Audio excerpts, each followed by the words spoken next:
En la batalla final entre la raza humana y las hordas alienígenas, mi novia desde hacía 10 años, a la que quería profundamente, me empujó a las fauces de una bestia monstruosa para salvar su propia vida. Justo cuando estaba a punto de ser devorado, la reina del hielo, la última línea de defensa de la humanidad, cargó con determinación contra el corazón de la horda bestial. A costa de quemar toda su esencia y su sangre, me abrió un camino sangriento. Una deuda de vida por una deuda de arroz, la pagaré con la mía. A partir de hoy, no te debo nada más. Mientras abrazaba a la reina del hielo, Suinyan, y lloraba amargamente, no me di cuenta del demonio apocalíptico que había detrás de nosotros, con sus monstruosas fauces ya abiertas de par en par. En un aula de la Academia Southwest, me desperté sobresaltado de mi letargo, con el rostro marcado por el terror y el arrepentimiento. El profesor, en mitad de la clase, me miró con furia ardiente. Dormirse en clase es una cosa, pero ¿interrumpir abiertamente la lección? ¡Fuera! Al oír esto, mis pupilas se dilataron por la sorpresa y la confusión nubló mi mente. ¿No había perecido en las fauces de ese demonio que acabó con el mundo? ¿Cómo podía estar aquí? Al observar el entorno, familiar pero extraño, mi corazón latía con fuerza.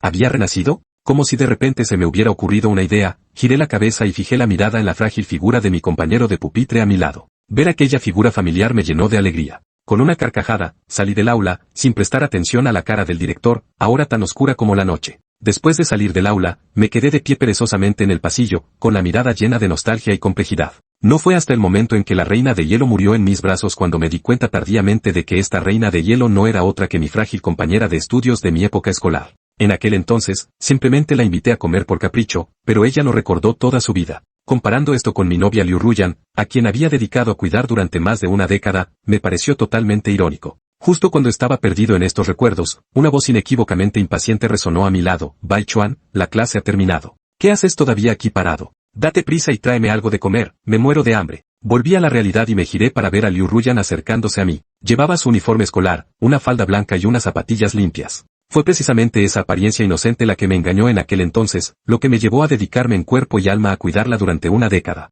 Ahora, mirando atrás, debo de haber estado cegado por el amor. ¿No puedes comprarte tu propia comida si tienes hambre? Le lancé una mirada desdeñosa antes de dar media vuelta sin mirarla 2 veces, dejándola mirándome con incredulidad. Al llegar al comedor, preparé rápidamente 2 generosos almuerzos y volví corriendo al aula. Para mi consternación, Liu Ruyan seguía esperando en la puerta del aula. Bai Chuan, ¿qué ha sido eso de hace un momento? Ver su expresión furiosa no hizo más que aumentar mi repulsión. Exactamente lo que he dicho. Yo te perseguí antes y tú no me aceptaste, ¿verdad? Ahora he perdido el interés. ¿Es eso un problema? La ira de Liu Ruyan se calmó un poco al ver las 2 fiambreras que llevaba en las manos. Si sigues con esa actitud, no me comeré la comida que me has traído. En primer lugar, no era para ti. Esbocé una leve sonrisa, esquivé decididamente a Liu Ruyan y volví a mi asiento. Como había previsto, mi pequeña compañera de pupitre no había ido al comedor. Recordaba vagamente que su situación familiar era bastante precaria y que nunca almorzaba. Al ver su delgada figura, sentí de repente una punzada de lástima. Pequeña compañera de pupitre, me sobra una ración. ¿Te gustaría ayudarme a terminarla?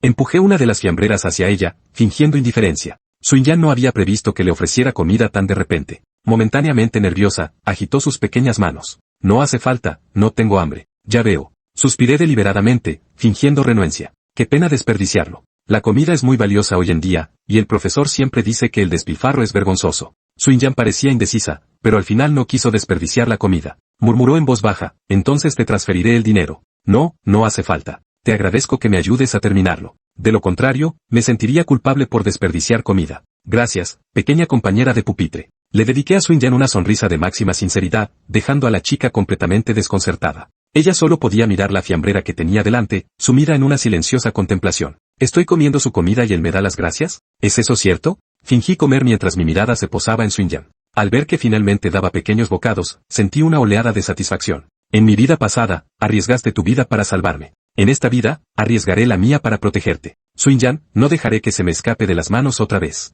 Habiendo logrado mi objetivo de alimentar a mi pequeña compañera de pupitre, mis pensamientos se dirigieron hacia el futuro. Se acercaba el día del despertar, que se celebraba solo una vez cada 3 años. En mi vida anterior, aunque solo había despertado una semilla del trueno de grado D, parecía capaz de crecer y evolucionar. Fue precisamente esta característica única la que me permitió sobrevivir 10 arduos años en el Apocalipsis. En el momento de mi muerte, mi talento había alcanzado incluso el grado SS. Si no hubiera sido por esa carga, Liu Ruyan, que me hacía perder mi precioso tiempo y agotaba mis recursos, podría haber ascendido al trono imperial hace mucho tiempo. Poseer un talento tan único y desperdiciar toda mi vida en él, fue realmente una pérdida de tiempo precioso. Afortunadamente, los cielos me concedieron una segunda oportunidad. Esta vez, no permitiré bajo ningún concepto que esta joya de chica se adentre sola en el cerco de la raza alienígena. Miré fijamente a la chica inclinada sobre su comida y mi voz escapó involuntariamente, pequeña compañera de pupitre. Sun-yan levantó la vista confundida, y sus ojos claros y vivos se encontraron con los míos con desconcierto. Así que en realidad eres muy guapa. La pequeña mano de Sun-yan tembló y un rubor se extendió visiblemente por sus mejillas mientras bajaba la cabeza apresuradamente, alarmada.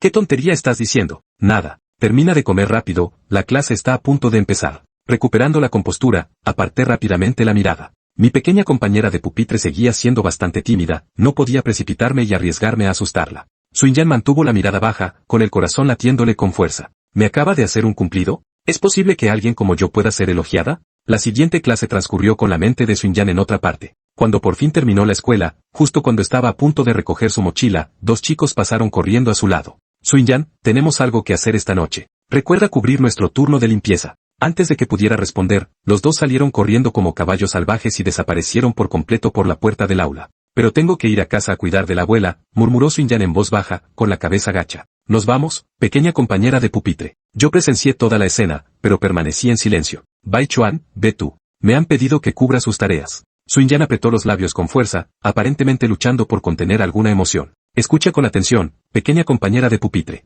Si no quieres hacer algo, no tienes por qué hacerlo. Aprende a decir que no. Miré a Sun-yan con la mayor sinceridad. Si deseas quedarte para hacer tus tareas, te acompañaré. Pero espero que puedas ser más valiente. A partir de ahora, te protegeré. Nadie podrá intimidarte. Al escuchar mis amables palabras, Sun-yan levantó la cabeza aturdida, con los ojos cristalinos empañados. No llores. Verla en ese estado lastimoso fue como una puñalada en el corazón. Instintivamente, extendí la mano para secarle las lágrimas, pero me di cuenta de que ese gesto podría parecer demasiado íntimo. Lo entiendo, Bai Chuan, exclamó Sun-yan, sorprendida. Se apartó de mi mano extendida con pánico, agarró su mochila y salió corriendo del aula. Al darme cuenta de mi error, me di una palmada en la frente y corrí tras ella. Maldita sea, esto era un gran malentendido. Mi pequeña compañera de pupitre debía de pensar que era un completo bastardo sin sentido de los límites. En la puerta de la escuela, Liu Ruyan, que había estado esperando impaciente, me vio salir finalmente con prisas y nervioso. Se adelantó inmediatamente y me preguntó con frialdad, Bai Chuan, ¿por qué has tardado tanto en salir? Apártate, amigo.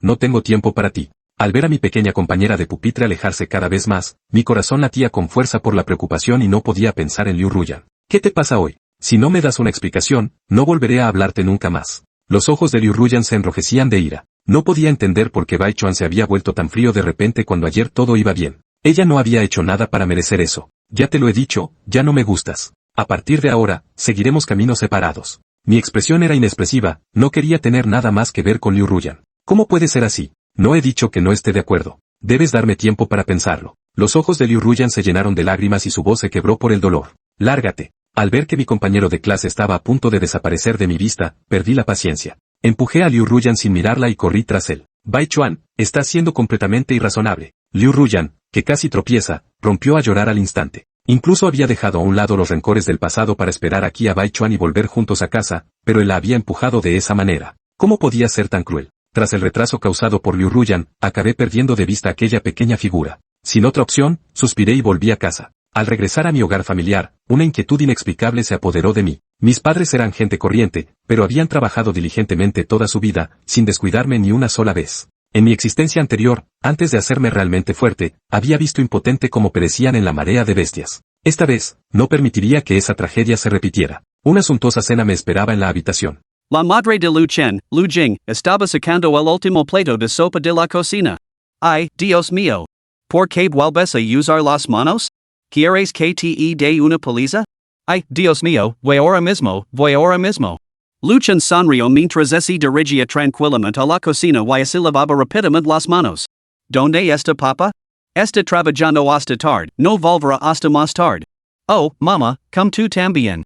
Lu Chen siguió sirviendo platos en el plato de Lu Jing. Pequeño granuja, ¿qué trabajará has estado haciendo ahora? ¿Qué trabajará? Solo te estoy cuidando, ¿no? Lu Chen protestó vehementemente. ¿Me lo vas a dejar o no? Como dice el refrán, nadie conoce mejor a un niño que su madre. Al ver la expresión escéptica de Lu Jing, Lu Chen solo pudo rascarse la cabeza avergonzado. Bueno, hey algo. Suéltalo. ¿Qué problema hay esta vez? La expresión de Lu Jing gritaba lo sabía. Nada. Exacto. Hay una chica en mi clase, su familia tiene dificultades económicas y a menudo se salta las comidas. Así que me preguntaba si mamá podría preparar un desayuno extra por las mañanas. Luchan sincio una punzada de vergüenza. Sus padres eran gente corriente mantenerlo bien alimentado y sano ya era una hazana. No solo no había conseguido aligerar su carga, sino que ahora se la estaba aumentando. Compañero de pupitre? Chico o chica? Chica. Ah, muy bien. Pero recuerda que tus estudios deben seguir siendo tu prioridad. Si consigues despedir tu talento, la vida de mamá y papá será mucho más fácil. No te preocupes, mamá. Se apresuro a asegurar Luchan. Sin duda despertar mi talento. Entonces todos los gastos de la casa los cubrirá tu preciado yo. Ya basta, ya basta. Solo estás halagando a tu madre. Ahora come tu cena. Gij. Después de una cena reconfortante, Luchan regresó a su dormitorio. Tumbado en su cama. La mente de Luchan se agitaba con recuerdos del pasado, lo que la hacía dar vueltas en la cama. Apreciaba todo lo que tenía ahora más allá de toda medida. Por lo tanto, debía reunir cada gramo de su espíritu. Aunque le costara la vida, cambiaría su destino y repararía cada arrepentimiento de su existencia anterior. Con estos pensamientos, Luchan pronto se sumió en un profundo sueño. Hambre, devorar. Luchan parecía haber tenido un sueño muy peculiar. En él, se había transformado en una bestia del vacío, envueltos por un hambre insaciable. Quería comer. Y esta sensación se hacía cada vez más intensa. Tengo tanta hambre. Luchan se despertó sobresaltado en su cama. El intenso hambre lo dejó profundamente inquieto. Miró por la ventana, el sol de la mañana ya había comenzado a brillar. Amanece, Frotándose el estómago, Luchan salió lentamente de la habitación. ¡Qué extraño! Comí tanto, ¿cómo puedo estar tan hambriento? Murmurando para sí mismo, Luchan comenzó su rutina matutina. Cuando estuvo listo, Luchan había preparado dos desayunos tal y como lo había pedido. Chenner, ¿por qué estás tan apático? ¿No has descansado bien esta noche?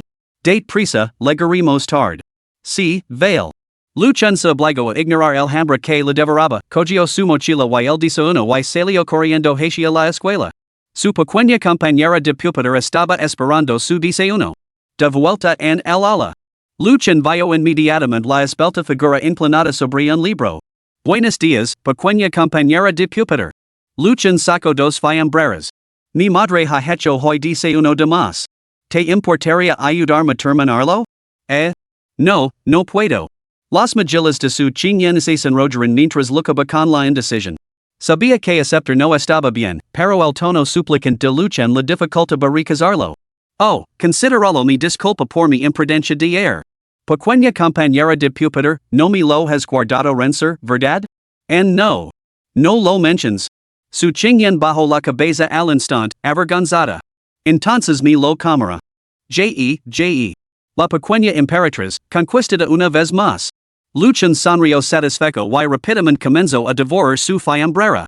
Su chiñen, que acababa de abrir su propia fiambrera cerca, vio a Luchan terminar su desayuno en cuestión de segundos antes de ordenar su escritorio. Su carita se quedó paralizada por la sorpresa, con una expresión absolutamente adorable. Lo ha terminado tan rápido? En cuanto a Luchan, se frotó la barriga con satisfacción, con una mirada de desconcierto arrogando el seno. ¿Por qué sigo teniendo tanta hambre? No importa, hora de echar una siesta. ¿Quién estaba de guardia ayer? No se ha limpiado la pizarra y no se ha sacado la basura. Levantate. Sonó el tambor. La profesora Lu Yunchi balanceó su esbelto y flexible cintura mientras se dirigía a la parte delantera del ala, con el seno fruncido por la aire. Profesora, fue su chiñen. Los dos chicos de guardia declararon indignados. Su chiñen, ¿qué demonios te pasa? Lu Yunchi frunció ligeramente el seno. Su impresión de su chiñen era, en el mejor de los casos, tibia. Demasiado introvertida. Nunca interactuaba con los profesores ni con los compañeros de clase. Su chiñen bajo la cabeza, con el corazón latiendo con fuerza bajo las miradas de toda la clase. Pero, recordando la advertencia de Luchan del día anterior, se armó de valor en silencio. Justo cuando estaba a punto de levantarse y dar explicaciones, Luchan, que estaba cerca, se adelantó con air desganado, jefe de caso, su chiñen no debería haber estado de guardia ayer. Estos dos muchachos faltaron a sus obligations y ahora intentan echar la culpa a ella.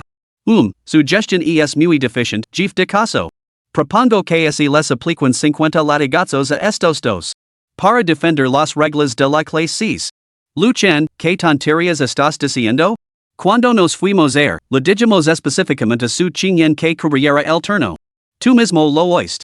Ah, sí. Ella aceptó. La expresión de Luchan se volvió gelada mientras pronunciaba cada palabra. Si te dijera que comieras mierda, ¿lo harías? Si no lo hicieras, sería culpa tuya. Tú, ¿qué tonterías estás diciendo? Solo le pedimos que ayudara con las tareas. ¿No es lo correcto entre compañeros de clase? Exacto. Yo también te lo digo, podrías ir de comer mierda, Zhang. ¿Por qué no te has ido todavía? ¿Es ese tu sentido del deber como compañero de clase? Me gustaría saber que se siente al comer mierda, pero es bastante repugnant. Así que le he pedido a Zhang que ni es una mano. No vas a negarte, ¿verdad? Al fin y al cabo, somos compañeros de clase. Tú mismo has dicho que los compañeros de clase deben ayudarse entre sí. Tú. El chico se sonrojó al instante. Los espectadores, uno por uno, reprimían la risa ante la sarcástica diatriba de Luchan. Solo su chingyen mantenía la cabeza gacha, sin que nadie se diera cuenta de que se le llenaban los ojos de lágrimas. Luchan. ¿Estaba hablando por mí? Uf. Tras su arrebato, Luchan seguía insatisfecho. Su mirada recorrió fríamente toda la clase, con una expresión inusualmente seria. Escuchad todos. Su chingyen está bajo mi protección. No voy a insistir en lo que ha pasado antes. Pero a partir de ahora, cualquiera que la cosa se enfrentara a mí, Luchan. ¿Crees que podíais con ello? Venid y probadlo. Luchan ya era el famoso alborotador de la clase, que a menudo se enfrentaba incluso a su tutor, Lu Yunchi. Eso se sumaba su experiencia en el campo de batalla de una vida pasada, que lo había convertido en un guerrero despiadado. Ahora, con solo revelar una fracción de esa hora, era suficiente para que toda la clase no se atreviera a mirarlo a los ojos. Muy bien, Luchan, siéntate. Zhang Hao. Luchuan. Vosotros dos, quedaos junto a la puerta. Si vuelvo a ver algo así, os expulsar de la clase. Reanudamos la clase. Tras comprender la situación en su totalidad, Lu Yunchi dictó su veredicto final, zanjando el asunto de forma efectiva. Capítulo 4, acompañando a mi pequeña compañera de pupitre a casa. Gracias, Luchan. Después de clase, su chingyen dio un cadazo cautelosamente al joven que bostezaba a su lado, con una voz apenas audible. ¿Qué has dicho? Gracias. ¿Qué? Luchan se inclinó deliberadamente, con la oreja a pocos centímetros de su cara, como si fuera a presionar su mejilla. Su chingyen. Ayuda. Al ver que las mejillas de la chica tesoro se enrollaban, Luchan decidió dejar de burlarse de ella. De lo contrario, temía sinceramente que su chingyen se transformara en una doncella impulsada por vapor, con volutas de vapor saliendo de su cabeza. Al pensar esto, Luchan cogió el cuaderno del escritorio, garabateó unas líneas y le pasó una nota a su chingyen. ¿Cómo me lo agradeces? Él lo está haciendo a propósito, ¿verdad? La chica miró de reojo al chico que estaba a su lado, sentado muy erguido, con la mirada fija al frente. Por fin estaba segura. Lo había hecho a propósito. Me voy a morir. ¿Cómo demonios lo respondo? ¿Qué tal site invito a comer? El chico que recibió la nota miró de reojo a la chica que estaba a su lado, que también había empezado a sentarse rígida, con la mirada fija al frente. Un leve destello brilló en sus ojos. De acuerdo. Por fin llegó la hora del almuerzo. Luchan se levantó y se volvió hacia su chingyen con naturalidad. Vamos, compañera de pupitre. De acuerdo. Su chingyen apretó con fuerza el escaso monedero que llevaba escondido bajo la manga y bajo la cabeza mientras seguía a Luchan. Los ahorros de medio año. Seguro que bastarán para el almuerzo, ¿no? Luchan ha sido tan amable conmigo que tengo que invitarlo como es debido. Debería haber ahorrado un poco más. Pequeña compañera de pupitre, ¿qué tal si yo hago cola mientras tú vas a la tienda a comprar un par de botellas de agua mineral? ¿Te parece bien? Luchan no soportaba que su pequeña compañera de pupitre gastara dinero, así que buscó deliberadamente una excusa para enviar a su chingyen. Está bien. Sin pensarlo dos veces, su chingyen se apresuró a ir al kiosco vecino. Disculpe. Una vez que su chingyen estuvo fuera del alcance del oído, Luchan se acercó a Zhang Hao, que estaba al frente de la cola. Zhang, los compañeros de clase deben ayudarse entre sí. Soltarse la cola parece perfectamente razonable, ¿no? El rostro de Jean how se puso rojo como un tomate ante el tono gelido y acusador de Luchen. Unos instants después, le lanzó una mirada furiosa a Luchen y regresó a la cola. Humph. Que orgulloso. Tía, hoy esta preciosa. Ay, que amable. Se debe principalmente un buen cuidado de la piel, ya sabes. ¿Lo apetece un muslo de pollo? No, gracias, no hace falta. Y es solo que, tía, mi novia. Luchen volvió al final de la cola. A mitad de camino, su Qingyan finalmente regresó con agua al lado de Luchen. Después de repartir sus comidas. La pareja encontró un lugar para sentarse. Sin embargo, el pequeño rostro de su Qingyan estaba claramente nublado por la confusión. Un almuerzo tan lujoso, con muslos de pollo incluidos. ¿Por qué solo costaba un yuan? ¿El catering de la escuela era realmente tan barato? Ah, no importa. Vamos a comer. Su Qingyan cogió los palillos y dio un pequeño bocado a las verduras de su plato. Álvaro Luchen, sentado frente a ella, devorando su comida, sintió una inexplicable sensación de satisfacción. Luchen. Y es tan adorable cuando come. Oh. Mejor bebo un sorbo de agua. Sintiéndose bastante culpable, su Qingyan echó la cabeza hacia atrás y dio unos pequeños sorbos. Cuando volvió a bajar la mirada, se dio cuenta de que el plato de Luchen ya estaba vacío. Ahora él estaba apoyando la barbilla en la mano y mirándola fijamente. Ah. Su Qingyan bajó rápidamente la cabeza. ¿Era él siempre tan rápido? Impresionante. Luchen, ¿quieres que comparta un poco contigo? Su Qingyan estaba segura de que Luchen no había comido lo suficiente. En realidad, Luchen no había comido lo suficiente. Sentía que, desde su renacimiento, su apetito era absurdamente voraz. Pero, incapaz de identificar la causa, solo podía reprimir esa incómoda sensación de hambre. Había empezado a sospechar. Esta situación era claramente anómala. Después del almuerzo, los dos regresaron juntos al ala. Al ver que Luchen se quedaba dormido inmediatamente, una mirada de preocupación cruzó el rostro de su Qingyan. Luchen parecía terriblemente agotado. ¿No había descansado la noche anterior? Absorta en sus pensamientos, apenas se dio cuenta de que el día escolar estaba llegando a su fin. Nos vamos, pequeña compañera de pupitre. Luchen recogió su mochila y preguntó con naturalidad, ¿me has invitado a comer, así que es justo que te acompañe a casa, no? Ah, no hace falta, su Qingyan negó con la cabeza apresuradamente. Puedo arreglármelas sola. De acuerdo, entonces. Luchen parecía un poco desanimado. Pequeña compañera de pupitre, ¿no te gusta tenerme como amigo? No es eso. Su Qingyan se apresuró a explicar, nerviosa, yo. Oh, bueno, entonces, gracias por tu molestia. Vamos. Solo entonces Luchen sonrió satisfecho. Al llegar a las puertas de la escuela, le dio una palmada a su fiel corcel, una bicicleta Dongfeng, y luego realizó deliberadamente un saludo caballeroso estándar. Alteza, por favor, tome asiento. Tú, no digas tonterías. Su Qingyan se sonrojó, pero se subió con cautela al asiento trasero detrás de Luchen. Pequeña compañera de pupitre, no puedes sentarte así. Debes agarrar fuerte para no caerte. Está bien. Sonrojada, su Qingyan extendió obedientemente su pequeña mano y agarró nerviosamente el dobladillo del abrigo de Luchen. Allá vamos. Luchen sonrió mientras pedaleaba con la bicicleta fuera del recinto del campus, con las ruedas traqueteando.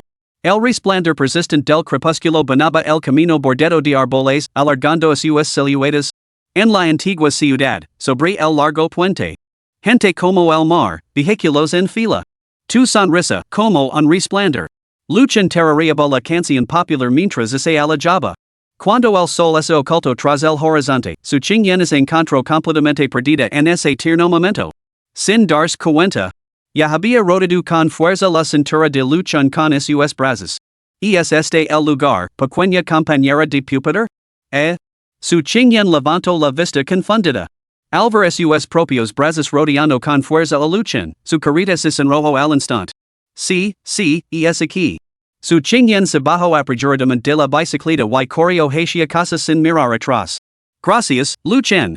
Es que la futura Emperatriz de hielo tiene un lado adorable después de todo. Luchen esbozó una sonrisa divertida, sintiendo que la tranquila belleza del momento era absolutamente cautivadora. Informando al capitán. Objetivo escorpión de cola de serpiente localizado. Se mueve rápidamente hacia el distrito civil. Activa la matriz de cela do espiritual. No podemos permitir que dañe los residentes locales. Es demasiado tarde, capitán. Chisparotio. Justo cuando Luciana se dio la vuelta para dirigirse a casa, frunció el seno. Anos de navega por el Apocalipsis habían agudizado sus sentidos hasta ponerlos en alerta. Conoce demasiado bien los sonidos y olores de las bestias aberrantes. Asquerosos bichos. La expresión de Luciana se volvió fría, aunque en su interior se percibía una leve sorpresa. Esta era una zona segura. ¿Cómo podía aparecer aquí una bestia mutante? Esto es malo. La expresión de Luchan cambió al instante. Sin pensarlo dos veces, corrió hacia la casa de su Qingyan.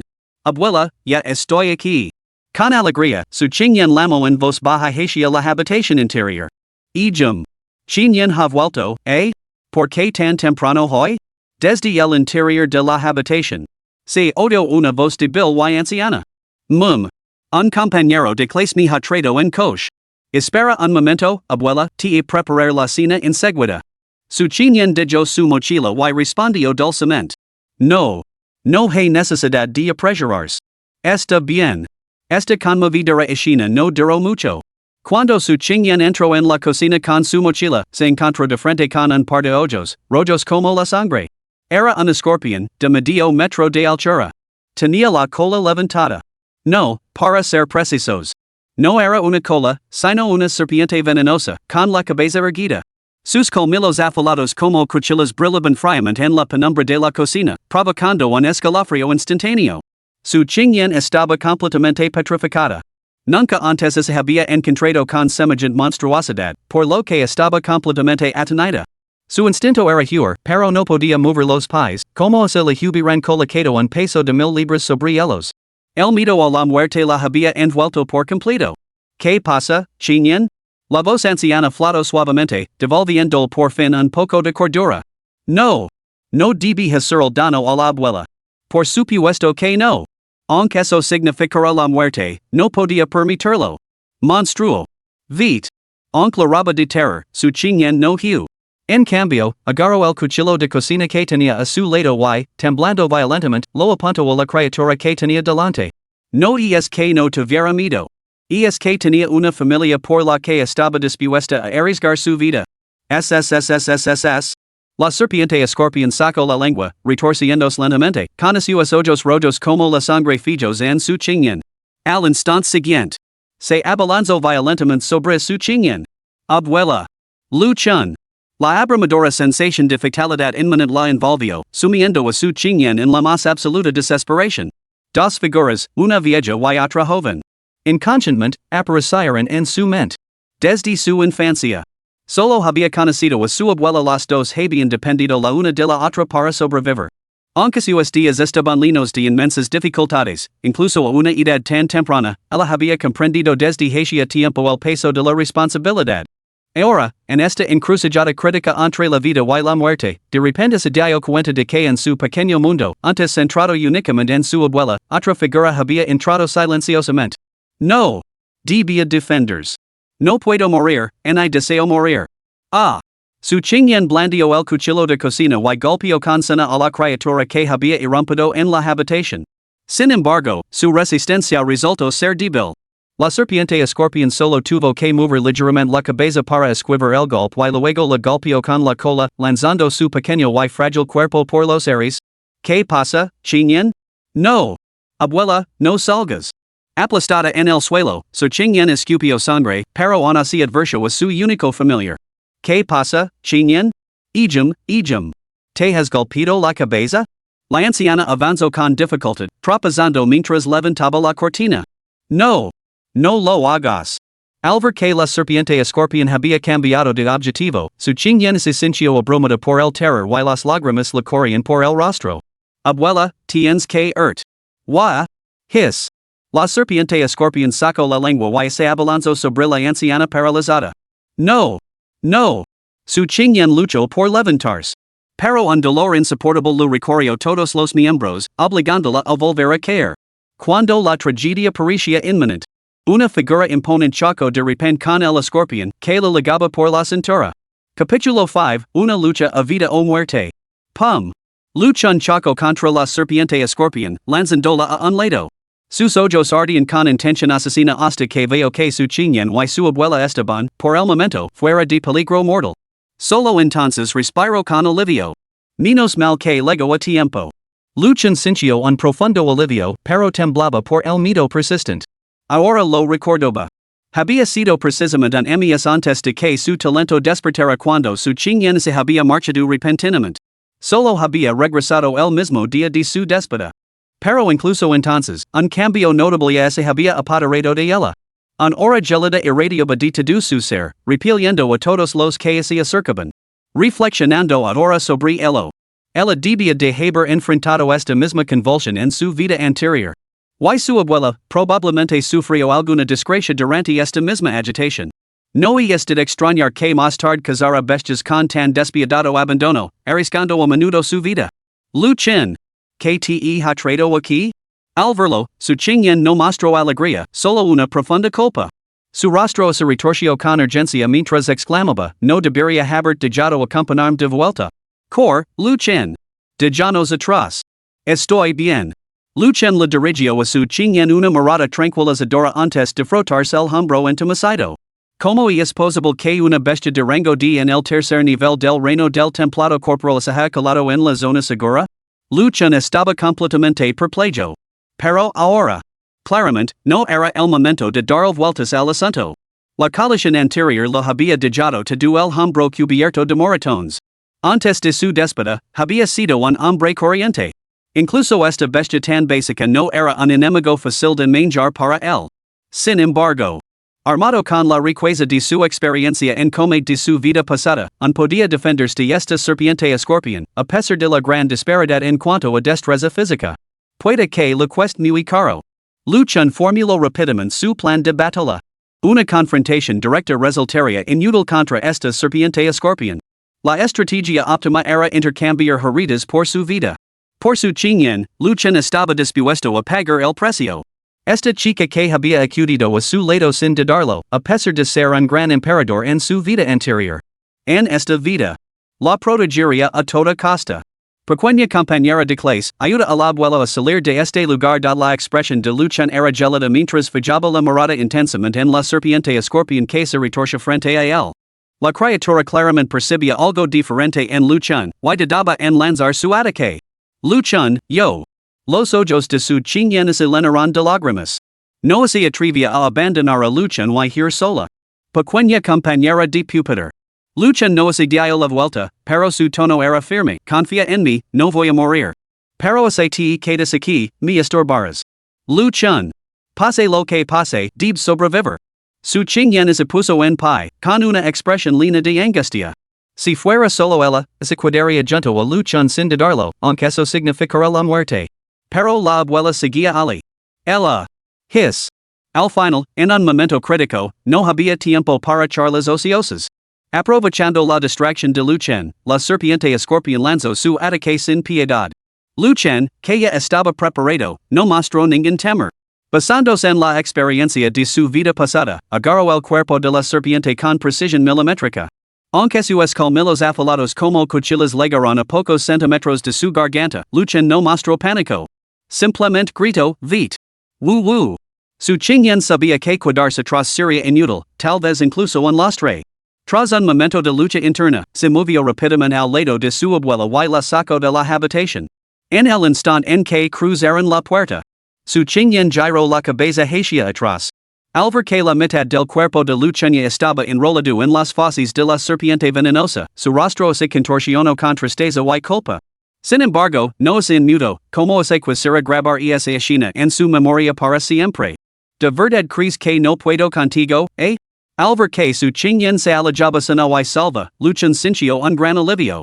Su expresión se endureció al instante y se abalanzó hacia delante, hincando los dientes en el cuerpo de la serpiente venenosa. Sin ningún arma a mano. Sus dientes eran ahora su única arma. SSSSSS. La serpiente escorpión, presa del dolor, se convulsionó violentamente y sus dos enormes pinzas se clavaron salvajemente en el muslo de Lu Chen. La sangre brotó en un instante. Te devoraré. Te devoraré.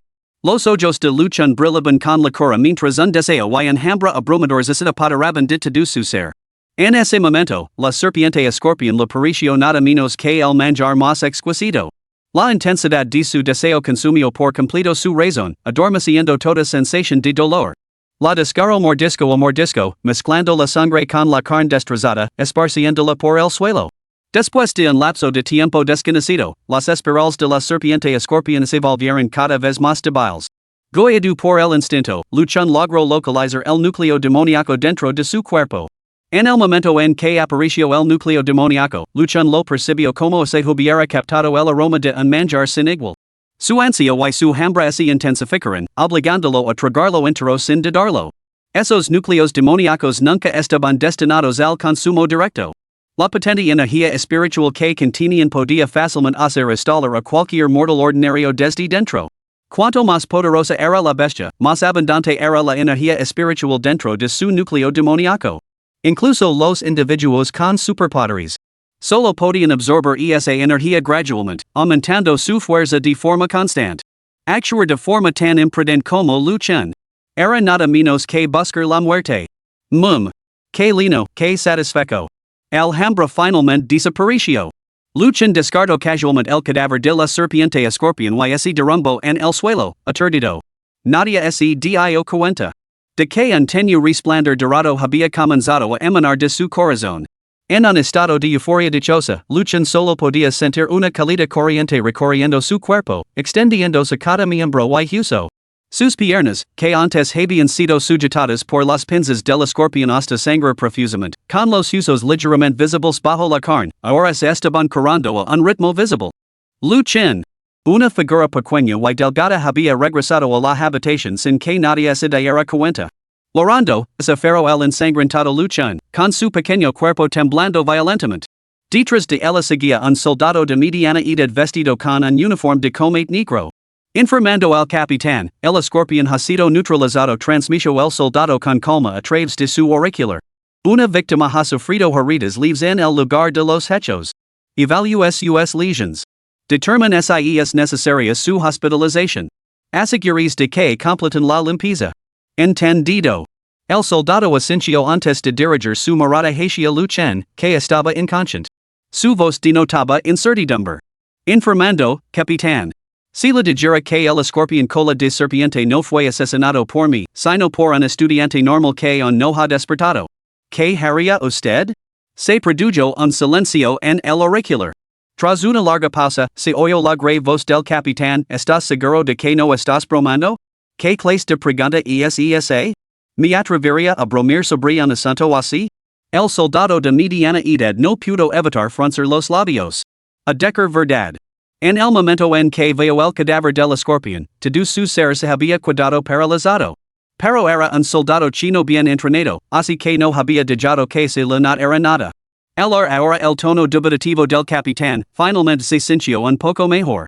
Efectivamente, una persona normal que mata a una bestia. Incluso el capitán sentiría una profunda conmoción. Capítulo 6. La transformación de Luchon. Luchon despertó.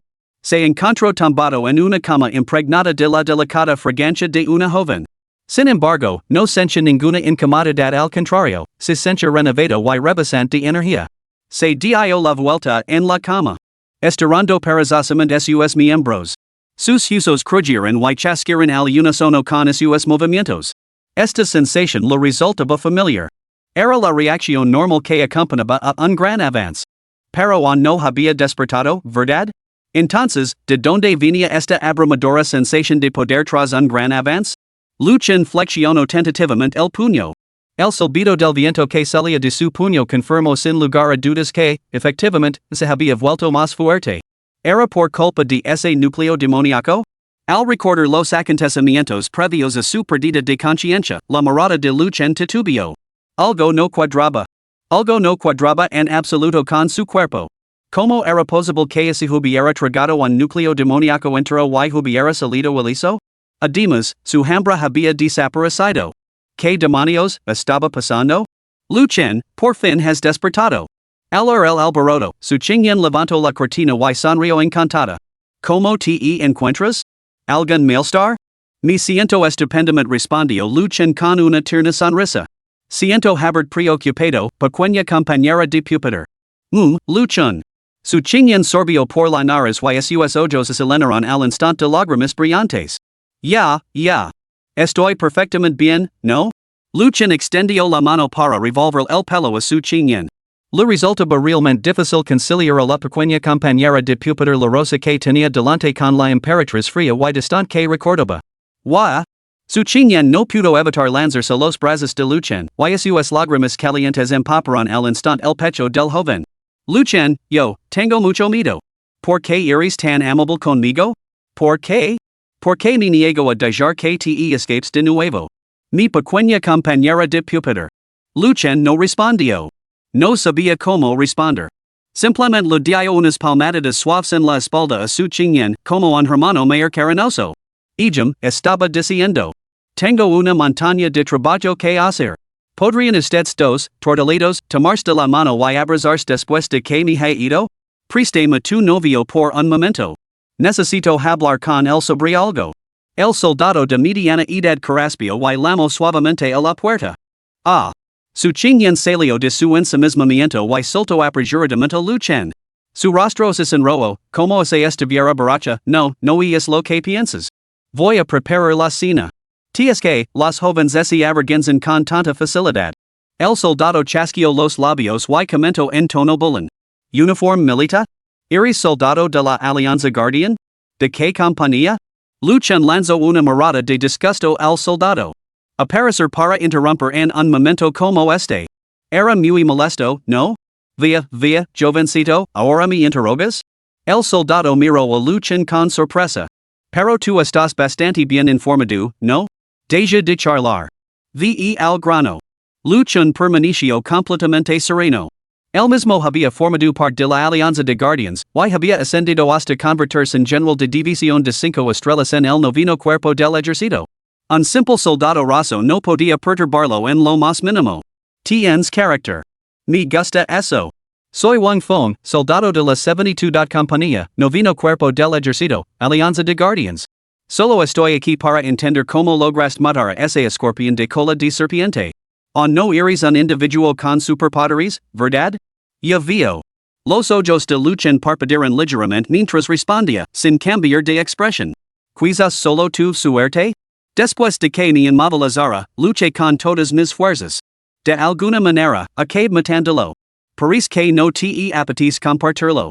Los labios de Wang Feng se curvaron ligeramente, claramente poco convencido por la explicación extremadamente superficial de Luchen. No queremos hacer daño. El capitán me ha ordenado que te diga que, si estás dispuesto, puedes unir directamente al cuartel general militar y formar parte de nuestra 72 compañía. Tanto si te conviertes en un individuo con superpoderes como si no, te trataremos como un soldado de élite. Después de hablar, Wang Feng levantó una ceja mirando a Luchen. Bien. ¿Qué opinas? Este trato está reservado a individuos prodigiosos con superpoderes. No me interesa. Luchen rechazó la oferta de forma tajante. En su vida anterior, alistarse en el ejército significaba proteger las fronteras y librar batallas sin descanso. Apenas había libertad. Y es cierto que, en esta era apocalíptica, se necesitaba a personas como ellos para asumir la carga. Pero, en última instancia, Luchen estaba cansado. Esta vez se uniría a la Alianza de Cazadores.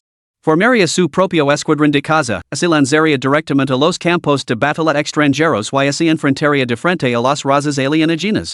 Aunque este camino sería mucho más peligroso, soportar pasivamente los ataques simplemente no era su estilo.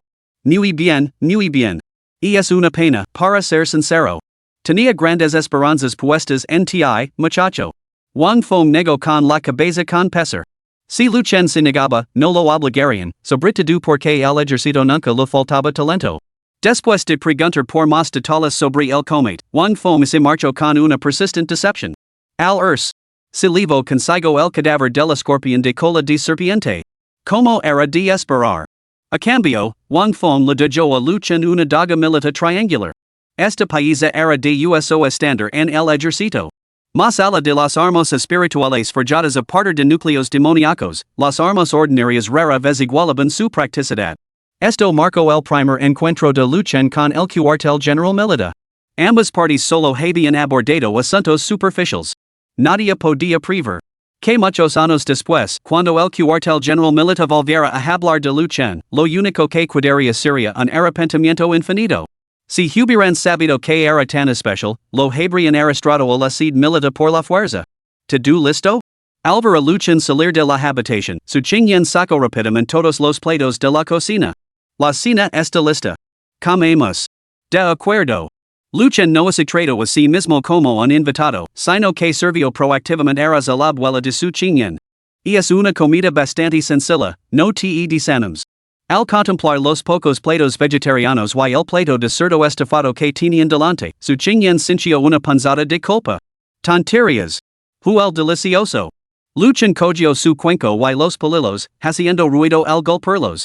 Las habilidades culinarias de su antiguo compañero de clase eran inesperadamente espléndidas. Aunque los ingredientes eran sencillos, el sabor era impecable. En poco tiempo, Luchen se había acabado 3 cuencos linos. Abuela, coma usted también. Al darse cuenta de que tanto la anciana como la joven lo miraban, Luchen se rascó la cabeza tímidamente. Ay, Dios mío. ¿Estaba comiendo demasiado desordenadamente? Maldita sea. ¿Qué demonios le pasaba a este cuerpo? Muy bien, joven Lu, come más. Los jóvenes están creciendo, después de todo. No hay que privarse de nada. La abuela su Qingyan sonrió amablemente. La mirada que le dirigió a Luchen denotaba un afecto y una admiración indudables. Entonces, ¿puedo tomar otro plato? Come hasta saciarte. La chica Qingyan ha cocinado hoy una olla enorme de arroz con patatas, por si acaso no tenías suficiente. Ay, abuela, ¿qué tonterías estás diciendo? Su Qingyan se sonrojó ante el comentario y bajó la cabeza, incapaz de mirar a Luchen a los ojos. El joven Lu es nuestro salvador. ¿Por qué vas a ser tímida? La abuela no se opone que vosotros dos estéis juntos. Joven Lu, Qingyan es una chica estupenda en todos los sentidos, pero es tímida y se avergüenza fácilmente. No debes intimidarla. Tranquila, abuela. No intimidar a Qingyan. La cuidaré muy bien. Luchen se enderezó al instante y le dio repetidas garantías. Confío en ti. No es eso. Abuela, tú. El precioso rostro de su Qingyan se sonrojó por la vergüenza. Quería explicarse, pero no sabía por dónde empezar, así que simplemente bajó la cabeza en silencio. Muy bien, abuela. Cuídate mucho. Se está haciendo tarde y debería volver a casa. Si no, mamá y papá empezaron a preocuparse. Al ver que casi habían terminado de comer, Luchen dejó rápidamente los palillos, se levantó y se despidió educadamente. Muy bien, Qingyan, acompaña al joven Lu. Oh. Su Qingyan siguió a Luchen con la cabeza gacha, acompañándolo hasta la carretera principal. Vuelve ahora. Luchen le revolvió el pelo a su Qingyan con suavidad, con tono amable. Descansa bien. No lu de vueltas. Luchen. Justo cuando el joven se daba la vuelta para marchas, su Qingyan lo llamó de repente, deteniéndolo. ¿Qué pasa? Nada. Nos vimos mañana. La chica bajó la cabeza, confundida y nerviosa, perdida en sus propios pensamientos. De acuerdo, nos vimos mañana. De vuelta a casa, con la mente en otra parte, su Qingyan comenzó a recoger los platos que quedaban en la mesa. Mi querida Nina. ¿Nina? La tierna voz de la anciana gravemente enferma flotaba suavemente en el aire. Ah, ¿qué pasa, abuela? Su Qingyan levantó la vista, desconcertada. Esos cuencos. Ya los has apelado varias veces. Guárdalos ahora. Oh, está bien. Su Qingyan bajó la mirada y se sonrojó al instante. Recogió apresuradamente los platos y huyó a la cocina. Querida, duerme con la abuela esta noche. Sí, abuela. Su Qingyan aceptó obedientemente. Después de ayudar a la anciana a volver al dormitorio, la abrazó y comenzó a arreglarla con cariño. Hace mucho que no dormimos juntas, abuela. ¿Qué tanta eres? El rostro arrugado de la anciana se llenó de afecto y indulgencia. Pero al momento siguiente, la anciana comenzó a revolver el pelo a su Qingyan mientras la presionaba para que le diera respuestas. Ahora, dime, abuela. ¿Hasta dónde has llegado con ese tal Lu? No, nada. Luchen y yo realmente no hemos hecho nada. Solo somos compañeros de clase normales. Su Qingyan enterró el rostro en el pecho de la anciana, con las mejillas sonrojadas por la timidez propia de una niña. Pequeña pecara. ¿Qué tipo de compañero de clase normalaris guerrillas su vida por ti? La vejestre consigo una afición por regañar. La abuela de su chinyen no era una excepción. Escucha, querida, yo tengo medio cuerpo bajo tierra. No me queda mucho tiempo de vida. La abuela no le temo la muerte, pero tú eres quien más me preocupa. Oh. No digas eso, abuela. Su chinyen se aferró con fuerza al cuerpo de su abuela, con las lágrimas humedeciendo lentamente sus mejillas. No lors, querida. Después de haber vivido tanto tiempo, hace ya mucho que me he vuelto indiferente a la vida y la muerte.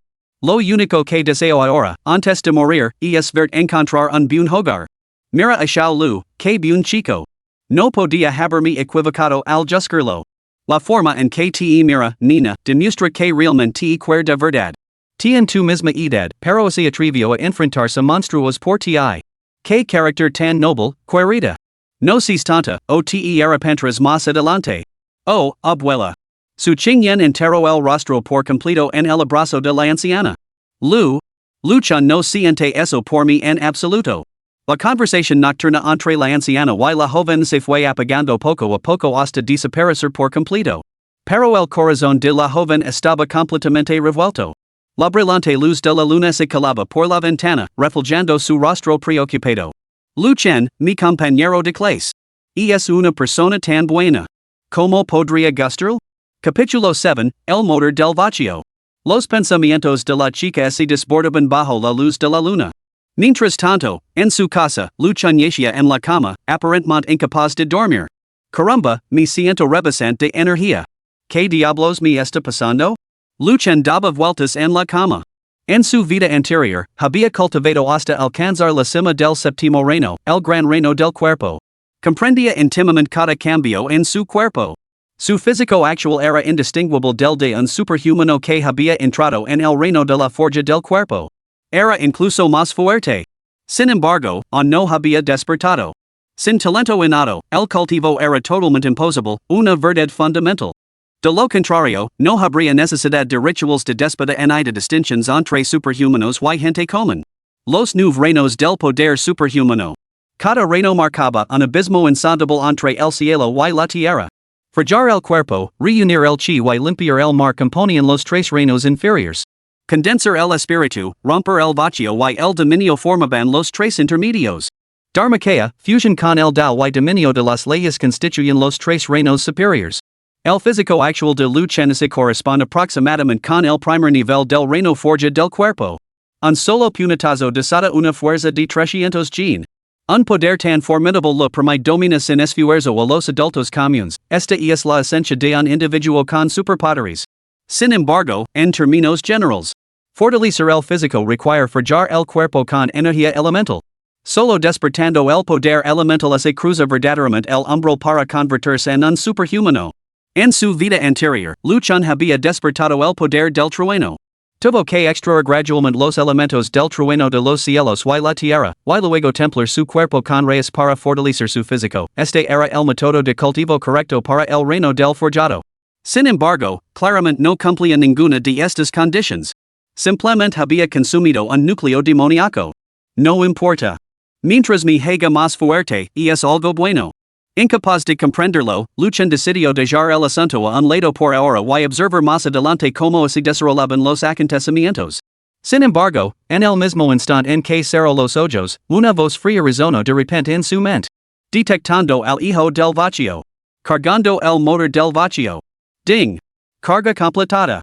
El vacío está a tu servicio. Cuando la voz se desvaneció, una interfaz virtual azul se materializó ante Luchan. Nombre, Luchan. Talento, poder del vacío SSS. Reino, guerrero del vacío, primera transformación. Vitalidad, 300. Espíritu, 6. Arts marciales, técnica de la lanza que roba las sombras, rango S, maestría, arte del control del trueno, rango S, maestría. Luchan se incorporó de un salto en la cama. El vacío. Realmente había obtenido el poder del vacío. ¿Qué demonios estaba pasando? La expresión de Luchan cambió mientras lucaba por comprender la extraña escena que tenía ante sí. ¿Podría ser por culpa de la bestia del vacío? Tanto en su vida pasada como en la presente, la única criatura del vacío con la que se había encontrado era esa bestia del vacío demonio destructora de mundos que había parecido junto a su chinyen. Podría ser que al renacer, había traído consigo el poder de la bestia del vacío? Si ese fuera realmente el caso. Entonces todo lo que había sucedido antes cobraría sentido de repente. Lu Chen tuvo una leve revelación. El vacío representaba otra civilización avanzada, completamente distinta de las razas alienígenas más allá de los dominios. Esos seres no podían absorber los elementos del cielo y la tierra, pero poseían la capacidad de evolucionar infinitamente. Deberían todas las cosas para fortalecer sus formas, recorriendo el camino de la ascensión física a la divinidad. Ya son núcleos demoníacos o seres humanos. Cualquier entidad que albergue energía espiritual se convierte en su sustento. Cuantos más seres consumen, mayor es su poder, lo que les permite evolucionar sucesivamente. Por lo tanto, el sistema de cultivo de la civilización del vacío diverge por completo de los demás. El camino evolutivo del vacío asciende a través de nueve reinos: guerrero del vacío, señor de la guerra del vacío, maestro de guerra del vacío, rey de guerra del vacío, emperador de guerra del vacío, venerado del vacío, dios de guerra del vacío, señor supremo del vacío y soberano inmortal. Cada reino se subdivide a su vez en nueve transformations. On corresponden a los nueve reinos de seres con superpoderes, sus caminos de cultivo divergen por completo. Uno se nutre de los elementos del cielo y la tierra, centrándose en cultivar el espíritu, ya que el cuerpo humano es lamentablemente frágil. El otro se basa en devorar para evolucionar, concentrándose en cultivar la energía vital y la sangre. Por lo tanto, la mayoría de las criaturas del vacío tienen una forma grotesca y son extremadamente difíciles de matar. Así es el clan del vacío. Puede que solo aparezcan una vez por época, pero cada uno de ellos es un terror capaz de destrozar los cielos y arrasar la tierra. ¿Podría ser que yo también me convirtiera en semejante monstruosidad? Lu Chen sintió una punzada de inquietud. ¿Y qué hay de este motor del vacío? ¿Algún artefacto tecnológico de la civilización del vacío? Su capacidad para escanear la condición física de una persona se parecía a las pulseras de poder de la alianza superhumana. Sin embargo, este motor del vacío era claramente mucho más avanzado. Lu Chen tocó la marca del vacío, apenas visible, sobre su corazón, con la mirada vacilante por la incertidumbre. No tenía ni idea de dónde había salido esa marca. Con solo concentrar sus pensamientos, podía establecer un vínculo mental con ella. Aunque solo tenía una función de escaneo, Lu Chen ya había comprendido el inmenso poder de la tecnología del vacío. ¿Cómo se había fijado en él? ¿Podría significar un desastre para la civilización humana? Tadu. Lu Chen parecía ignorarlo por completo. La civilización humana, en la inmensidad del cosmos, no era más que una civilización primitiva. Solo tras el renacimiento de la energía espiritual y la aparición de los superhumanos comenzó a evolucionar lentamente. Sin embargo, en su vida anterior, Lu Chen nunca había sido testigo del apogeo de la civilización humana. El descenso de la montaña y el mar, la invasión de razas alienígenas de más allá de los dominios, todo ello había dejado a la alianza superhumana en una situación desesperada. Finalmente, el vacío descendió. La civilización humana fue llevada a la ruina total. Innumerables almas perecieron sucesivamente, pero ninguna pudo vencer a esas aterradoras criaturas del vacío. Basta, basta. Mi joven compañero de clase sacrificó su vida para concederme este poder del vacío. Aunque me convierta en un monstruo, en esta vida, a soltar el vacío. Que estas supuestas civilizaciones avanzadas proban el sabor de la invasión. Lu Chen tomó rápidamente su decisión. En la vida anterior, su joven compañera de pupitre ya formaba parte de la élite de la humanidad. Sin embargo, incluso ella había luchado contra la raza del vacío. De lo contrario, no se habría visto obligada a detonar las reglas, eligiendo la destrucción mutua con el coloso del vacío. Habiendo decidido protegerla en esta vida, Lu Chen no dudaría en convertirse él mismo en un monstruo. Además, él era humano, no una criatura del vacío pura, en uno de los llamados hijos del vacío. Puede que no le crecieran esas garras y colmillos monstruosos, después de todo, solo había obtenido el poder del vacío por accidente. Una vez que completara la ceremonia del déspota y activara su supertalento, la semilla del trueno, se convertiría en un individuo con un superpoder y un doble talento sin precedentes. Un caso sin parangón en toda la historia. Además, los sistemas de cultivo de ambos talentos eran completamente distintos, lo que lo hacía aún más intrigante. Por ejemplo, durante el reino de forja del cuerpo, mientras que otros solo podían fortalecer su físico una vez, él podía fortalecerlo dos veces, de principio a fin. El poder del vacío fortalecía inherentemente el cuerpo. Primero cultivaría hasta guerrero nueve transformations, luego usaría el elemento del trueno para templar este físico y fortalecido por el vacío. La fusión de estos dos caminos. Lucha no se atrevía a imaginar lo formidable que se volvería su físico. Quizás era esta la bendición del renacimiento? Podría convertirse verdaderamente en un ser monstruoso. Calculando el tiempo. Solo quedaba un mes para el día del déspota. En circunstancias normales. Alcanzar la cima del reino de forja corporal en un mes era prácticamente imposible. Pero el poder del vacío era diferente. Esta fuerza no dependía del talento innato, ni requería cultivo. Devorar era talento, devorar era cultivo. Con recursos suficientes, podría crecer rápidamente. Por supuesto. Los recursos no se obtienen tan fácilmente. Los núcleos demoníacos son moneda fuerte, necesarios para casi todo. Dada su actual incapacidad para cazar en los dominios exteriores, adquirir suficientes núcleos demoníacos significaba encontrar un camino alternativo. Luchen reflexionó brevemente. Rápidamente se le ocurrió una solución. Para superar la novena transformación del reino del guerrero en un mes, la mejor opción era dirigirse a los terrenos de casas subterráneos. Los terrenos de casas subterráneos operaban numerosas empresas, siendo las apuestas las que generaban mayores beneficios. Sus métodos de apuestas se asemejaban a las antiguas arenas de gladiadores. Individuos con superpoderes y bestias exóticas eran encerrados en jaulas para luchar a muerte, y el vencedor obtenía importantes recompensas. Si fuera posible, luchen naturalmente deceba evitar tales riesgos. Desgraciadamente, dada su situación y posición actuales, realmente no tenía mejores options. Capítulo 8, El codo de casa subterráneo. Al día siguiente. Luchen llegó puntual a las puertas del colegio. Lavaba dos dice unos que su madre había preparado meticulosamente y entró en el aula, donde encontró a su chiñeña sentada en su pupitre. Mi pequeña compañera de pupitre. La saludo Luchen con una sonrisa y, como siempre, le paso una de las fiambreras. Mi madre ha vuelto a preparar una ración extra de desayuno hoy.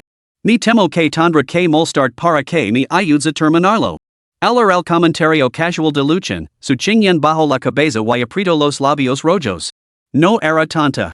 En los últimos 2 días, como no había notar la cuidadosa distinción en el trato de Luchen? Sin embargo, no se negó, sino que se limitó a comer en silencio, dando pequeños bocados. ¿Por qué su pequeña compañera de escritorio se comportaba tan bien hoy? Conociéndola como la conocía, esta chica de carácter fuerte seguramente habría vuelto a rechazarlo timidamente. Incluso había preparado su siguiente argumento. ¿Por qué siempre me miras? Mientras comía. Su chiñen levantó de repente la cabeza, con un toque de timidez en su expresión. Esos ojos claros y impecables hicieron que Luchen, que la había estado observando, se sintiera momentáneamente aturdido. En no, debes de haberlo imaginado. Luchen apartó rápidamente la mirada y respondió con remordimientos. Tú puedes mirar ese quieres. Las mejillas de su chiñen se enrollaron ligeramente mientras bajaba la cabeza, con una voz apenas audible. ¿Qué estás haciendo a escondidas? Luchen no entendió la pregunta de inmediato y se quedó mirando a su chiñen con expresión ausente. ¿Qué tanto eres? Las mejillas de su chiñen se enrollaron aún más, pero ella levantó obstinadamente la barbilla, reprimiendo su timidez para mirar a Luchen a los ojos sin pestañear. Esta vez fue Luchen quien se sonrojó. Rápidamente apartó la mirada, nervioso. Al mismo tiempo, murmuró para sí mismo, ¿por qué tengo la sensación de que mi compañera de pupitre está coqueteando conmigo? ¿Qué mirada tan seductora? No puedo resistirlo. Ambos terminaron su desayuno en silencio. Solo después de que Luchen guardara su fiambrera, su chiñen le deslizó de repente una nota. ¿Por qué eres tan amable conmigo? Al leer la letra elegante y cadada de la nota.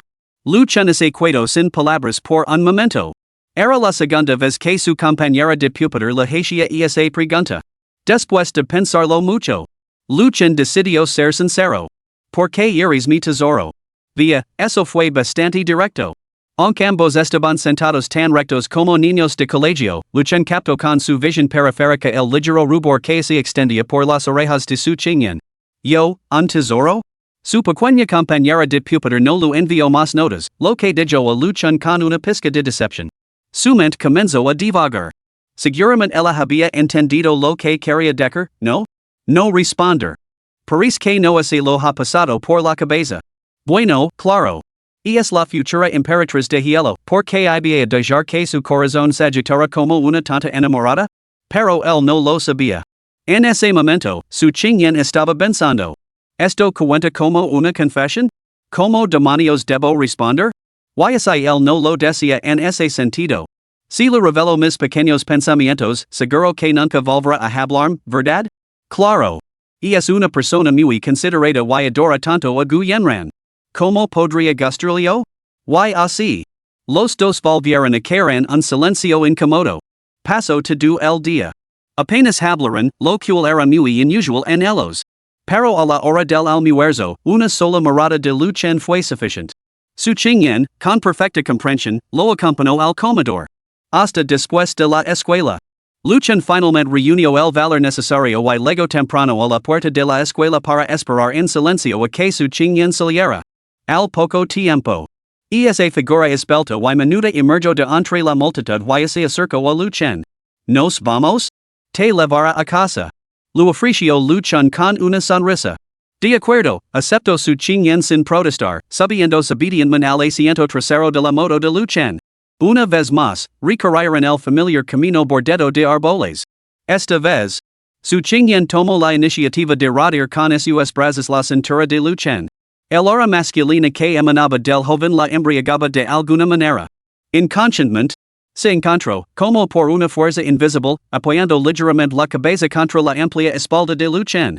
Lu Chen se estremeció, pero no se atrevió a decir nada y acompañó en silencio a su Qingyan a casa sana y salva. ¿Qué tal así, cenamos antes de que te vayas? Después de bajarse, su Qingyan se sonrojo, claramente consciente de su propia audacia. La próxima vez. Hoy tengo cosas que hacer. Dale recuerdos a la abuela. Lu Chen dijo, con voz tenida de renuencia. El viaje a casa le pareció el más corto que había hecho nunca.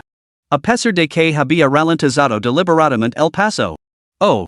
Su Qingyan parecía ligeramente decepcionada, aunque no lo demostraba. Mantuvo la cabeza gacha, como se esperara que Lu Chen dijera algo más. Bueno, vida casa. Lu Chen le revolvió el pelo a la chica antes de armarse de valor para darse la vuelta. Aún tenía que visitar los terrenos de casas subterráneos. Para ganar la fuerza necesaria para proteger a su Qingyan, no podía permitirse quedarse demasiado tiempo en el reconfortante brazo de su joven compañera de clase. Lu Chen. Su Qingyan apretó los labios con fuerza, y una fugaz sombra de decepción brilló en sus ojos bajos. Pero Lu Chen claramente no se dio cuenta. ¿Qué pasa? Bueno, nos vimos mañana. Claro, nos vimos mañana. Ambos se dieron la vuelta al mismo tiempo, pero una leve sonrisa se dibujó en sus labios. Los terrenos de casas subterráneos de South City.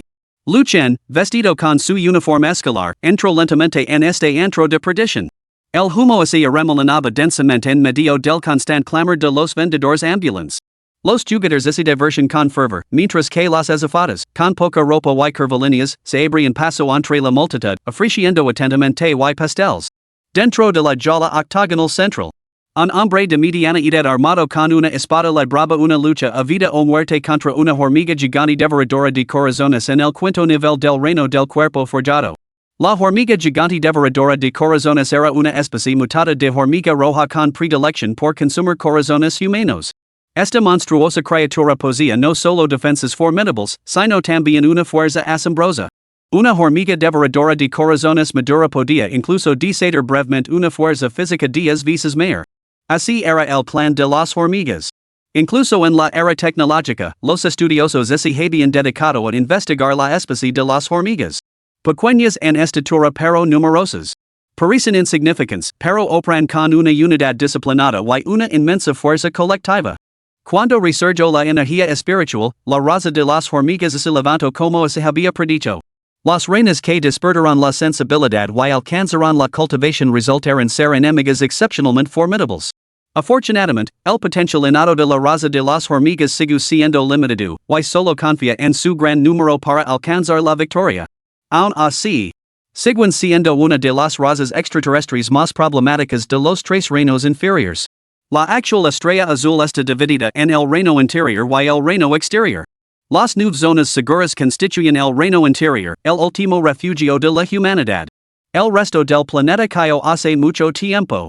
Esta hormiga devoradora de corazones dentro de la jaula octagonal es simplemente un soldado ordinario de la tribu de las hormigas. Sin embargo, para la mayoría de los psíquicos con un talento innato limitado, y representa un poder formidable. Así es la raza humana. Los fuertes prosperan, los débiles languidecen, la polarización es marcada. Para la gran mayoría que posee una aptitude psíquica ordinaria de grado DOC, por mucho que se esfuercen, la vida se pasa languideciendo en los tres reinos inferiores. Esto, tal vez, explica por qué algunos individuos con superpoderes eligen una vida de libertinage. Sin esperanza a la vista, sin futuro del que hablar. Mejor revolcarse en la autocompasión y la indulgencia. Al menos, a los ojos de la gente común, siguen siendo elevados y intocables. Hay, paris otro borracho tanto cuyo cuerpo ha sido vaciado. Un ser con superpoderes, pero que ha encontrado un final miserable a manos de simples hormigas. Si todo el mundo sigue tan complaciente, ¿tiene realmente la humanidad un futuro?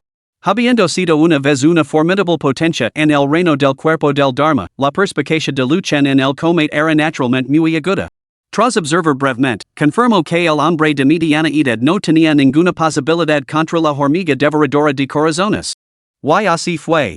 Al instante siguiente, la hormiga devoradora de corazones estalló de furia. Sus enormes colmillos se lanzaron hacia adelante con tal fuerza que lanzaron por los aires al hombre que empuñaba la espada. Crack. La enfurecida hormiga devoradora de corazones no le dio ninguna oportunidad al hombre armado con la espada. Sus dos enormes mandíbulas se cerraron de golpe, partiendo en dos a la figura suspendida por la cintura. ¡Ah! Un grito espeluznante resonó en la sala mientras la sangre empapaba instantáneamente toda la jaula. Las hormigas devoradoras de corazones devoraron el cadáver del hombre armado con la espada como si no existiera nadie más, pero ninguno de los jugadores presentes mostró la más mínima compasión. Los perdedores golpeaban las mesas y pisoteaban el suelo, lanzando maldiciones sin cesar, mientras que los ganadores se regocijaban en su triunfo, bailando y celebrando salvajemente. Una prole tan depravada de alemanas humanas realmente no merecía ninguna compasión. Mientras tanto, Luchun, vestido con su uniforme escolar y con una expresión de fría indiferencia, destacaba claramente entre la multitud. No tardó mucho. Los administradores del coto de casa clandestino detectaron rápidamente la presencia de esta animalia, Luchun. Joven, este no es lugar para usted. Será mejor que se marque de inmediato, no sé que se meta en problemas. Un corpulento gerente, flanqueado por varios secuaces, se acercó a Luchun. Deseo registrarme. Mi fuerza está en el primer nivel del reino del cuerpo forjado. Luchen fue directo al grano sin preámbulos. Estudiante, no has despertado tus habilidades, ¿verdad? No causas problemas aquí. El gerente lo despidió con impaciencia, comenzando a agitarlo. Si no fuera por la protección de los estudiantes de la Alianza Sobrenatural, ya habría echado a Luchen. Gerente, soy un estudiante. ¿Cree que estos espectadores estarían especialmente emocionados de ver a uno entrar en la jaula? ¿No sería bastante llamativo el espectáculo de un estudiante siendo atacado por una bestia? Luchen esbozó una leve sonrisa mientras hablaba con calma. ¿Hablas en serios, muchacho? El corpulento gerente decidió convencer y entrecerró sus pequeños ojos como se entenderá ver a través de Luchen. Adelante, organízalo. Acabo de cumplir la mayoría de edad y puedo firmar un contrato de vida o muerte. Aunque muera, nadie podrá causar problemas. Al oír estas palabras, el gerente perdió al instante todas sus reservas. Se rió con ganas y le dio una palmada en el hombro a Luchen. Bien, bien, bien. Eso es Valencia. Primer nivel del reino del templado corporal, Si ganas, nuestros terrenos de casa no te defraudarán. Las bestias que mates serán tuyas como recompensa. Si pereces, te espera una cuantiosa indemnización. Puedes designar un destinatario y nuestros terrenos de casa se la entregarán personalmente en su domicilio. No hay problema. Firmemos el acuerdo. Luchen asintió levemente. Estos terrenos de casa clandestinos se beneficiaban del dinero de los apostadores y, naturalmente, no engañarían a los participantes. Después de todo, arruinar su reputación destruiría efectivamente el negocio de los terrenos de casa. Entendían perfectamente lo que más importaba.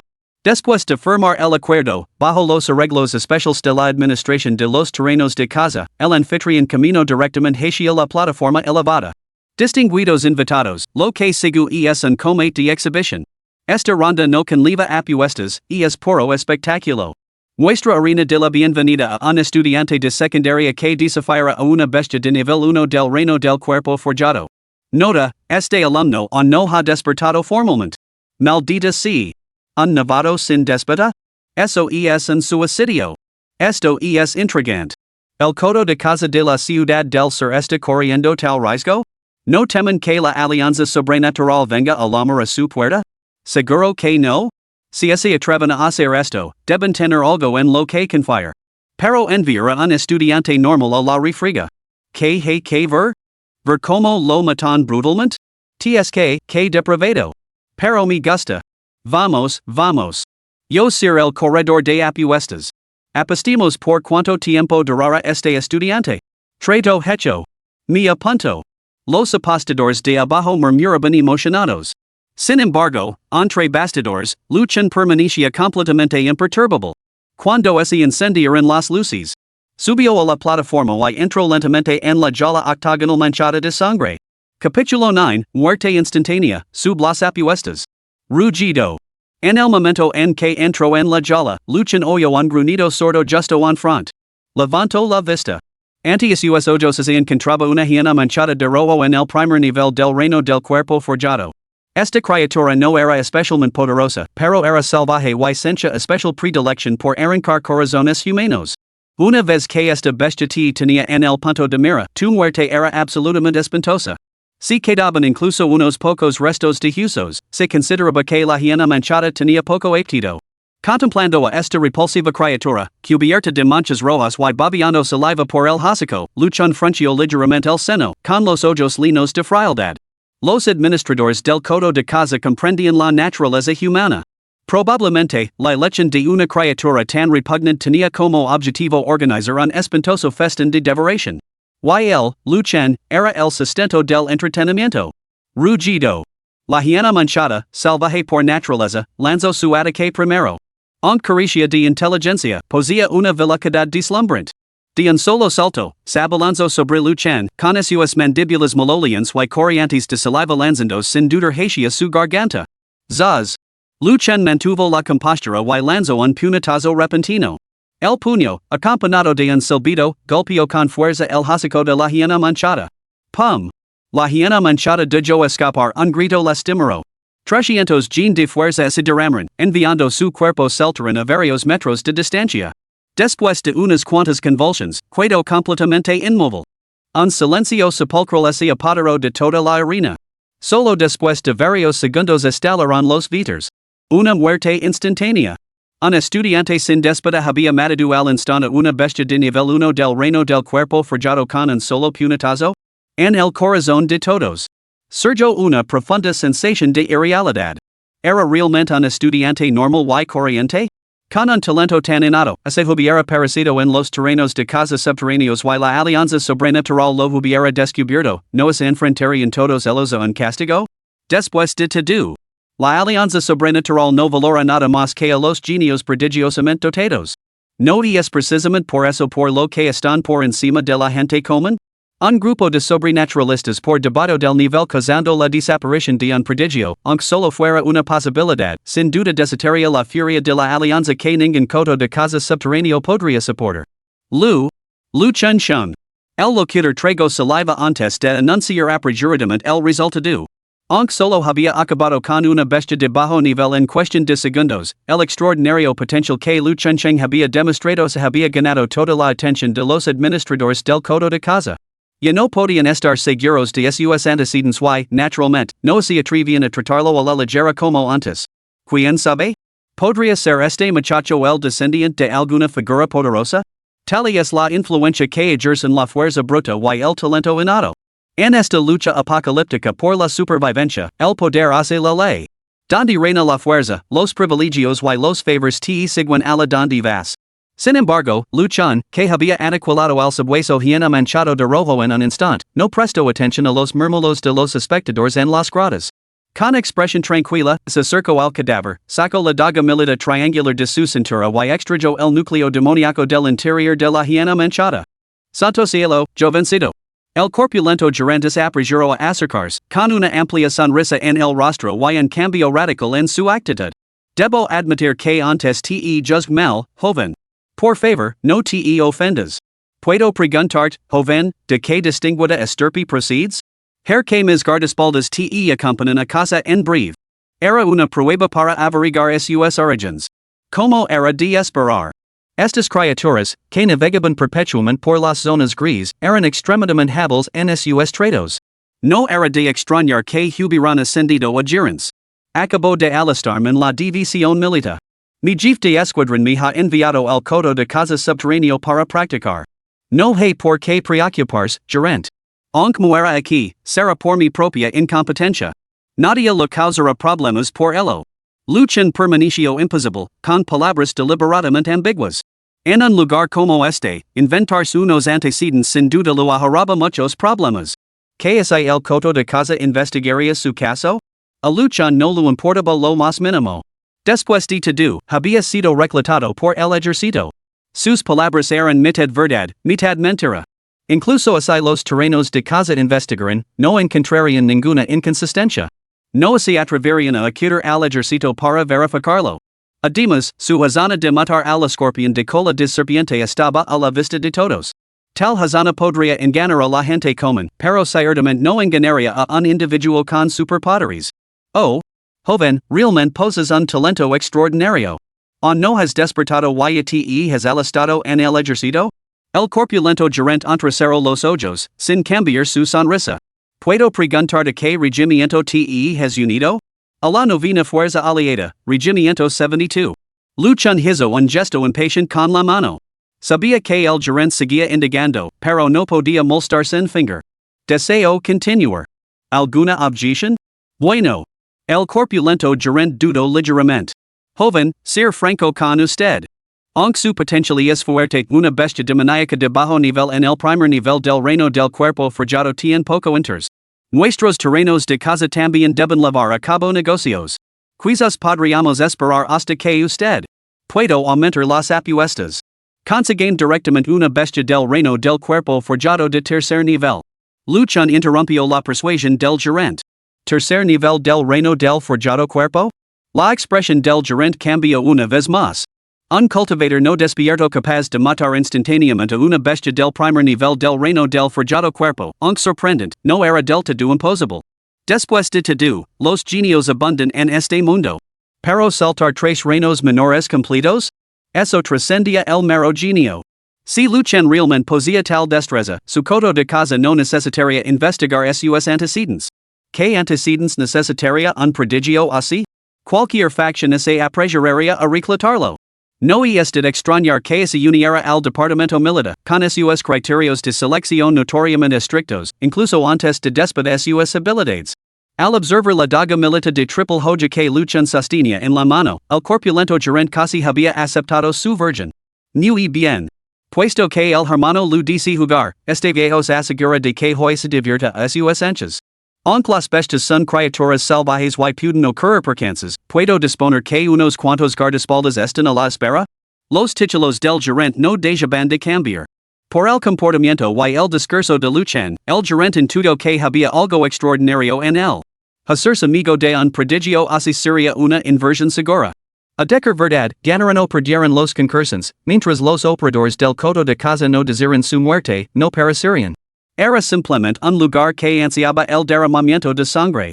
Derramamiento de sangre y violencia, riquezas y bellezas. Solo así se podían encender por completo los deseos de los apostadores, sumergiéndolos en un estado embriagador y onírico del que nunca podrían escapar. No es necesario. Una simple bestia de tercer nivel del reino del cuerpo forjado no es suficiente para quitar la vida. Luchan miró al corpulento gerente con una sonrisa débil y ambigua. Si no te atreves a abrir esta quiniela, te perderás una enorme ganancia. Pero, ¿qué tan seguro estás, hermano Lu?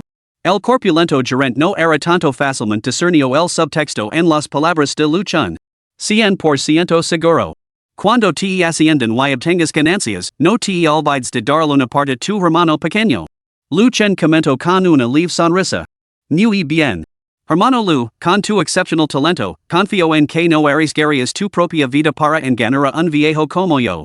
El corpulento gerente, que tampoco era ningún tanto, apretó ligeramente los dientes y tomó una decisión, aceptar tu apuesta. Si tien éxito, obtendrás un 20% de mis ganancias personales. Adelante, haz los arreglos necesarios. Yo también apostar mi propio dinero. Luchan le lanzó el núcleo demoníaco que tenía en la mano al corpulento gerente, sonriendo sin comprometers. Este gerente era bastante decente, elocuente pero decadido. Este tipo de hombres eran los más hábiles a la hora de aprovechar las oportunidades. Parecía que el mayor ganador esta vez sería este tipo aparentemente inofensivo y rotundo. Capítulo 10, Ondas de choque en la arena. Después de esperar unos 10 minutos, Lu Chen regresó a la arena para enfrentarse a su segundo oponente. Un ojo rojo meloso en el tercer nivel del reino del cuerpo forjado. Oh. Tenía un nombre bastante grandioso, el hermano cabeza plana. Tras el renacimiento de la energía espiritual, casi todas las criaturas sufrieron transformations. La raza humana se había embarcado en una superevolución, mientras que otros clanes comenzaron naturalmente su camino hacia la transformación demoníaca. En la era tecnológica, la humanidad reinaba suprema. Por lo tanto, se defendía la compasión por los animales y la protección del medio ambiente. Pero ahora, el sentimiento predominante era, los que no son de nuestra especie albergan corazones traicioneros. Si es les de la oportunidad, inevitablemente buscarán exterminar a toda tu raza. Hablando de eso, este red-eyed honeypot es mucho más salvaje que una hiena. Una vez que se enfrenta a ti y es una lucha a muerte. Aun así, Lucha no se tomó en serio a esta criatura. Dica de forma amable, es el amagarder renser por la más mínima provocación dica sin rodeos, y es simplemente tonto. Al observar el tarot de mil de ojos rojos irradiando una hora descarada de ven y madame por todos sus poros. Luchan decidió conceder su deseo. A decir verdad, el tarot de mil de ojos rojos poseía defensas mediocres. Más allá de sus ágiles movimientos, su única característica notable era su temperamento fogoso. Por lo tanto, en el momento en que pisó la plataforma, se abalanzó sobre Luchan con los ojos inyectados en sangre. Primera forma de la técnica de la lanza que arrebata las sombras, dragon en vuelo. Agarrando su daga milita triangular, Luchan desató con decisión el arte marcial de rango es, la técnica de la lanza que arrebata las sombras. Aunque el hecho de no empuñar una lanza disminuyó su potencia, el poder absoluto de un arte marcial de rango es seguía siendo innegable. El cuerpo de Luchan se retorció en un ángulo imposiblemente agudo mientras su daga se elevaba, golpeando directamente la garganta vital del pot de mil de ojos rojos. ¡Ga! La criatura rugió con furia, contorsionando violentamente su cuerpo para esquivar el golpe letal. Al mismo tiempo, atacó con sus garras afiladas como cuchillas, apuntando directamente a la cara de Luchan. Técnica de la pistola que bar las sombras, segunda forma, cisne asustado. Luchan parecía tranquilo, pero sus movimientos eran asombrosamente ágiles. En el instante en que las garras atacaron, cambió de postura y giró su cuerpo muy ligeramente. Sin embargo, esa evasión fugaz estuvo peligrosamente cerca, ya que las garras lo rozaron por muy poco. En esa fracción de segundo de desalineación, la daga que tenía en la mano se hundió sin previo aviso en el corazón del honeypot. Muchos espectadores debajo del escenario ni siquiera se dieron cuenta de cómo había atacado Luchan. Para ellos, solo pareció un breve y simple cruz de caminos. Pero cuando comprendieron lo que había sucedido, el otro dominante ojo rojo yacía retorciéndose y convulsionando en el suelo. En cuestión de segundos, sus forcejeos cesaron por completo. Un golpe fugaz, tan efímero como la flor de una campanilla. Muerte instantánea. Otra muerte instantánea. Los apostadores debajo del escenario perdieron la cabeza al instante. Maldita sea.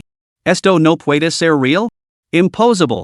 Sospecho seriamente que Hunting Ground ha amenazado esto. Exigimos una explicación. Una apuesta de 10 a 1 y lo ganaste en solo golpe. A mano. A mano. A mano. Los apostantes estaban furiosos. La razón era simple. En esta ronda, Hunting Ground había fallado las apuestas. Las probabilidades de Luchan eran de 1-10. Con unas apuestas tan altas, la mayoría de los apostantes, naturalmente, apoyaron al otro bando. Sin embargo, el salió con fuerza y terminó la pelea en segundos. Los apostantes estafados, naturalmente, sospecharon que Hunting Ground había amenazado el combate. Caballeros, caballeros. Al ver que la situación se descontrolaba, el corpulento gerente, con el rostro sombrío, se apresuró a subir a la plataforma elevada. Nuestro campo de caza siempre ha defendido la equidad y la imparcialidad. No hay absolutamente ningún tipo de trampa. Entre ustedes, debe haber algunos con una habilidad considerable. ¿No ha podido ninguno discernir ese nuestro campo ha sido amanado? Cuando las palabras del corpulento gerente colaron. Algunos de los apostadores que antes permanecen en silencio comenzaron a suspirar y a hablar. Ay, esta vez lo hemos juzgado mal. Ese muchacho no es un estudiante cualquiera. Su destreza física es extraordinaria, sus técnicas marciales exquisitas y su experiencia en combate supera incluso a la mía. Aunque no haya despertado un estudiante como este. Sería difícil encontrar a otro como él en toda la ciudad no, en toda la novena zona de seguridad. En efecto, un prodigio hacia si digna honra nuestro establecimiento? Cuando obtuvo South City Hunting Grounds el privilegio de atraer a un genio tan demoníaco? A medida que varios apostadores experimentados ofrecen sus explicaciones, la conmoción se fue calmando poco a poco. Aunque muchos de los que habían perdido dinero seguían completamente contrariados. No se atreveron a montar una escena sin pruebas de juego sucio. Tragando sus amargas perdidas en silencio, aceptaron su destino. Caballeros, el joven maestro Lu buscó este coto de casa por su cuenta. Nuestro conocimiento sobre él sigue siendo incompleto. Recalibraremos las probabilidades para sus futuras partidas. El corpulento gerente ofreció una breve explicación antes de bajar del estrado. Más vale prevenir que curar. A menos que los pilaran con las manos en la masa. Estos adictos al juego no se irían tan fácilmente. Así es la naturaleza humana. Ya. El hermano Luis es un prodigio. Este viejo está completamente impresionado. Nada más regresar entre bastidores, el corpulento gerente se acercó a Luchen, riendo a carcajadas. Parece que has obtenido unas ganancias considerables, Luchen sonrió levemente, con el ánimo bastante animado. Teniendo en cuenta todo. Su botón de hoy no estaba nada mal. Esas probabilidades de un ten lo habían reportado 10 veces más. Lo que había comenzado como un solo núcleo demoníaco se había multiplicado sin esfuerzo por 10. No era de extrañar que el juego resultara tan adictivo. Hermano Lu, aquí tienes tu apuesta y tu parte de las ganancias. El corpulento gerente sacó un paquete y así lo entregó con una amplia sonrisa. Sigo frecuentando el establecimiento de este viejo amigo en el futuro, hermano. Eres demasiado amable, viejo amigo. Estar entrenando aquí durante el próximo mes. Luchen aceptó el paquete sin protestar. Después de un momento, preguntó con una leve sonrisa, viejo amigo, ¿cuándo llega el día de mi despedida? ¿Crees que mi ser famoso? Por supuesto. Con tu talento, hermano Lu, seguro que causarás sensación en innumerables academias. El corpulento gerente respondió sin dudarlo. Sus palabras eran sinceras, alguien capaz de matar a una bestia del reino del cuerpo forjado de tercer nivel antes de despedida era realmente un fenómeno de la época. Ah, sí. En ese caso, debo felicitar por adelantado, viejo amigo, por convertir en el director general de este coto de casa. ¿Qué quieres decir con eso, hermano Lu? Al escuchar el comentario aparentemente irrelevante de Luchen, el corpulento gerente se detuvo sorprendido. ¿Gerente general del coto de casa? Olvidalo. A menos que pudiera duplicar o triplicar los ingresos del coto de casa, en ni siquiera valía la pena considerarlo. Completamente irrealista, ¿verdad? El corpulento gerente negó con la cabeza en silencio, sin tomar en serio las palabras de Luchen. Al fin y al cabo, solo era un niño. ¿Cómo iba a comprender la profundidad de las aguas que lo rodeaban? Bueno, si mi hago famoso, podría provocar mi nombre para promocionar sus terrenos de casa, ¿sabe? Mention como perfección mis habilidades aquí mismo. Luchen le dio una palmada en el hombro al corpulento gerente, con una sonrisa que escondía un significado más profundo. Al ver que Luchen se daba la vuelta para marcharse. El corpulento gerente, que poco a poco recuperaba el sentido, de repente vio una intensidad sin precedentes en sus ojos. Espera, muchacho. El corpulento gerente interceptó apresuradamente a Luchen, sacando directamente un núcleo demoníaco del tercer reino de su anillo de almacenamiento. Luego esbozó una sonrisa irónica. Lu, muchacho, mi querido Lu, realmente eres. El corpulento gerente se quedó completamente sin palabras. Era un tipo astuto, rápido para captar la esencia de las cosas. Si Luchen realmente saltaba a la fama, promocionar los terrenos de casa bajo el pretexto de su entrenamiento aquí sin duda atraería a una avalancha de nuevos clientes. Tal prevision era realmente notable. Talento, destreza, carácter. La conducta de lucha no se parecía en nada a la de un estudiante de secundaria. ¿Cómo demonios se había formado una persona así? Incluso el corpulento gerente, que había visto todo tipo de personajes, y no podía menospreciar al joven Luchan. Un prodigio así estaba destinado a alcanzar cotas totalmente inalcanzables para los hombres de su posición. Por lo tanto, tomó una decisión instantánea y se volcó por completo. Un núcleo demoníaco del tercer reino, su valor superaba fácilmente 100 núcleos del primer reino. Era un gesto rebosante de sinceridad. Hermano Lu, no voy a andar con rodeos. Presentémonos como es debido. Soy Yang Biao. Considera este núcleo demoníaco como un regalo para ti. Si alguna vez liga ese día, me asegurar de que juegas completamente satisfecho. En estas circunstancias, sería discords recazarlo, hermano. El hermano Yang es un tipo astuto, y me encanta hacer amigos astutos. Luchan guardo el núcleo demoníaco y hablo con calma. Ya. Vamos, déjame acompañarte personalmente. Los dos salieron del codo de casa cogidos del brazo. Para ser sinceros. El gerente Yang Biao era sin duda un hombre con talento. Estaba dispuesto a invertir mucho dinero y Luchan necesitaba recursos desesperadamente. Asociarse con él podría ser beneficioso para ambos. Capítulo 11, Aumento de la fuerza. Cuando regresó a casa, ya era bien entrada la noche.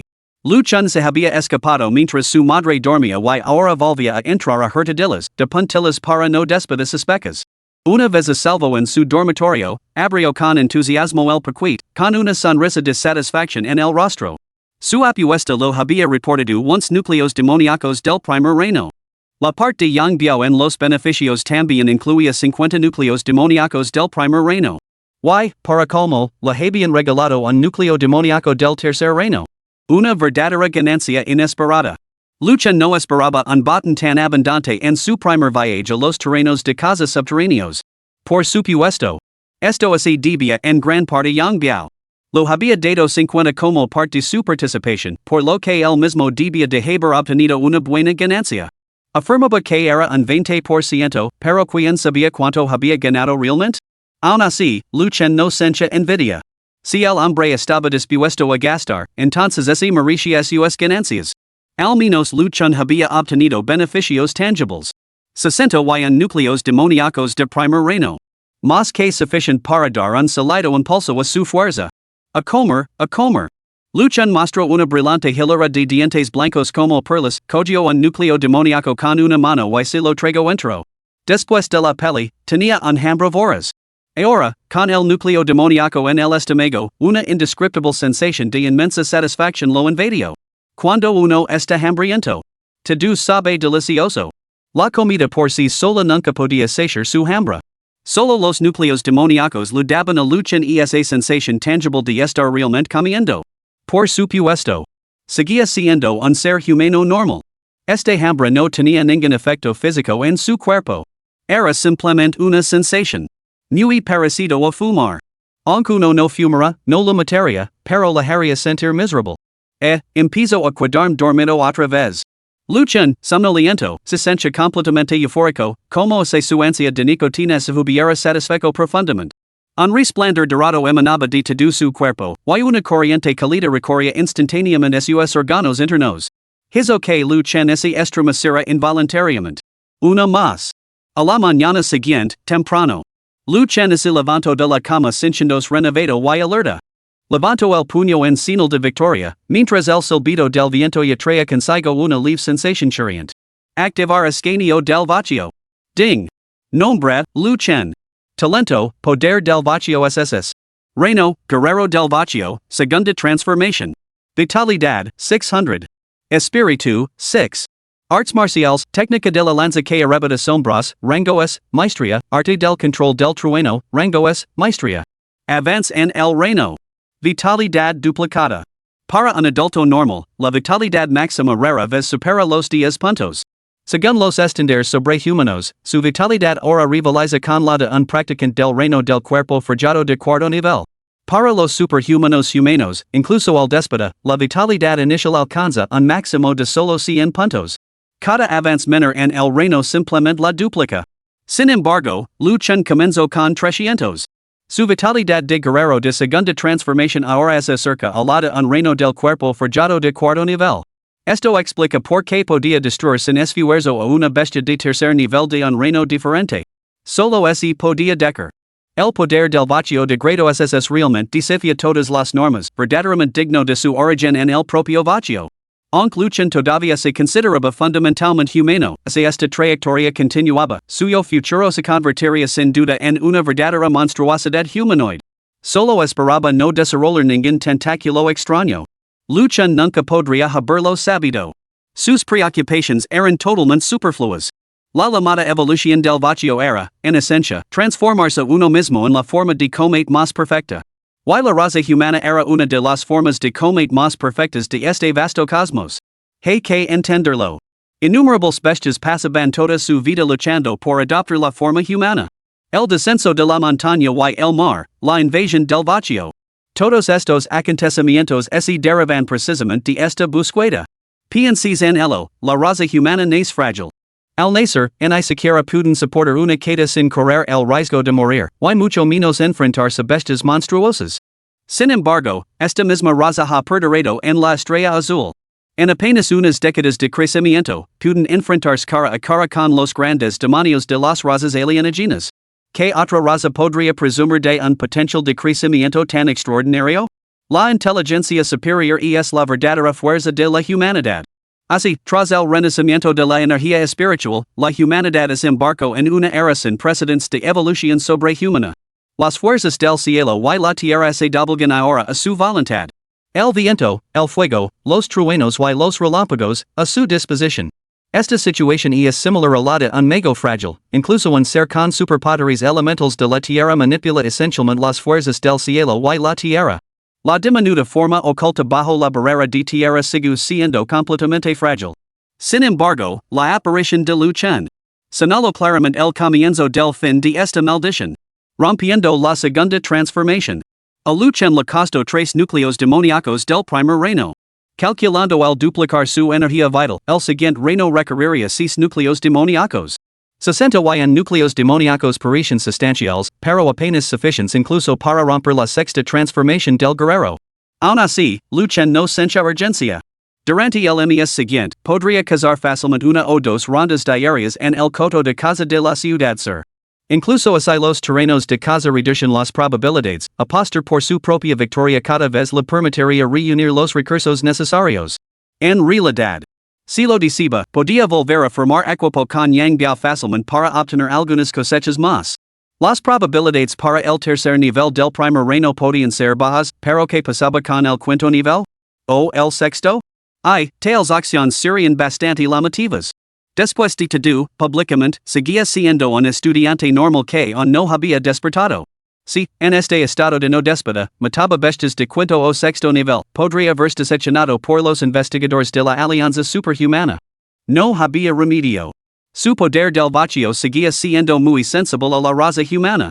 Una vez expuesto, ¿quién podía garantizar cómo lo verían los altos mandos de la Alianza Superhumana? Después de todo, era un miembro de pura cepa de la raza humana.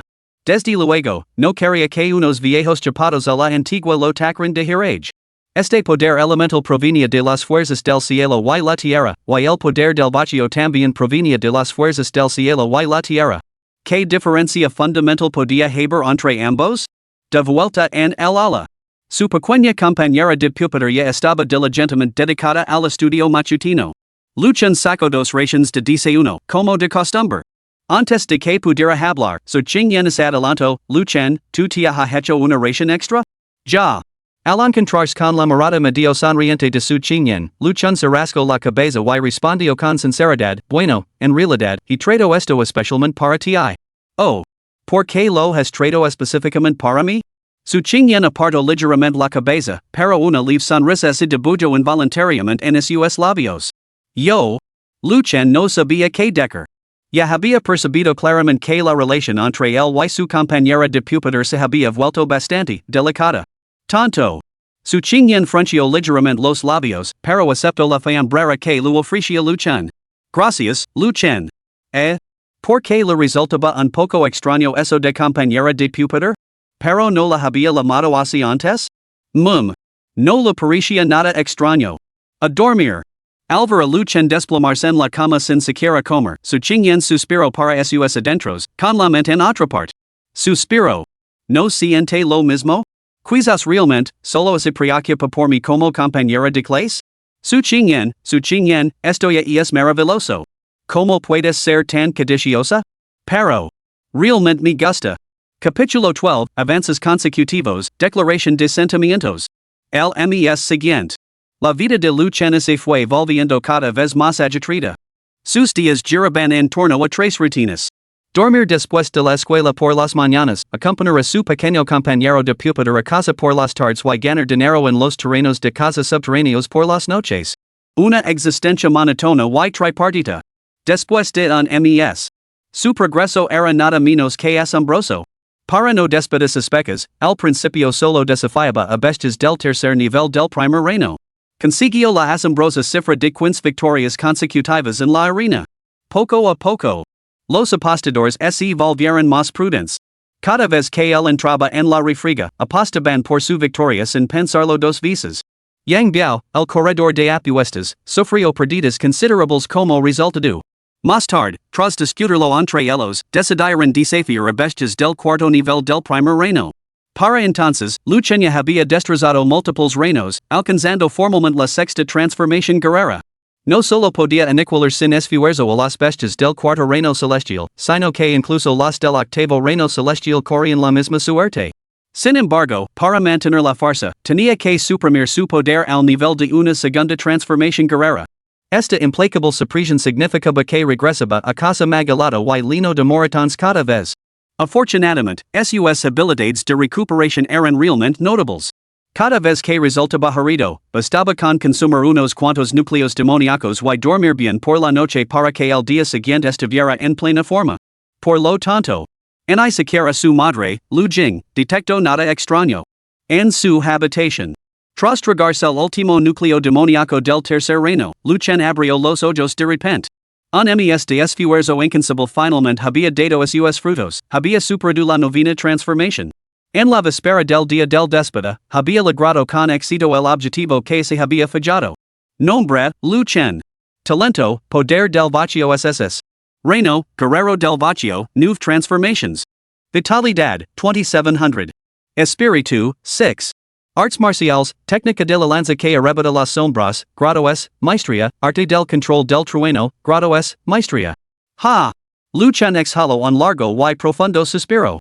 El poder frenético se agitaba sin descanso dentro de él, despertando un deseo abrumador de encontrar a alguien con quien luchar.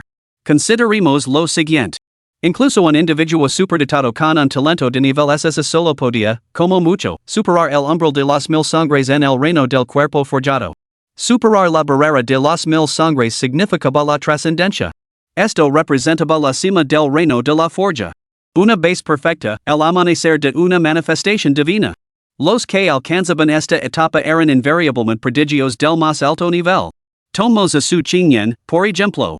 Su talento innato era el poder extremo del hielo de grado SSS. En su vida anterior, había superado con facilidad el umbral de las 1000 sangres, logrando finalmente la sublimación física y manifestando el divino cuerpo sagrado de jade helado. Banada en escarcha, su forma brillaba como el jade blanco, pura y impecable. Cada centímetro de su piel se había vuelto más blanco que la nieve. Eso marcó el comienzo de su metamorfosis. En su vida anterior, Lu Chen, debido a su talento único, también desencadenó un sorprendente fenómeno celestial. Por desgracia, no obtuvo ningún beneficio tangible de ello. Afortunadamente. En esta vida, ya era extraordinario. Incluso antes de déspota, su cuerpo había sufrido cambios trascendentales. A través del escaneo del vacío, podía ver claramente un distintivo resplandor dorado que fluía incesantemente dentro de él. Incluso cada gota de su sangre. Ahora brillaba débilmente con un resplandor dorado. No sabía si esto se consideraba una metamorfosis completa o simplemente incompleta. Sin embargo, su energía vital se acercaba a la marca de los 3000. Un físico así podía aniquilar por completo a cualquier ser con superpoderes en la segunda etapa de absorción de chi. Así es como uno empieza a convertirse en un monstruo, Lu Chen controló su poder y suspiró suavemente. Bueno, ¿qué le vamos a hacer? Paso a paso. Hoy era el día del déspota, mejor no llegar tarde. Después de un lavado rápido, se colgó la mochila al hombro y luego puntual al colegio. Un mes de entrenamiento riguroso. Lo había dado a Lu Chen una leve sensación de renacimiento. Ah, qué alegría ver el patio del colegio. Los chicos y las chicas charlaban y rían, las parejas pasaban del brazo y su compañera de pupitre, tan sensata y bien educada, lo esperaba. Aunque últimamente esa compañera de pupitre se había estado comportando de forma bastante extraña. Su Qingyan. ¿Por qué siempre me evitas? En el patio, Lu Chen vio a su compañera de pupitre tratando de evadirlo de inmediato. Yo, no lo hago. Su Qingyan mantenía la mirada baja, con su tono tan suave como siempre, pero tenido de un ligero distanciamiento. Esto dejó a Lu Chen con una inexplicable sensación de inquietud. ¿Qué te preocupa últimamente? Lu Chen instintivamente se acercó para revolver el pelo, pero ella lo esquivó en el último momento. Mi pequeña compañera de pupitre. ¿De verdad vas a dar medio paso atrás? Lu Chen. Tú. Su Qingyan levantó de repente la cabeza, con sus cautivadores ojos llenos de lágrimas y rebasantes de dolor. No terminó la frase, solo se secó las lágrimas y salió corriendo. ¿Por quién me tomas? ¿Podrías decírmelo sinceramente? Si no te gusto, ¿podrías dejar de burlar de mí? De verdad que no podré contenerme. ¿Quién quiere este tipo de ambigüedad, sin vergüenza? La expresión de Lu Chen se congeló, dejándolo clavado en el sitio durante un largo momento.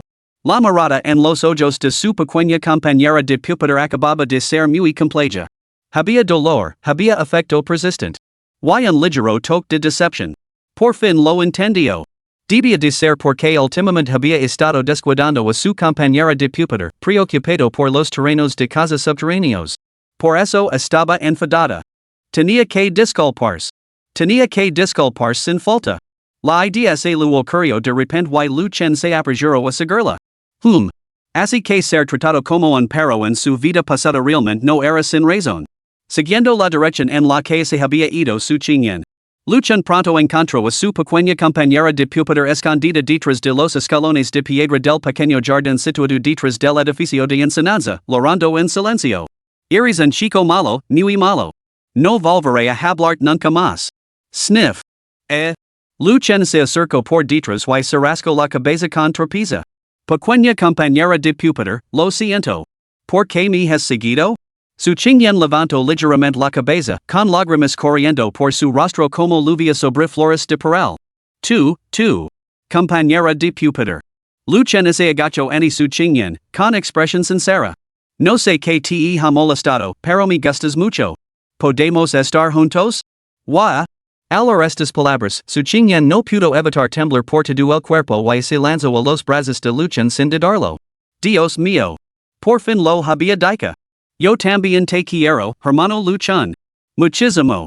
Después de confesar sus sentimientos, su Qingyan lloró un más amargamente. Tenía tanto miedo de perderte, pero solo soy un alma lamentable que ni siquiera puede defenderse cuando la acosan. Tenía miedo de que, sat lo decía, perdería incluso mi estatus de compañera de pupitre. Yo, en absoluto. Lu Chen abrazó suavemente el delicado y frágil cuerpo de su Qingyan. Eres la chica más fuerte que conozco. Esta chica que infundía terror en los corazones de las tribus extranjeras era todo menos débil. Su abuela gravemente enferma era su única vulnerabilidad. En ese momento, no se atrevía a permitirse ni el más mínimo capricho. Porque ella era el único pilar que sostenía ese pequeño y destartalado hogar. Así que soportó el acoso. No se atrevía a causar el más mínimo problema a su abuela. Lu Chen lo recordaba. En su vida anterior, al despedir sus poderes, su Qingyan no dijo nada. Ante toda la escuela, había golpeado a todos los compañeros de clase que la habían acusado hasta dejarlos gravemente heridos. Aunque no había matado a nadie, seguía siendo una forma de venganza. Gracias a su talento de nivel SS, el asunto finalmente se esfumó. Así que, a pesar de que su Qingyan parecía docilante Lu Chen, en realidad poseía no solo un temperamento distante, sino también una feroz venganza. Amaba apasionadamente y odiaba ferozmente, llevando un estricto control de sus deudas y favors. Esta era la verdadera su Qingyan. Una chica que empuñaba un cuchillo de cocina contra los monstruos para proteger a su abuela. ¿Cómo podía ser realmente débil? Ya. Deja de llorar. Acabarás pareciendo un gatito. Lu Chen acarició el rostro de su Qingyan, secundó las lágrimas con infinita ternura. Apartar de ahora, ser tu roca. Nunca te abandonaré. ¿Lo recuerdas? Lo recuerdo. No debes engañarme. Su chinyan finalmente logró esbozar una sonrisa entre lágrimas. Pero al momento siguiente, sintiéndose bastante avergonzada, enterró el rostro en el pecho de Luchan. Ambos se aferraron al abrazo del otro con un anhelo casi desesperado. Deciden que ese momento durará para siempre. Capítulo 13, El regreso de Gu Yenran. Después de calmar a su chinyan, la pareja regresó junto al patio de la escuela. Luchan caminaba con air seguro, mientras que su chinyan lo seguía con la mirada baja. Al fin y al cabo, era una chica. Aunque sus sentimientos eran mutuos, las mejillas sonrojadas de su chinyan delataban una timidez persistente. Dudaba en mostrar una intimidad excesiva con Luchan en público. Luchan, la ceremonia del despedida está a punto de comenzar. ¿Por qué ligas tan tarde? Justo cuando Luchan saboreaba el recuerdo del cálido abrazo de su compañera de pupitre, la belleza de la escuela, Gu Yenran, les bloqueó abruptamente el paso. Su atuendo de joya se inclinaba hacia un estilo sofisticado, de hermana mayor. Su rostro lucía un maquillaje ligero, que mezclaba inocencia con un toque de seducción. En cuanto a su aspecto físico, sin duda tenía motivos para estar orgullosa. Sin embargo, los dos levaban un mes sin hablarse. Luchan había dado por hecho que él lo había superado hacía tiempo. No esperaba que reapareciera en este momento crítico. ¿A dónde voy no es asunto tuyo? Replicó Luchan, despachando a la despiadada adornada. No somos amigos. Apartate. ¿Cómo puedes ser así? Gu Yenran apretó los labios, con una expresión llena de dolor. Durante el último mes. Aunque no lo había buscado, lo había observado en silencio. Ver cómo le lavaba la comida a su chinyan, ver cómo la acompañaba a casa, eso le carcomía el corazón. Ese trato había sido solo para ella. ¿Cómo que soy grosero?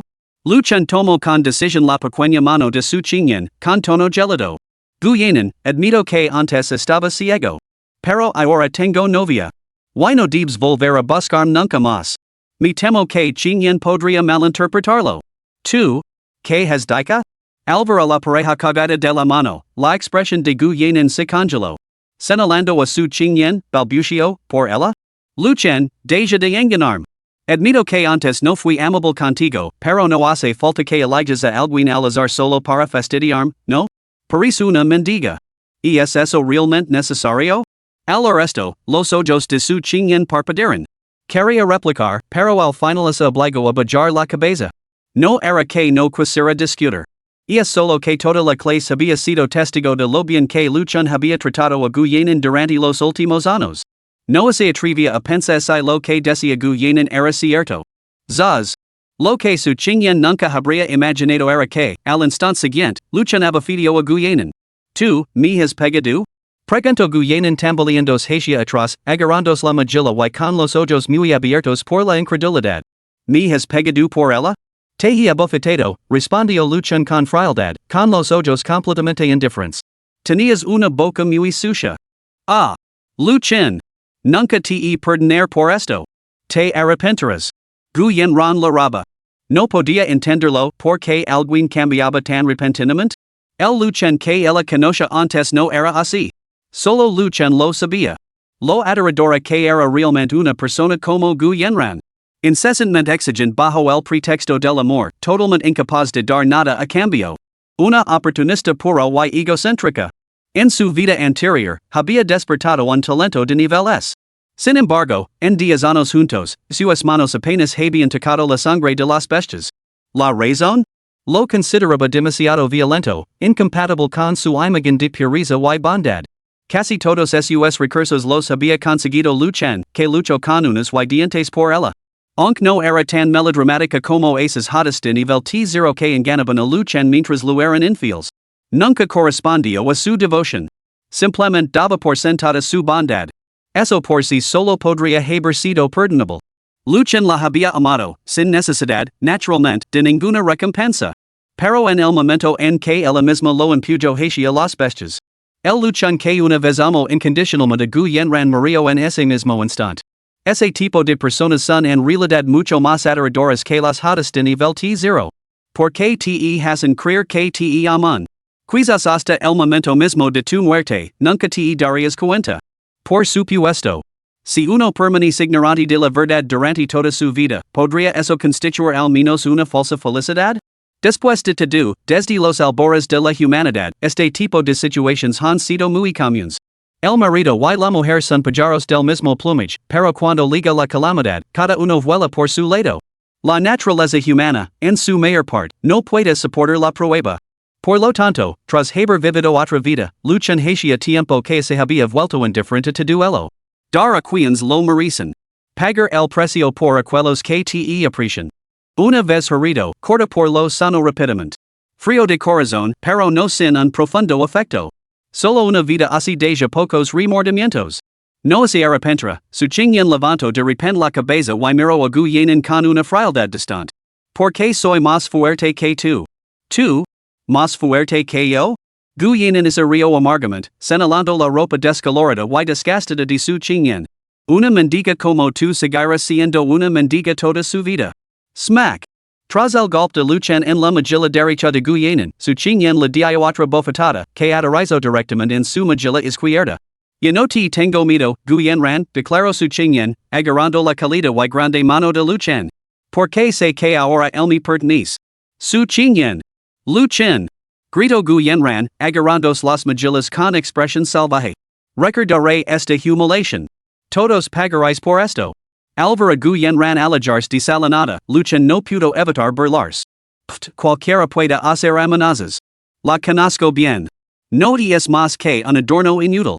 Al ver que su chingyen soltaba de repente su mano y avanzaba con hasco, luchan se quedó completamente desconcertado. ¿Qué, segus enfadada? ¿Y dica algo malo? El corazón de las mujeres es como agujas en el fondo del mar. Así que, una vez que se mía, la reina de hielo vieja mostrar su verdadera cara, devuélveme a mi dulce y obedient compañera de pupitre. PD, hora de la mini-lección del rey del mar. Primera pregunta, ¿por qué está enfadada la compañera de pupitre? Pasó el tiempo. Comenzó la ceremonia del déspota. En el campo de deportes. Los profesores organizaron metadicamente sus respectivas clases y llevaron a los alumnos uno tras otro al salón del déspota. Pronto llegó el turno de la clase 6, a la que pertenecía Luchan. Luchan sabía muy bien que este grupo de individuos despiertos con superpoderes era el de mayor calibre en toda la historia de la Academia Suroeste. Solo los talentos con superpoderes de rango es llamaban no menos de 10.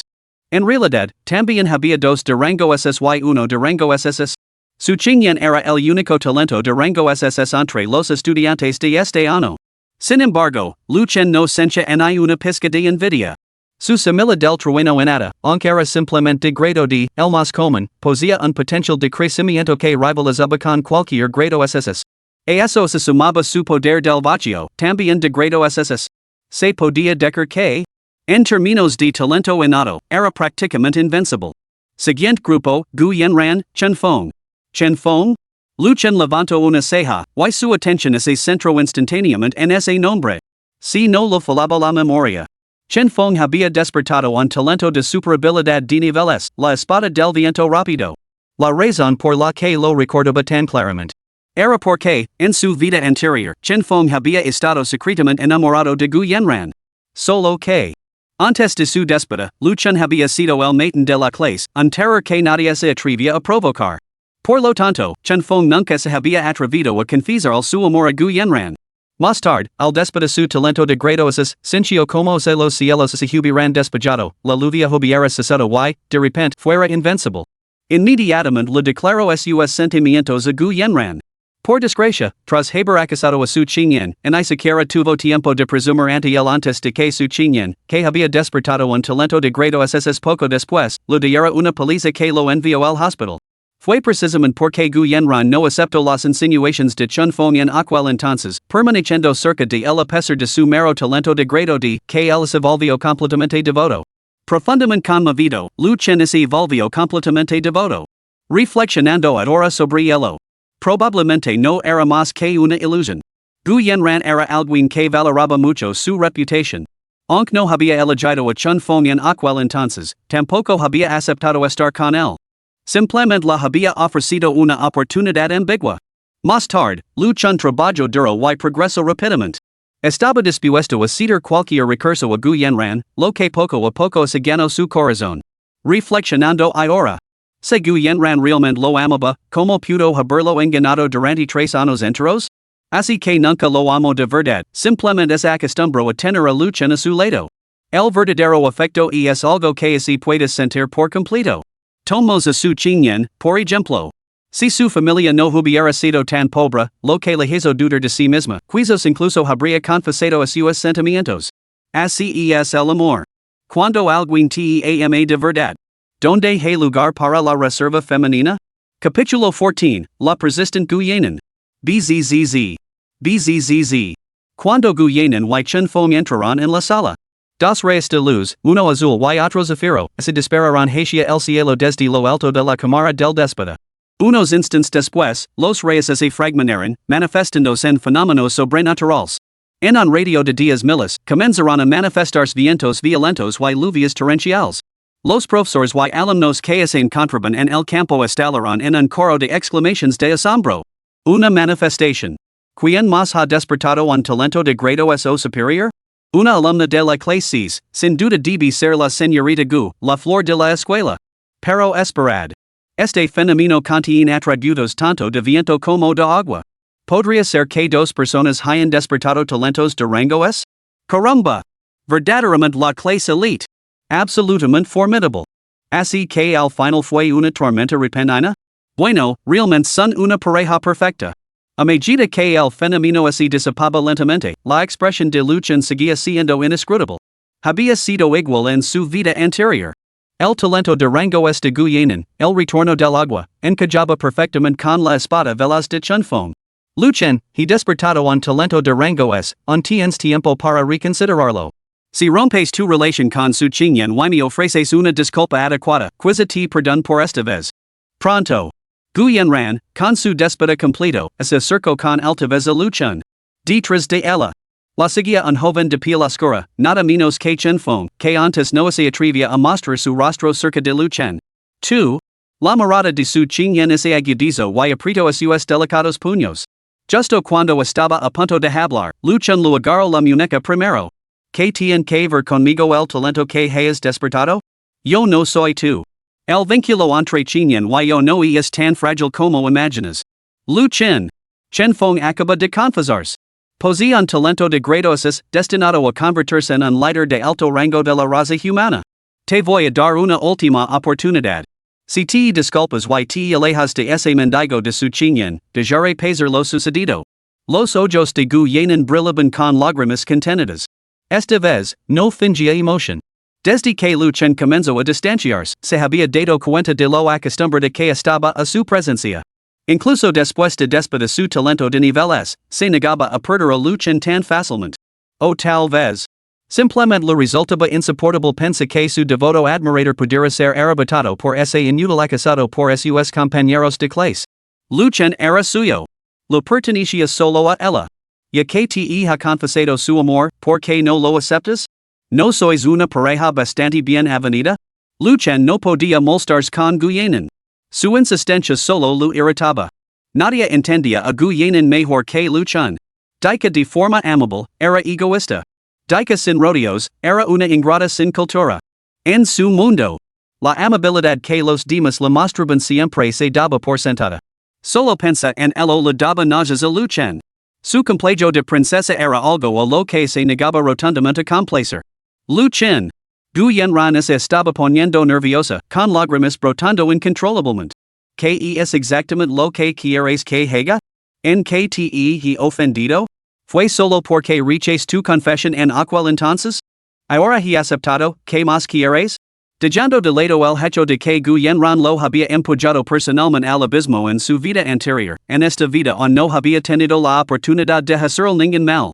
Lo único que desconcertaba a Luchan era porque, dada la naturaleza orgullosa de Guyanran, ella estaba tan obsesionada con esto. No había visto ningún indicio de ello en su última vida. Guyanran, no hay posibilidad entre nosotros. Ni ahora ni nunca la habrá. En ese momento, Luchan apretó con fuerza la pequeña mano de su chinyan y la agitó deliberadamente ante Guyanran. No nos molestes más. Francamente, es bastante agitador. Bien. Muy bien. Luchan, ¿de verdad crees que no tengo a nadie más? Gu Yenran esposo una sonrisa triste y, de repente, se volvió hacia Chen Fong. Acabas de decir que querías estar conmigo, ¿es cierto? Por supuesto que es cierto. Yenran, he despertado un talento de grado ss mis logros futuros son ilimitados. Ese luchan esta por debajo de ti. Juro que te trader bien durante el resto de mi vida. Chen Fong se apresuró a asegurárselo desde un lado. Llevaba mucho tiempo sintiendo un afecto secreto por Gu Yenran. Antes, solo podía estar en las esquinas, viendo como él se acercaba a Lu Chen. Pero ahora todo había cambiado. Él, Chen Fong, por fin se había levantado. Un bruto violento como Lu Chen no le daba ningún miedo. Muy bien. Acepto tu propuesta. Respondió Gu Yenran, con expresión imposible. Sin embargo, sus ojos se movían rápidamente, observando furtivamente la reacción de Lu Chen.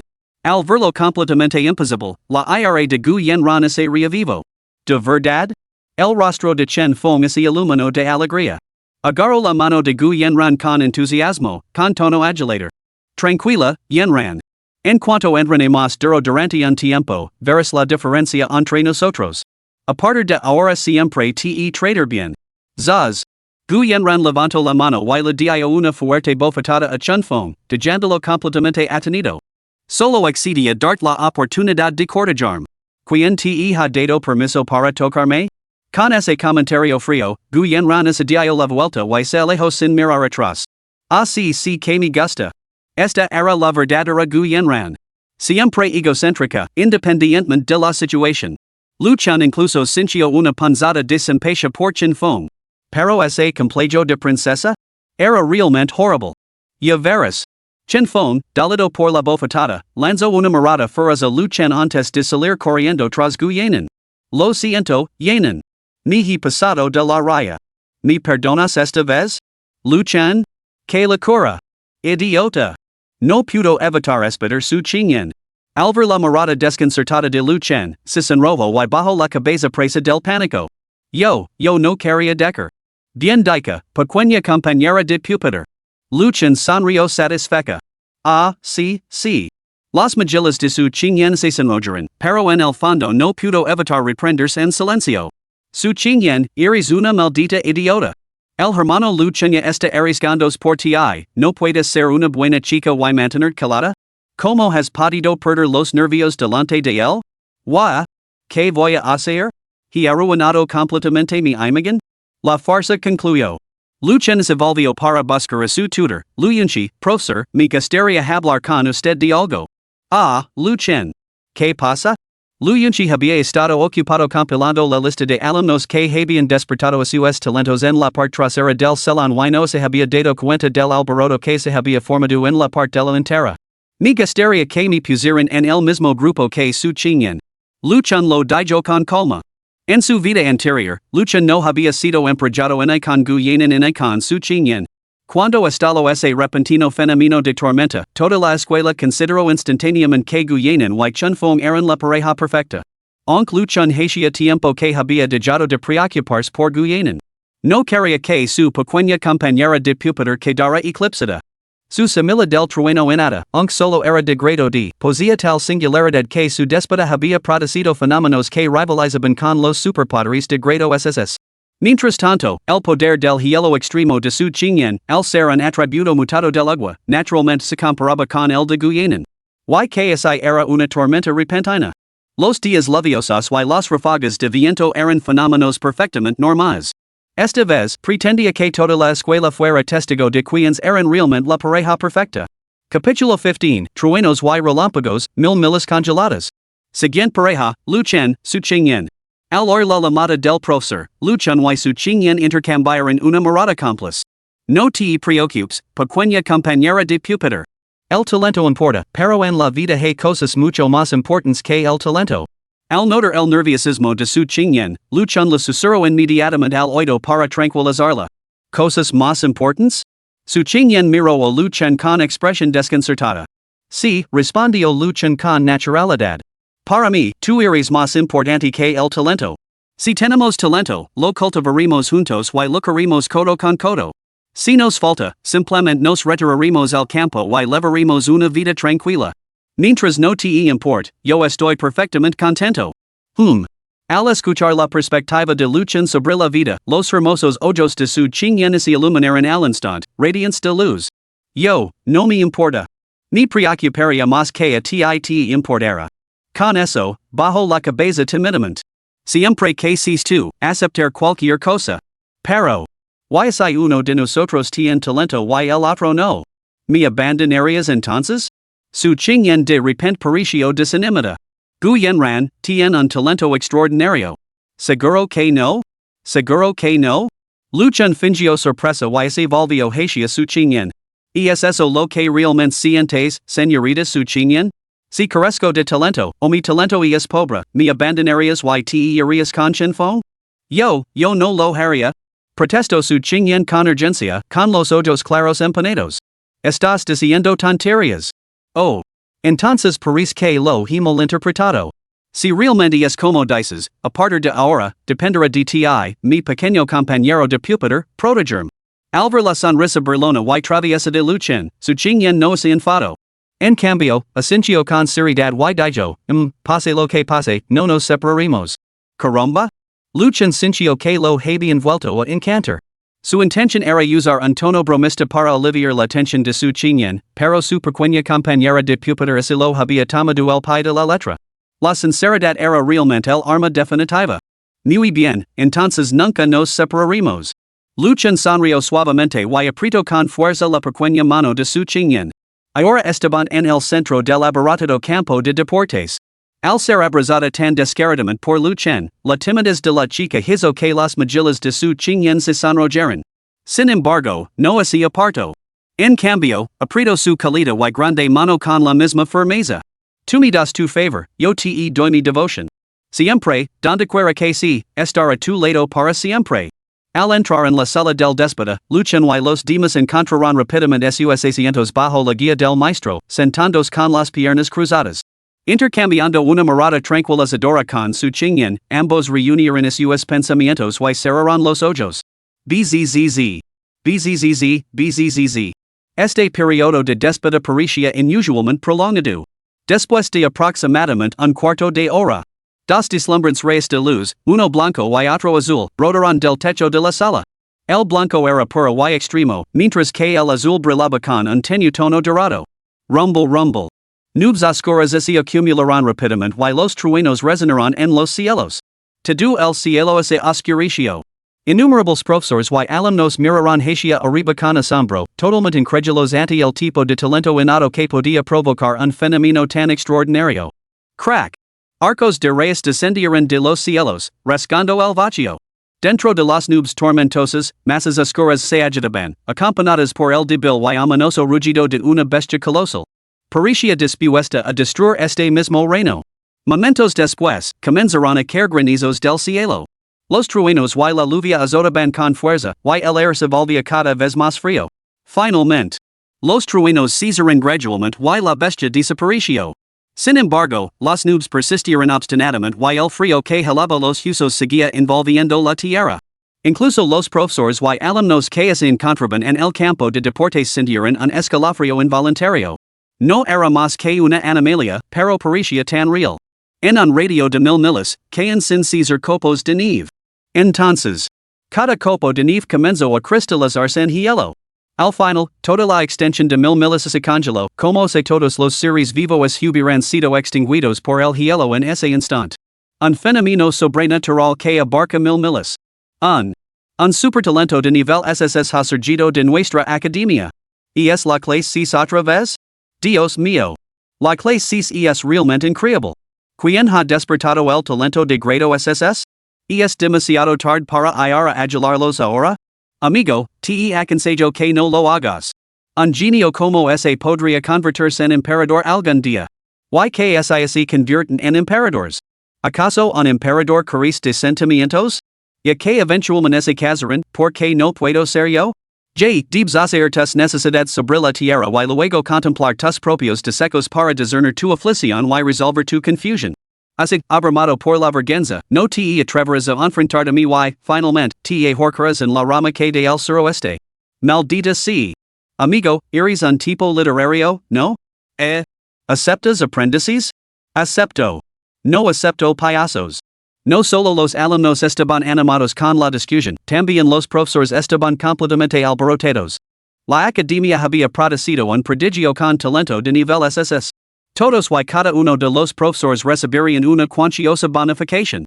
Especialmente su tutor, Lu Yunchi. Professor Lu, enhorabuena. ¿Cómo te atreves a llamarme así, Professor Wang? Dirigid a mí como jefe de departamento. Oh, claro, claro. Directora Lu, ¿está libre para cenar esta noche? Nanchang Grand Restaurant, yo invito. Para celebrar su inminente ascenso. Por favor, dispersos por ahora. Debo ir a ver a mis alumnos y hablar con ellos sobre sus solicitudes para la universidad. Abrumada por el entusiasmo de los profesores, Lu Yunchi, algo nerviosa, encontró rápidamente una excusa para marchars. Con un prodigio saliendo de su clase, estaba claro que sus días por delante no iban a ser nada tranquilos. Informando al director, las pruebas confirman que la estudiante Su Qingyan posee un talento de control del elemento hielo de grado SS, el poder del hielo extremo. Excellent. Excellent.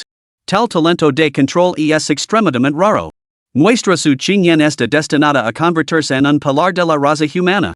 Dentro del salón del déspota, el director Wang Huiyan, que presidia la ceremonia, sonría de oreja a oreja. Un prodigio que posea unas habilidades de control tan formidables solía ser más valioso en los campos de batalla a gran escala que la mayoría de los prodigios orientados al combate. Estas personas podían dirigir todo el teatro de operaciones desde la retaguardia, aliviando significativamente la presión del combate sobre los soldados de primera línea. Efectivamente. El día que Su Qingyan ascendió al trono, se convirtió verdaderamente en la líder espiritual de la novena alianza, llevándolos a lograr hazanas notables en los campos de batalla extraterritoriales. Si no hubiera elegido cargar contra el circo por el bien de Lu Chen, su futuro habría sido aún más resplandeciente. Director, también se ha analizado el talento del estudiante Lu Chen. Tras múltiples comparaciones, su talento solo puede calificarse como de grado D. ¿Qué? ¿Podría estar defectuoso el instrumento? Una manifestación tan poderosa. ¿Cómo podría ser de grado D? Wang Huiyan no pudo evitar fruncir el seno. Había sido testigo de primera mano de la asombrosa columna de luz que brotó del cuerpo de Lu Chen. Su brillo no había sido menos intenso que el de Su Qingyan, quizás incluso ligeramente más fuerte. Director, lo hemos comprobado varias veces. Sigue siendo de grado D, el equipo de detección no muestra anomalias. Esto. Wang Huiyan miró a Lu Chen, que permanecía perfectamente sereno, momentáneamente sin saber qué decir. No pasa nada, director. Me encuentro bien. Lu Chen parecía completamente relajado, pero en el fondo estaba contemplando así revelar abiertamente la peculiar naturaleza de la semilla del trueno. Su situación no tenía precedentes. Una vez expuesta, traería tanto riesgos como recompensas. Entonces, aquellos que lo perseguían no se limitarían solo a la raza humana. Después de todo, esas razas extraterrestres no eran tantas. Nunca tolerarían la existencia de tal aberración. Antes de haber madurado por completo, realmente no quería llamar demasiado la atención. No importaría mucho para él mismo. Pero era imposible garantizar que no implicaría a Su Qingyan. En su vida anterior, actuó por el bien de Gu Yanran. En esta vida, naturalmente, no desearía ver a Su Qingyan sometida a intentos de asesinato o persecución por parte de esas razas extraterrestres por su culpa. Sin embargo, este talento de tipo crecimiento. Un potencial tan desafiante a los dioses ya no podía describirse simplemente como prodigioso. Siempre que no pereciera prematuramente, podría hacerse infinitamente más fuerte. Por lo tanto, revelarlo o no revelarlo importaba poco.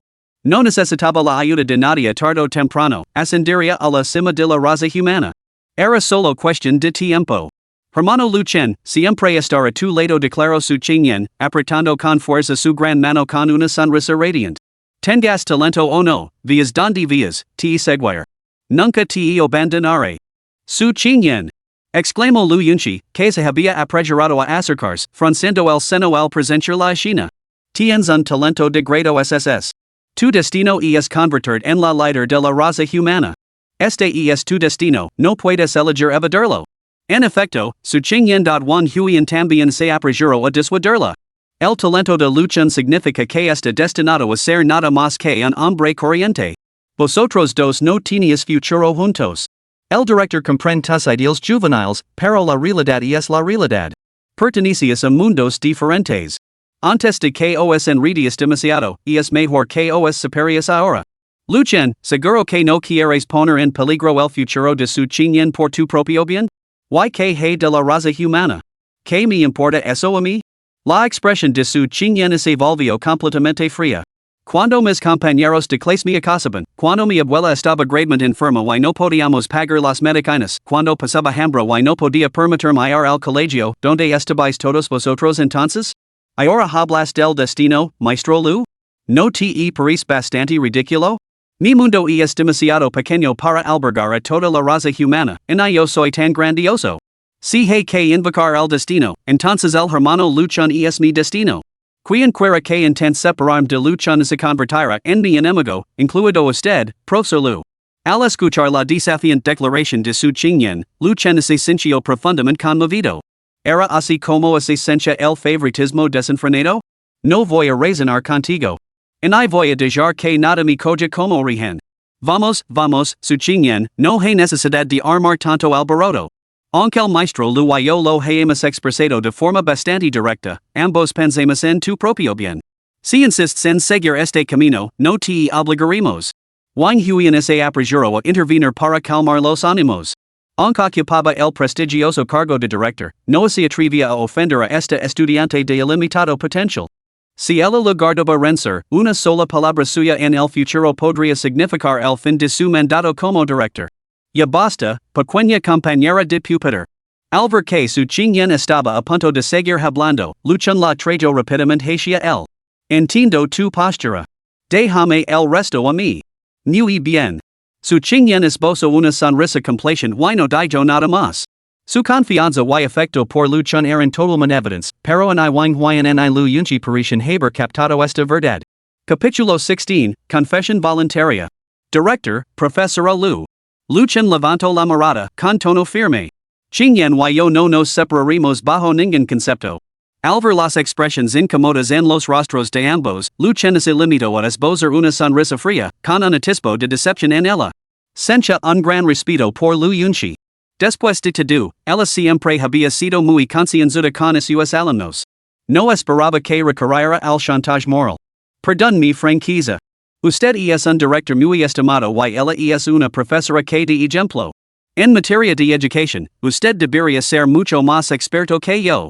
Entonces, ¿por qué, por el bien de un supuesto talento de nivel SSS, ha perdido todo sentido del bien y del mal? Puesto que cree que el talento lo determina todo, debo preguntarle, director, ¿es su chinyen es realmente el futuro polar de la raza humana? ¿Sería irrazonable destinar la mitad de sus recursos anuales? Profesor Lu, usted afirma que ella es la futura líder de la humanidad. ¿No debería entonces jurar lealtad inmediatamente y obedecer sus órdenes incondicionalmente? ¿O es que usted también busca eludir su responsabilidad? Si puede hacerlo, dejar marchar a su chinyen no es descabellado, ¿verdad? Cuanto más hablaba Lu Chen, más sombrías se volvían las expresiones de Wang Huian y Lu Yunchi. Por un momento, sus réplicas los dejaron sin palabras. Finalmente, Wang Huian no pudo soportarlo más. Con el rostro enrojecido por la vergüenza, espidó con frialdad, basta. Lu Chen, separemos las cosas. ¿De verdad pueden mezclar estos asuntos? Con tu talento de grado D, ¿para qué serves aparte de ser una carga para su chinyen? Tonterías. Lu Chen no tuvo piedad con Wang Huian y lanzó un ataque verbal directo. ¿Con qué derecho dices que soy una carga para ella? Entre los millones de soldados que protegen nuestras fronteras, hay muchos con talento de grado D. ¿Son todos basuras sin valor? Sin ellos, podrías seguir escondiendo a salvo en la retaguardia, enseñando y formando a estudiantes? Estás claramente delirando. Tú, insolent necio. La compostura de Wang Huian se hizo anicos por completo. Una aterradora tempestad de poder eólico brotó de todo su cuerpo, aplastando a Lu Chen. Atrevida ponerle un dedo encima y te lo hair pagar 100 veces. Su chinyen se interpuso delante de Lu Chen sin dudarlo. Si tienes las agallas, madame también a mí. Tú, vosotros. Wang Huian dispersó su energía espiritual y recuperó la sobriedad al instante. Al mismo tiempo, se quedó completamente estupefacto. Nunca imaginó que esta ocasión tan alegre llegaría a tal extremo. Ahora se encontraba realmente en una situación difícil. No se atrevía a ponerle un dedo encima a su chinyen, por miedo a que toda la raza humana lo expulsara. Sin embargo, aunque se cura atrás inmediatamente, ya había dejado una impresión negativa indeleble en su chinyen. Solo de pensarlo se llenaba de amargo arrepentimiento. ¿Por qué había abierto la boca? Simplemente se había dejado llevar por la alegría, así que había intentado persuadir a su chinyen desde un punto de vista práctico. ¿Quién podía saber que Lu Chen tenía tanto peso en su corazón? Mis disculpas, perdí la compostura. Después de sopsar sus options.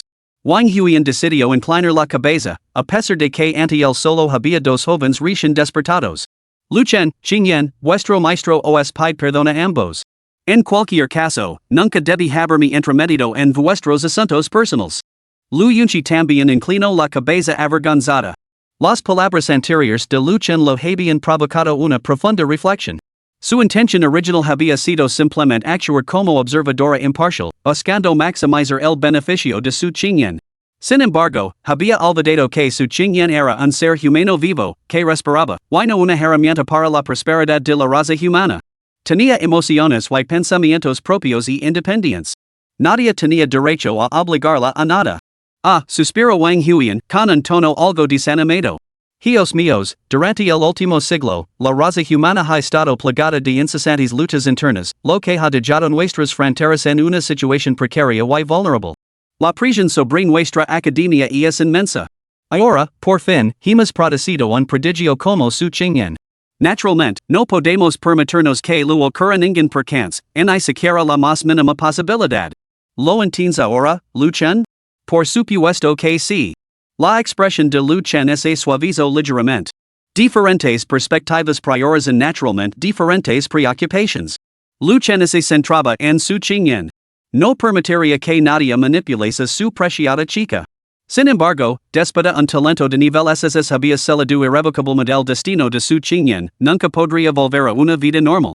El peso de la prisión y la responsabilidad que descansaba sobre sus hombres era suficiente para sofocar a cualquiera.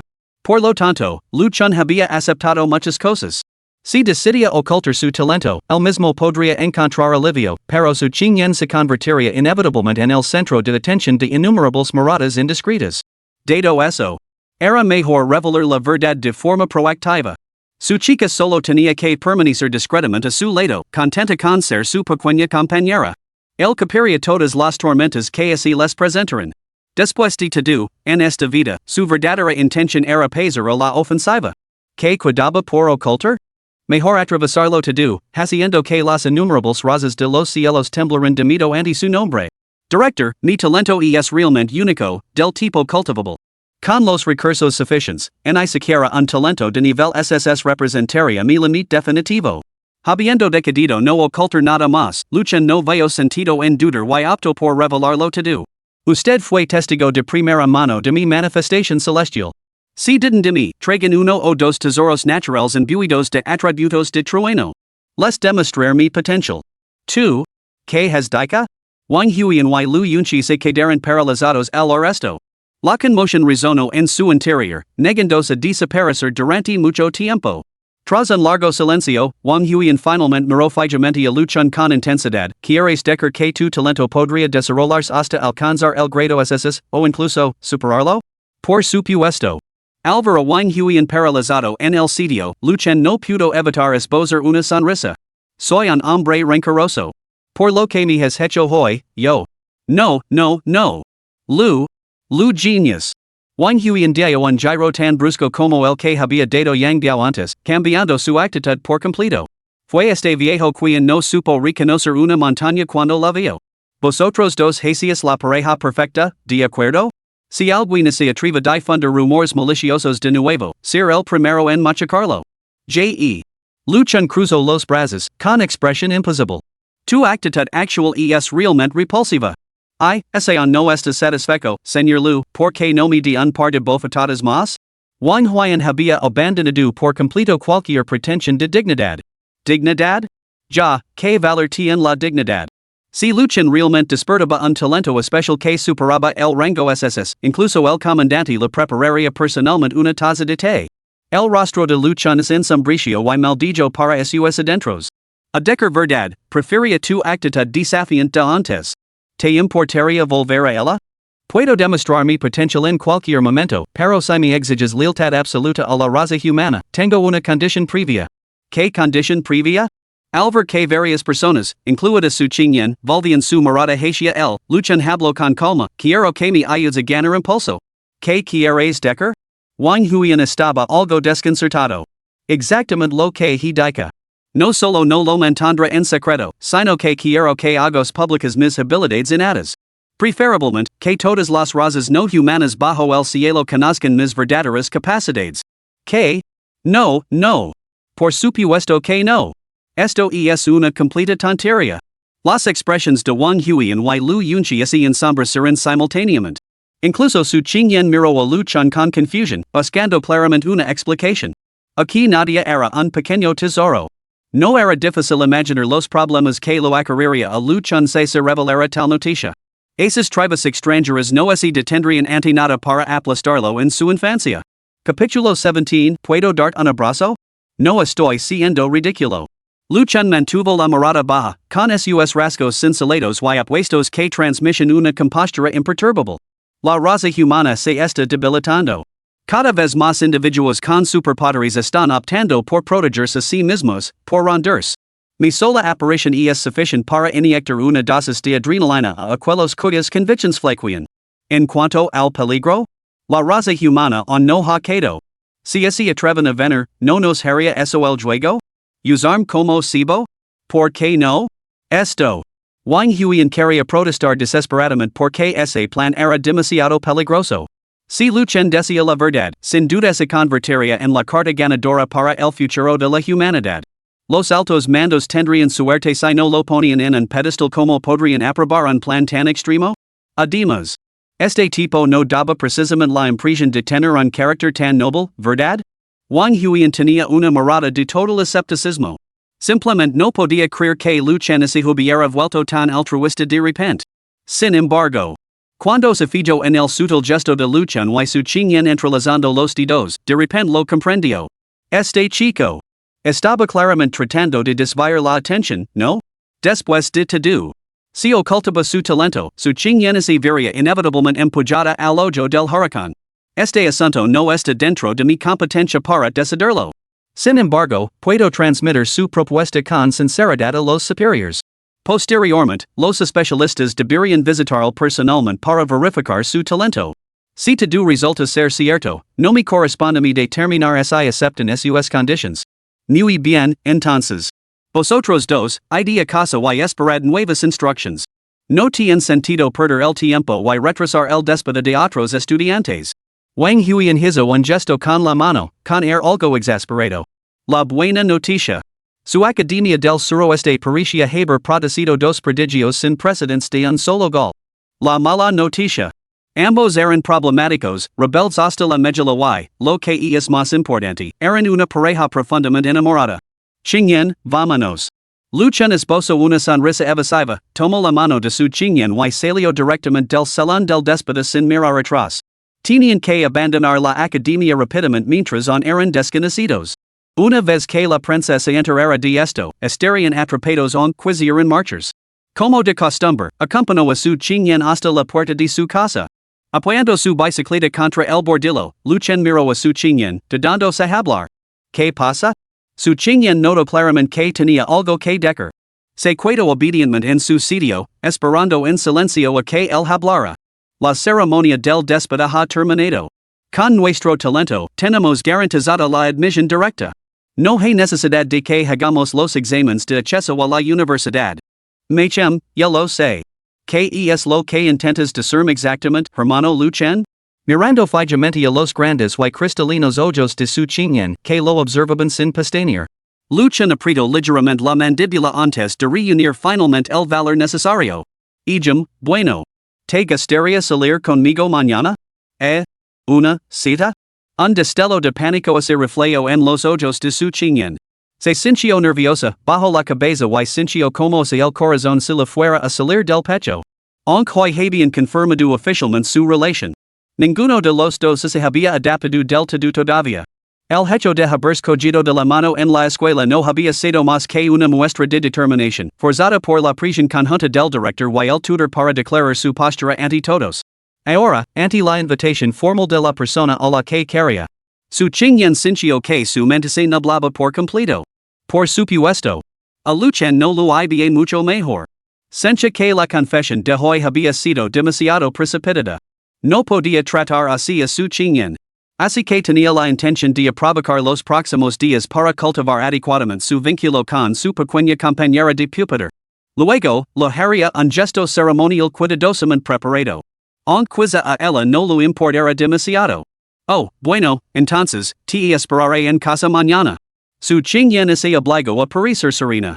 Pero su pequeña mano, que tiraba nerviosamente del dobladillo de su vestido, delataba su confusión interior. De acuerdo. Luchan se sonrojó. Un romance correspondido era algo completamente diferente. Al menos en su vida anterior. Luchan nunca había experimentado algo así. La frialdad de Guyen la había hecho ser cauteloso en cuestiones del corazón. Después de salir juntos durante una década, todavía no había dado ese paso con ella. ¿Cuál era la diferencia entre eso y vivir como viudo? Era ridículo.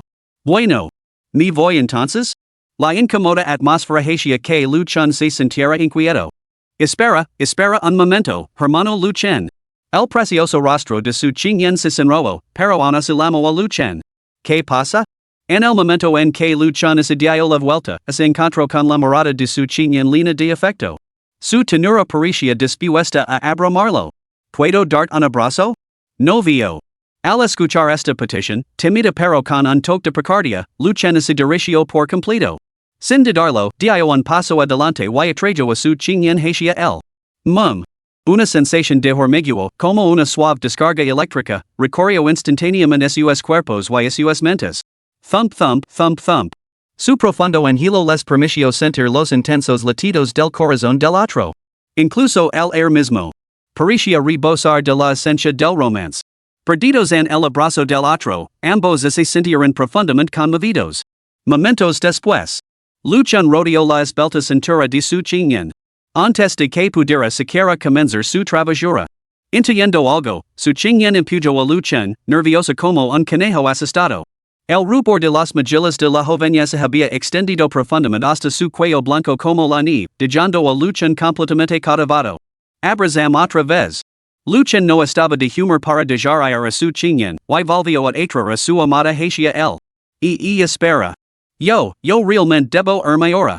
La voz de su chingyen era un susurro tembloroso, tenido de impotencia. Las lágrimas brotaron de sus ojos mientras las parpadeaba, mirando a Luchan. Huff, huff. La respiración pesada de Luchan se calmó gradualmente a medida que recuperaba la compostura. A regañadientes, soltó a la chica. Hasta mañana, hermano Luchan, dijo su chingyen, incapaz de soportar la presión, y se alejó corriendo apresuradamente. ¡Wah! El hermano Luchan se ha vuelto loco. ¡Qué terrorífico! Hay rápidamente. El corazón de su chingyen estaba en crisis. Como alguien totalmente inexperta en asuntos del corazón, ¿cómo podía saber el peligro de provocar así a su amado? Pequeña compañera de pupitre. Luchan vio partir a su chingyen, con la mirada fija y ausente. Solo después de un largo rato. Volvió a la realidad, invadido por una punzada de arrepentimiento. Se había mantenido firme. Pero al fin y al cabo, no era más que un joven en la flor de la vida. Su reacción anterior había sido puro instinto la inexperta su chingyen debía de estar completamente aterrorizada, ¿no? Bueno, no importa. Prepararía una pequeña sorpresa y mañana se lo compensaría adecuadamente a su compañera de pupitre. Luchan pedaleó hacia casa en su bicicleta, tarareando para sí mismo. ¿No se decía que el amor era embriagador? El romance escolar en la juventud parecía indulzar incluso el aire. Capítulo 18, Rayo Especial. En el dormitorio. Luchan se sentó con las piernas cruzadas, guiando gradualmente los elementos de rayo que flotaban en el aire para limpiar lentamente su cuerpo. Chisparoteo, chisparoteo. En el centro de su dantión, un grupo de arcos de rayo azul y blanco parecidos a canicas se movían lentamente bajo su control, circulando por cada hueso y articulación de su cuerpo. El resplandor azul y blanco parpadeaba intermitentemente, proyectando una luz cambiante sobre los rasgos pálidos y atractivos de Luchan. Tras el déspota del talento. Los individuos con superpoderes adquirían su propia afinidad elemental única. Estas se clasificaban en 7 tipos convencionales. Metal, madera, agua, fuego, tierra, viento y rayo. La mayoría de los individuos poseen uno de estos 7 atributos convencionales, lo que hace que el atributo mutado de su chinyan sea excepcionalmente raro. Cuanto mayor es el talento innato, mayor es la eficiencia del cultivo. Tomamos como ejemplo a Lu Chun. Su talento innato era la semilla del trueno. Ese arco de relámpago del tamaño de un pulgar no solo absorbía los elementos del trueno con una eficiencia abismal, sino que también exigía una inmensa cantidad de tiempo y energía para controlarlo, ya que inundaba todo su cuerpo. Sin embargo, en el caso de su chinyan, su físico similar al jade no solo absorbe los elementos de hielo de forma integral, sino que también evita por completo el proceso de purificación durante el cultivo. Lo que a Lu Chun le llevaría docenas de arduos ciclos, ella lo consigue en un solo suspiro. Tal es la brecha que crea el talento innato. Y es también la razón por la que muchos individuos con superpoderes permanecen confinados en los 3 reinos inferiores. Afortunadamente, Lu Chun es considerable afortunado. Aunque débil en sus primeras etapas, el talento de la semilla del trueno podía avanzar con notable rapidez con suficientes tesoros raros. Junto con su experiencia en vidas pasadas, sabía exactamente dónde encontrar los recursos que necesitaba. Por lo tanto, no albergaba ninguna inquietud sobre su crecimiento futuro. Para ser sincero, su talento innato era bastante intrigante. Simplemente consumiendo continuamente tesoros naturales imbuidos de atributos de trueno, como la madera del trueno, el bambú celestial del trueno o las piedras que nutren el trueno, podía crecer rápidamente. Si todo lo demás fallaba, Lu Chun podía canalizar los rayos directamente a su cuerpo durante las tormentas eléctricas, mejorando por la fuerza la calidad de su talento innato. Este era precisamente el método que empleaba en su vida anterior. Aunque cada intento lo dejaba magalado y lleno de moratones, la naturaleza única de su semilla del trueno lo aseguraba que no corría ningún peligro mortal. La única ocasión en la que estuvo a punto de encontrar la muerte ocurrió mientras entrenaba en un reino secreto, donde se topó con un campo magnético anómalo. Lo recordaba vividamente hasta el día de hoy. El lugar estaba perpetuamente envuelto en la penumbra, con truenos que resonaban sin cesar. Cuando intentó absorber los rayos, el efecto resultó sorprendentemente eficaz. Más tarde, hacia adentro en el núcleo. En el centro, descubrió una bola de trueno tan negra como la tinta. En el momento en que vio a Lu Chun, la bola de trueno pareció cobrar conciencia y intentó huir. Lu Chun se dejó llevar por el pánico. Inmediatamente canalizó su energía espiritual, la persiguió y la atrapó. Inmediatamente después, quedó electrocutado, crujiente por fuera y tierno por dentro. Lu Chun luchó frenéticamente durante un largo rato antes de conseguir refinarla. El resultado final no lo decepcionó. Su talento innato sufrió una metamorfosis completa. No solo su calidad dio un salto de 2 niveles para alcanzar los estándares de graduaces, sino que también dominó las propiedades inherentes de la esfera de trueno negra como la tinta. Lu Chun la llamó rayo negro. Esta carta de triunfo elevó formalmente a Lu Chun a las filas de la élite, difundiendo gradualmente su fama por todas partes. Habiendo saboreado el éxito, Lu Chun naturalmente comenzó a recopilar todo tipo de información sobre el tema. Poco a poco, acumula una gran cantidad de conocimientos útiles. Ciertos dominios albergaban reyes peculiares. Estos reyes, al igual que las exóticas llamas descritas en las novelas, poseían características únicas. Si capturaba esos reyes, el talento innato de Lu Chun podría sufrir una transformación monumental. Este era el don único que le había otorgado su semilla de rayo. Lo que otros consideraban zonas peligrosas y huían de ellas bien podría ser su propio paraíso para el cultivo. Por desgracia, en su vida anterior, había pasado la mayor parte del tiempo protegiendo la frontera. A lo largo de toda su existencia, solo había descubierto ese rayo negro. No había remedio. Dentro de las zonas seguras de la raza humana, la prioridad era la seguridad. Las bestias salvajes eran una vista poco común aquí, por no hablar de esos peligrosos dominios especiales. Por lo tanto, en esta vida, decidió infiltrarse en el campo de batalla del dominio exterior. El campo de batalla del dominio exterior se extendía infinitamente. Los dominios especiales estaban destinados a existir en más de un lugar. El verdadero poder del rayo negro. Solo Lu Chun, su maestro, lo comprendía profundamente. Se podría decir. Si pudiera descubrir varios fenómenos eléctricos más como ese, su talento innato podría elevarse a alturas inimaginables. Al día siguiente, Lu Chun abrió los ojos con expresión grave. Después de cultivarse durante toda la noche, en siquiera había superado un solo reino celestial menor. Se dio cuenta de que. Quizás había subestimado el desafío. Sueña vitals acercaba ahora al umbral de los 3000, lo que hacía que el preciso de invocar reyes para templar su cuerpo fuera cada vez más arduo. Después de una noche de esfuerzo extenuante, la mayoría era insignificant. Este ritmo de cultivo tan lento. No tenía ni idea de cuánto tiempo le debería alcanzar formalmente el noveno nivel de templado corporal. Suspiro. Los métodos de cultivo convencionales probablemente están fuera de discusión. Luchan suspiro mientras se ponía de pie. Las pruebas lo habían demostrado. Los métodos de cultivo convencionales eran para individuos ordinarios con superpoderes. Un monstruo como él solo podía confiar en medios poco convencionales. Pero no importaba. Su talento ya había quedado al descubierto.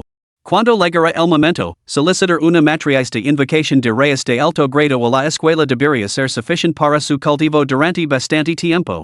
Y es hora de salir a buscar a mi pequeña compañera de pupitre. En el baño, Luchana se arregló meticulosamente, secándose el pelo con el secador repetidamente, pero seguía sin estar satisfecho por mucho que lo peinara. Después de perder media hora, finalmente abrió la puerta y salió a zancadas. Pequeño chun. ¿On no has desayunado? ¿A dónde vas tan temprano? Lu Jing salió corriendo de la cocina, secándose las manos mientras la lamaba. No voy a comer, mamá. Tengo una cita. Lu Chen levantó una mano sin volverse. Este niño. Tienes que comer primero, hagas lo que hagas. Murmuró Lu Jing con un toque de disgusto. Unos instantes después. De repente, se quedó paralizada en el sitio. ¿Que acababa de decir ese chico, una cita? Pequeño granuja. Vuelve aquí. Lu Jing se apresuró a seguirlo.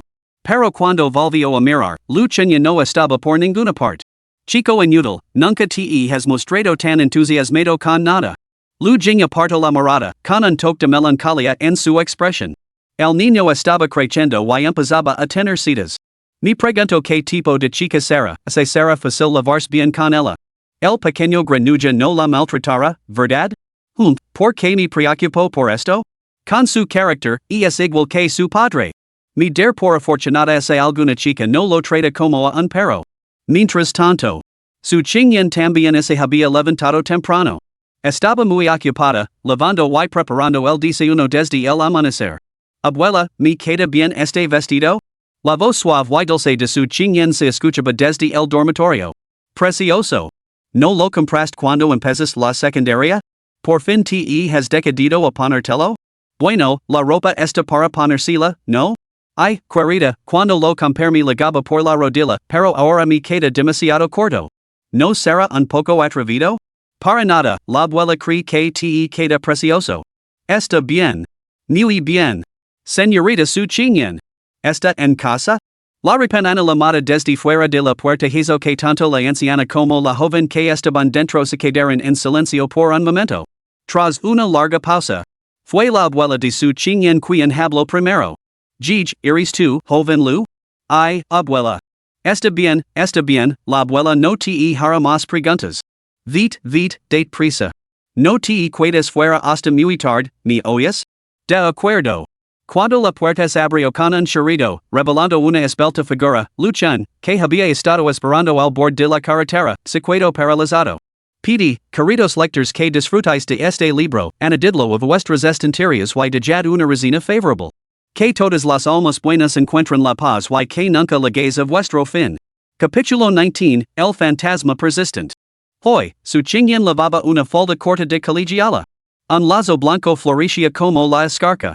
Lavaba el pelo recogido suavemente y sus pasos eran ligeros como los de un duende danzante o un ángel que se hubiera extraviado en el mundo mortal.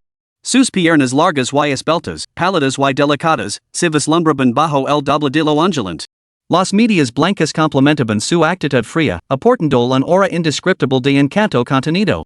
Lu Chen estaba completamente hipnotizado. Aunque se había preparado para la belleza transformada de Su Qingyan. Este momento lo dejó completamente cautivado. ¿Estoy guapa? Preguntó la chica en voz baja, con las manos entrelazadas a la espalda y la cabeza inclinada. Gol. Lu Chen tragó saliva de forma audible, completamente nervioso. Abrió la boca, pero no le salieron las palabras. Sigus mirandome. Sus ojos eran como agua tranquila, serenos y sobrios. Sus magillas, exquisitamente hermosas, son rajadas con un ligero puchero, parecen cerezas maduras a principios de verano, delicadamente vibrantes y absolutamente cautivadoras. Xing yen. Luchan se rascó la cabeza tácticamente y luego volvió a rascársela. Deja de mirar. Su Qingyan no pudo soportar más la intensa mirada de Luchan. Como un servitilo asustado, se lanzó a sus brazos y les susurró suavemente, oh no te dejaré volver a verme así. Está bien, no miraré. Prometo que no miraré. Je. Luchan se rió tontamente. Las preocupaciones que su madre había expresado antes de partir parecían materializarse ante sus ojos. ¿A dónde vamos? Su Qingyan enterró la cara en el pecho de Luchan, tardando un buen rato en reprimir su timidez interior. Vamos a la calle peatonal que hay junto a la escuela. Recuerdo que hay una tienda de té de burbujas y también un pequeño centro comercial. De acuerdo. Entonces, agarrate fuerte, no te caigas. De acuerdo. Luchan pedaleó con vigor, levando a la chica en su bicicleta dongfeng, pero de alguna manera logrando evocar la sensación de conducir un Range Rover. La enérgica confianza del joven provenía de la tierna dependencia de la chica. En ese momento, sentía como si poseyera el mundo entero. Yenran, vi más despacio.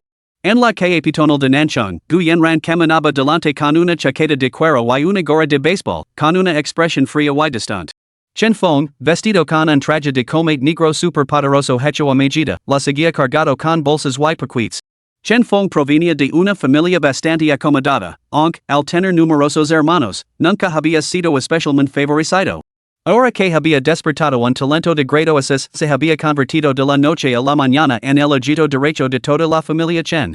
Los recursos fluyen hacia él en abundancia. Hoy había gastado una fortuna y prometido todo tipo de cosas solo para convencer a Gu Yenran de que saliera. Hay una tienda de té de burbujas más adelante, Yenran. Hacemos un descanso y tomemos algo antes de continuar? Sin inmutarse por la actitud de Gu Yenran, Chen Feng siguió siguiéndola, con su actitud agiladora. Después de todo, como belleza del campus de la Academia Southwest, Gu Yenran podía carecer de otras cualidades, pero su aspecto era innegablemente llamativo. Era el activo del que se enorgullece. Pero pronto. Se detuvo abruptamente. Sus ojos ardían con una furia y un odio abrumadores. ¿Eres tú otra vez, Luchan? Chen Feng también veo a Luchan haciendo cola para comprar té con leche y inmediatamente se colocó delante de Gu Yenran con una expresión fría. ¿No te habías peleado con Yenran? ¿Qué haces aquí? ¿Nos estás siguiendo? Al oír la acusación de Chen Feng, Luchan no pudo evitar poner los ojos en blanco. El amor era realmente ciego, ese dica no mencha. A diferencia de él. Ni siquiera su compañera de pupitre. Podía tratarlo como a un perro ya. Te estoy hablando. ¿Qué te pasa con esa actitud? El Chen Feng actual rebasaba confianza. Un simple talento de grado D?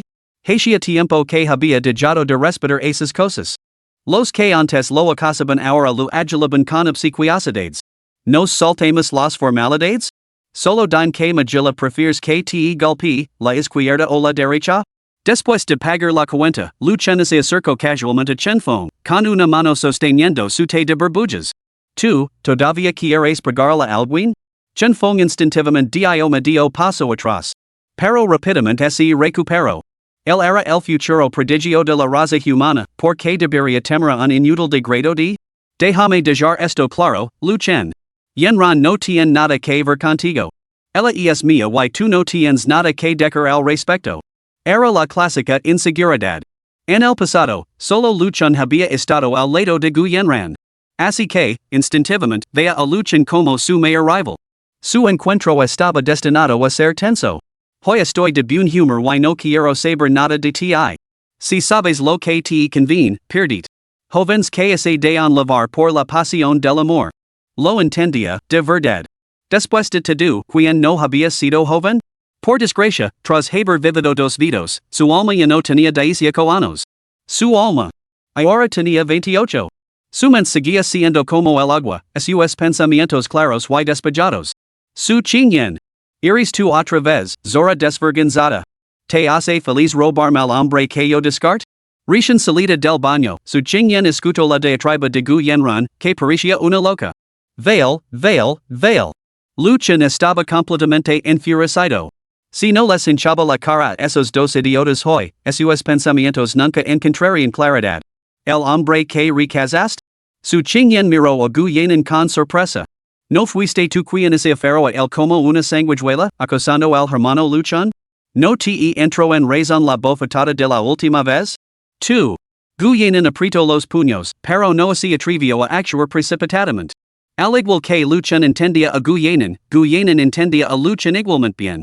Ambos acababan de déspota, no dominaban sus poderes espirituales, lo que dejaba poca diferencia apreciable entre ellos. Si legaban a las manos. Con la complexión delgada de Chen Feng, no tendría más que una probabilidad de 30 a 70 contra Luchun. En 3 segundos, Chen Feng recibiría 7 puñetazos. Después de todo. En su primer año de instituto, Luchun había derrotado el solo a un grupo de alumnos de casos superiores que lo acasaban. Precisamente por eso. Durante sus 3 años de instituto, Gu Yanran solo había tenido a Luchun a su lado. No es que le faltara encanto. Es que nadie se atrevía a cruzarse en su camino. Toma. Primero me ocupar de estas dos molestas moscas.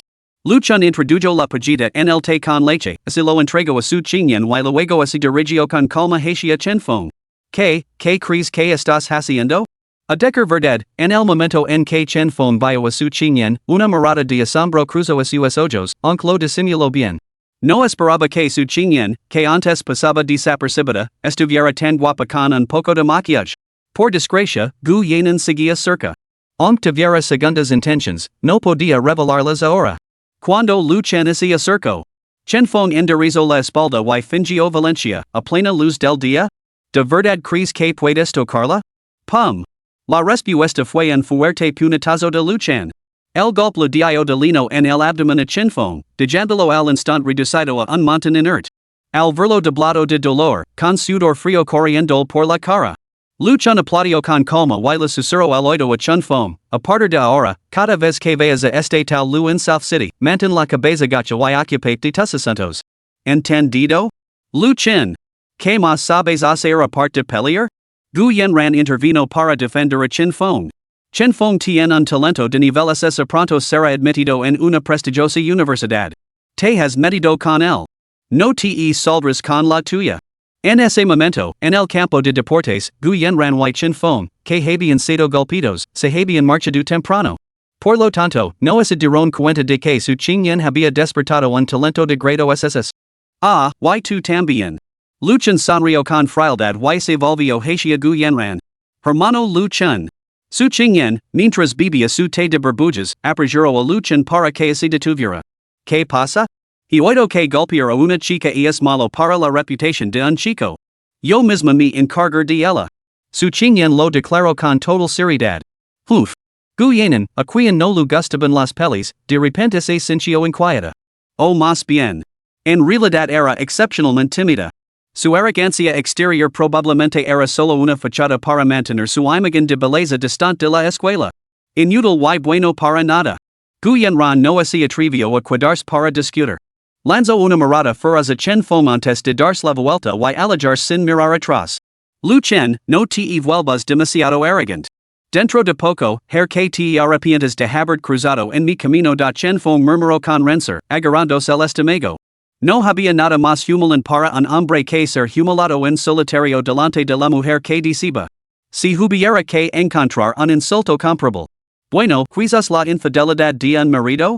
Pero eso parecía trascender la mera vergüenza.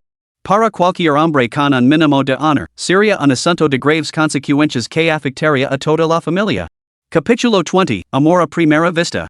Después de ahuyentar a dos molestas moscas, Luchun y su Qingyan no se desanimaron y continuaron con su salvaje mañana de diversión. Coger peluches, comprar aperitivos, curiosar en el centro comercial. La lista seguía y seguía.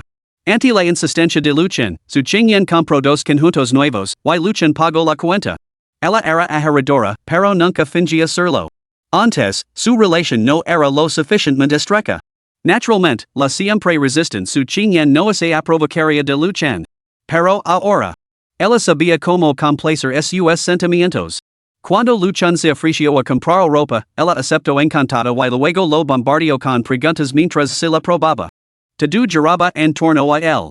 Sin embargo, en cuanto a su diario la vuelta, selecciono unas zapatillas deportivas de precio exorbitant para Luchen, agotando casi todos sus ahorros acumulados a lo largo de los años.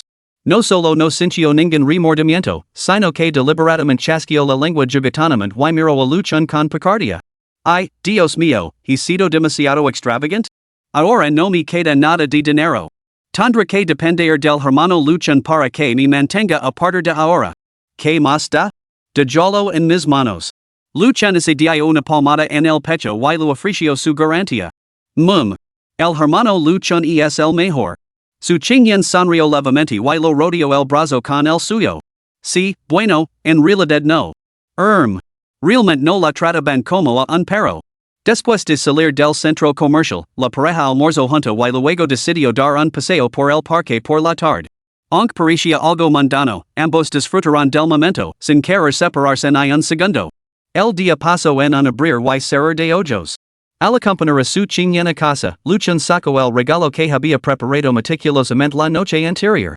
Una marioneta de madera finamente elaborada con 3 núcleos demoníacos incrustados. La marioneta estaba talada a semejanza de Luchen.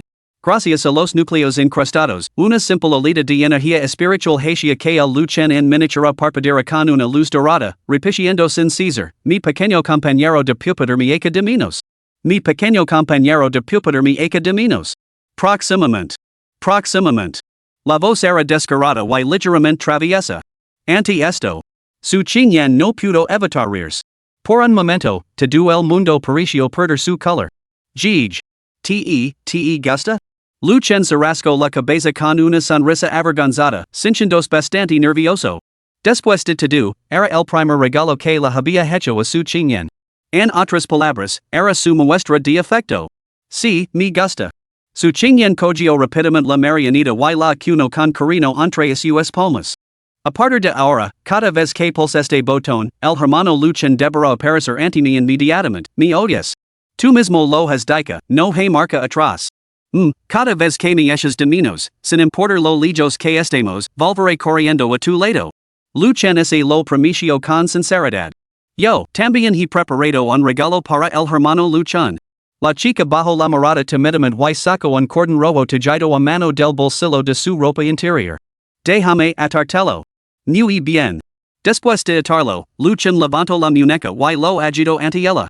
Las dos cuentas del extremo se balanceaban arriba y abajo, revelando los caracteres Lu y Su, meticulosamente talados.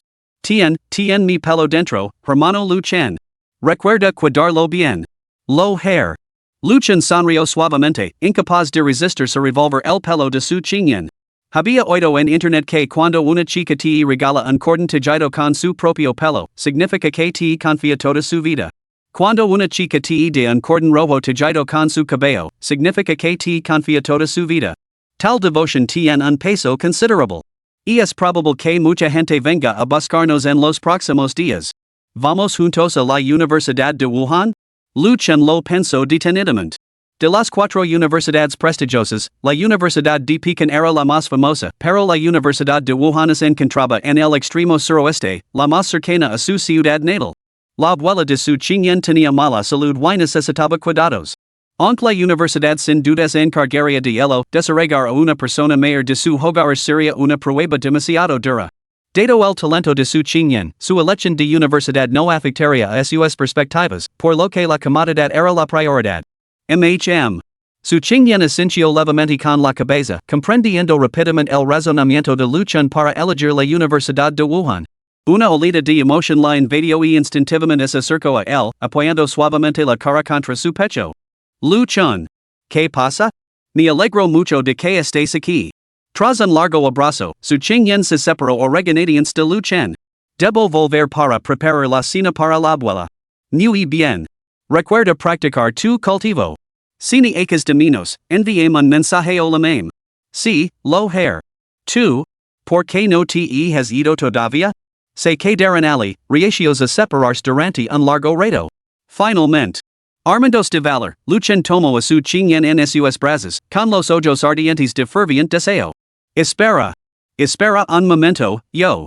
El beso de Luchen era torpe e inexperto, pero la chica se sintió sin aliento y débil.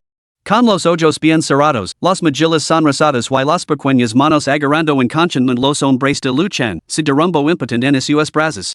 Intercambiaron promesas y celeran su vínculo con un beso.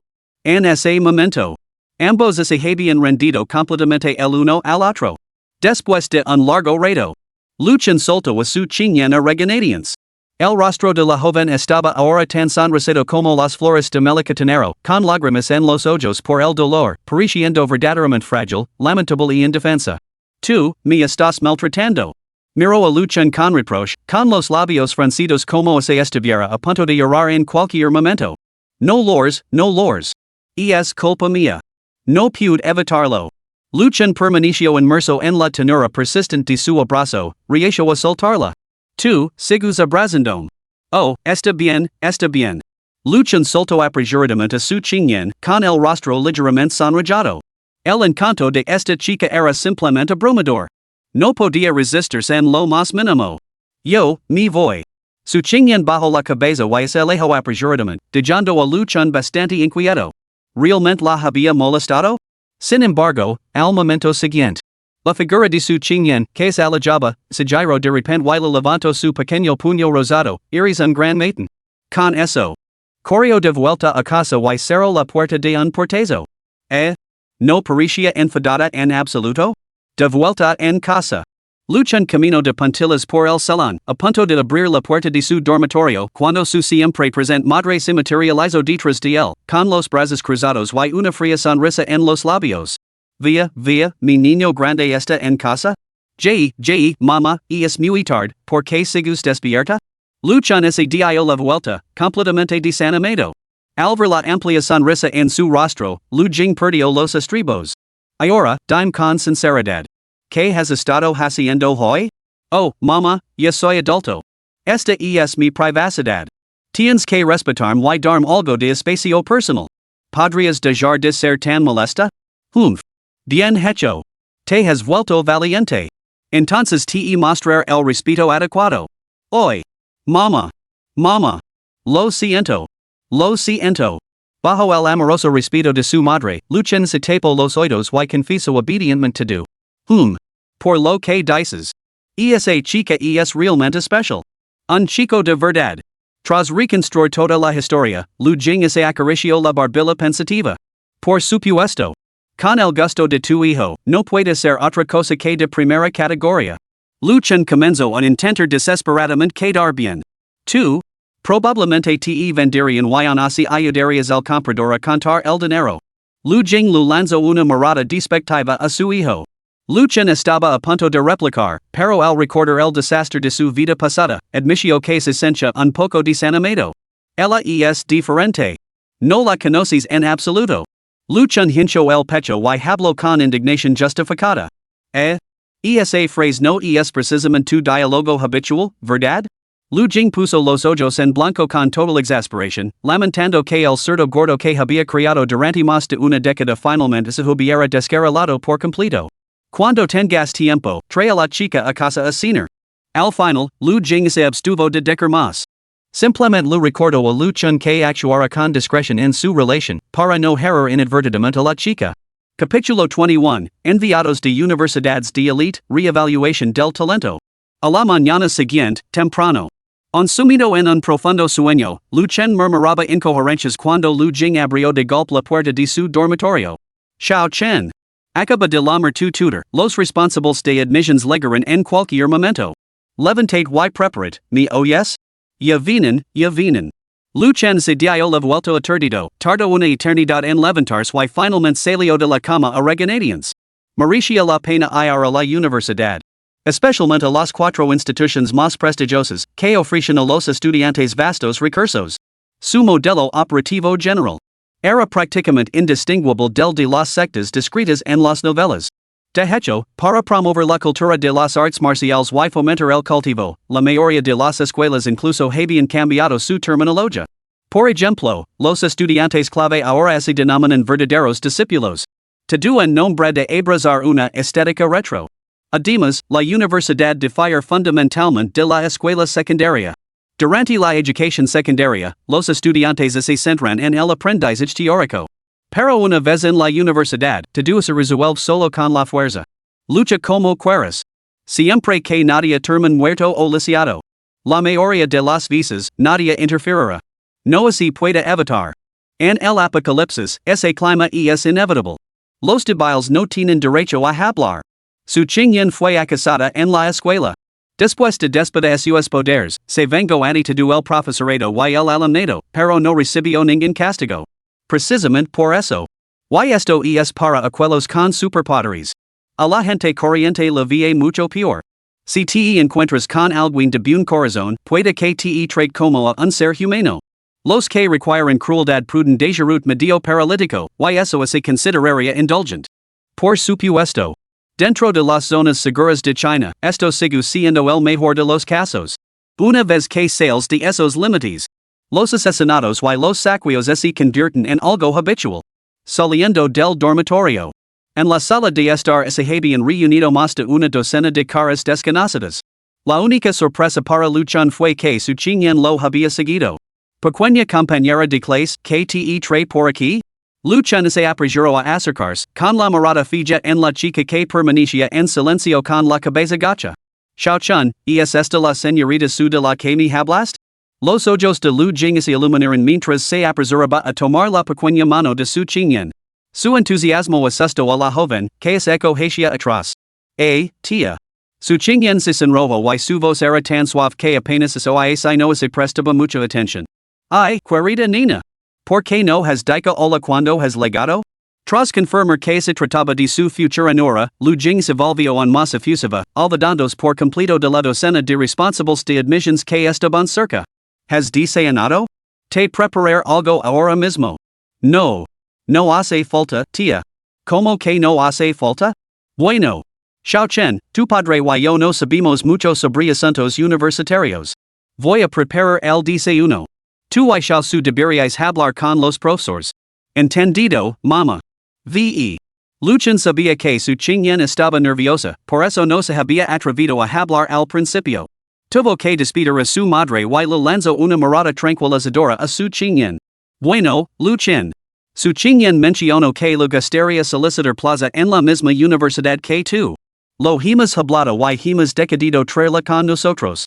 Me llamo Zhao Jinan, director de la sucursal de la Alianza de Superhumanos de la Novena Zona de Seguridad. Los caballeros que me acompañan son todos personal técnico de la Alianza. Siguiendo las instrucciones del director Wang, hemos venido a reevaluar tus habilidades innatas. El hombre de mediana edad que estaba en el centro tenía la mandíbula cuadrada, cejas gruesas y ojos grandes, y desprendía un air de distinción. Encarnaba claramente el porte de un líder veterano con muchos años de servicio. Encantado de conocerlo, Director Zhao. Luchan le saludó cordialmente. Su actitud informal anterior dio paso rápidamente a un respeto solemne. Zhao Jinan, un poderoso ser del séptimo nivel del reino humano y del noveno cielo, cuyo cuerpo dérmico se manifestaba como un árbol divino de mil brazos. En una ocasión, había invocado él solo una marana de enredaderas que cubría el cielo, aniquilando a miles de bestias de un solo gol, una hazana que había resonado en toda la tierra. Incluso en su mejor momento, Luchan solo habría tenido un 50% de posibilidades de vencerlo. En su vida anterior, Zhao Jinan había tenido un final prematuro y profundamente injusto. Ocurrió solo 2 meses después del descenso de la montaña y el march. Su hija, Zhao Lingxi, había caído en una trampa tendida por las razas alienígenas mientras buscaba una rara hierba medicinal.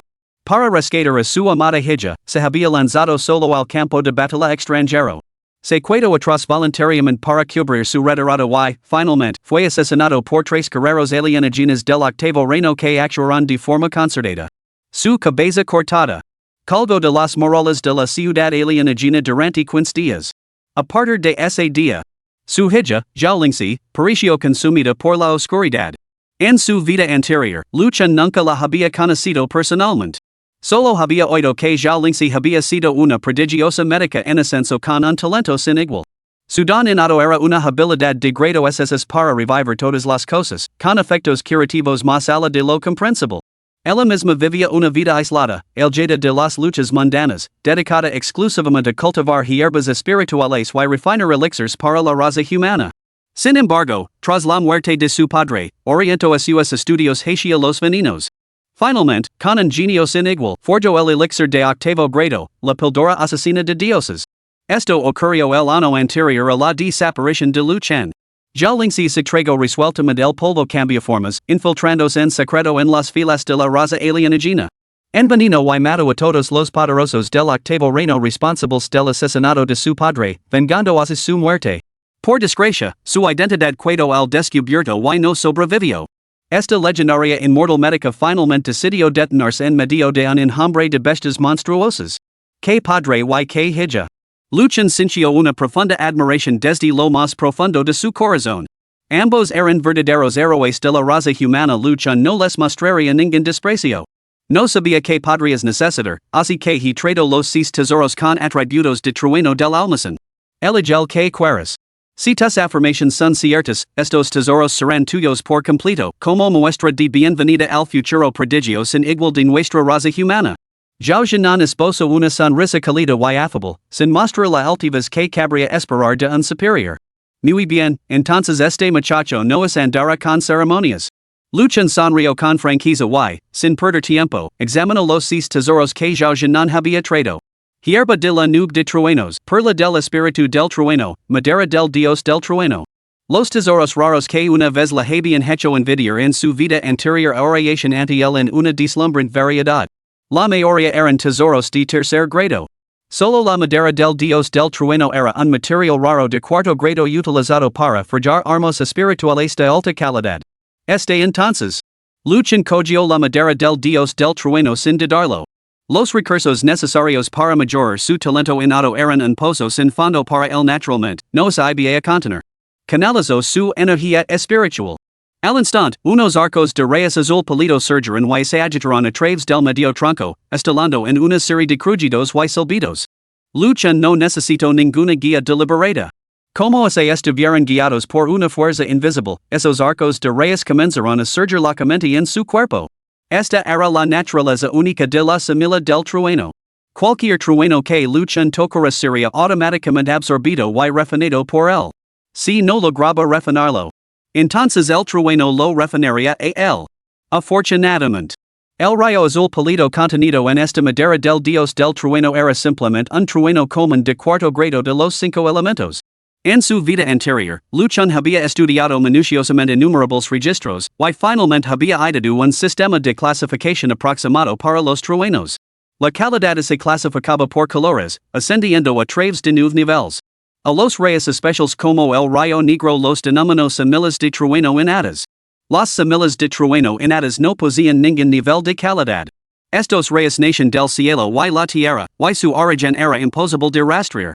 Cada uno poseía su propio y formidable poder único. Capítulo 22, Ascensión del Talento, 4 prestigiosas academias en frenesí. El proceso de refinamiento de la madera del dios del trueno se desarrolló mucho más fácilmente de lo que Lu Chen había previsto. Quizás debido a que su físico se había fortalecido con la fuerza del vacío, el daño infligido por los rayos de cuarto grado era prácticamente insignificante. Los rayos y el fuego funcionan según el mismo principio. Un voltage de tan solo 36 V puede causar daños al cuerpo humano. Sin embargo, el rayo de los 5 elementos de cuarto grado dentro de la madera del dios del trueno poseía un poder superior a los 1000 voltios. Hay que tener en cuenta que 220 V pueden extinguir un ser vivo en 2 segundos. 1000 V? La gente común encuentra su fin al entrar en contacto con ellos. La capacidad de Lu Chen para soportar el trueno de los 5 elementos no solo se debía a su formidable vitalidad, rivalizando con la de un cultivador de chi gathering del segundo cielo, sino, fundamentalmente, a la resistencia innata y antinatural de su semilla del trueno. Era un hombre capaz de resistir el propio rayo.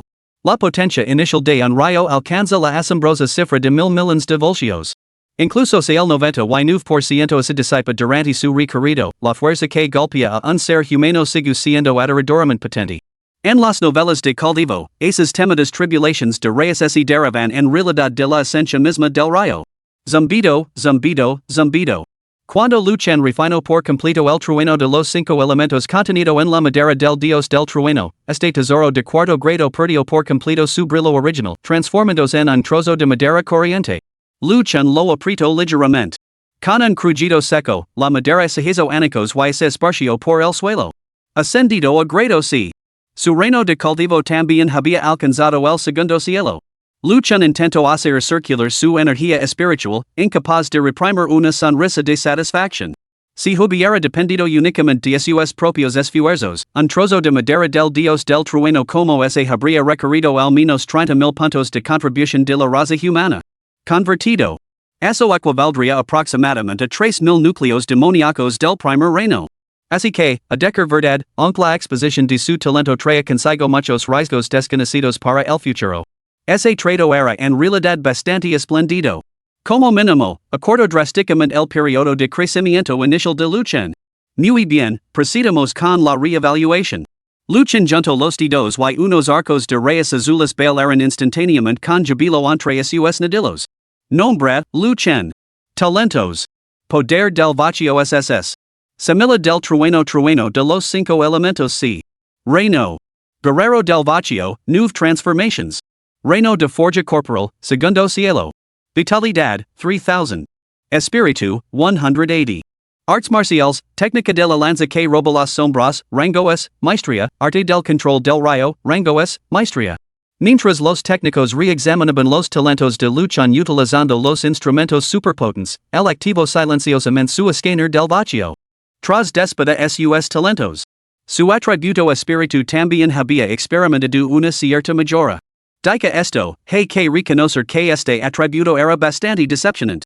Al fin y al cabo, solo era un talento de grado de elemento del atributo espíritu tras su avance en el reino era, francamente, bastante lamentable.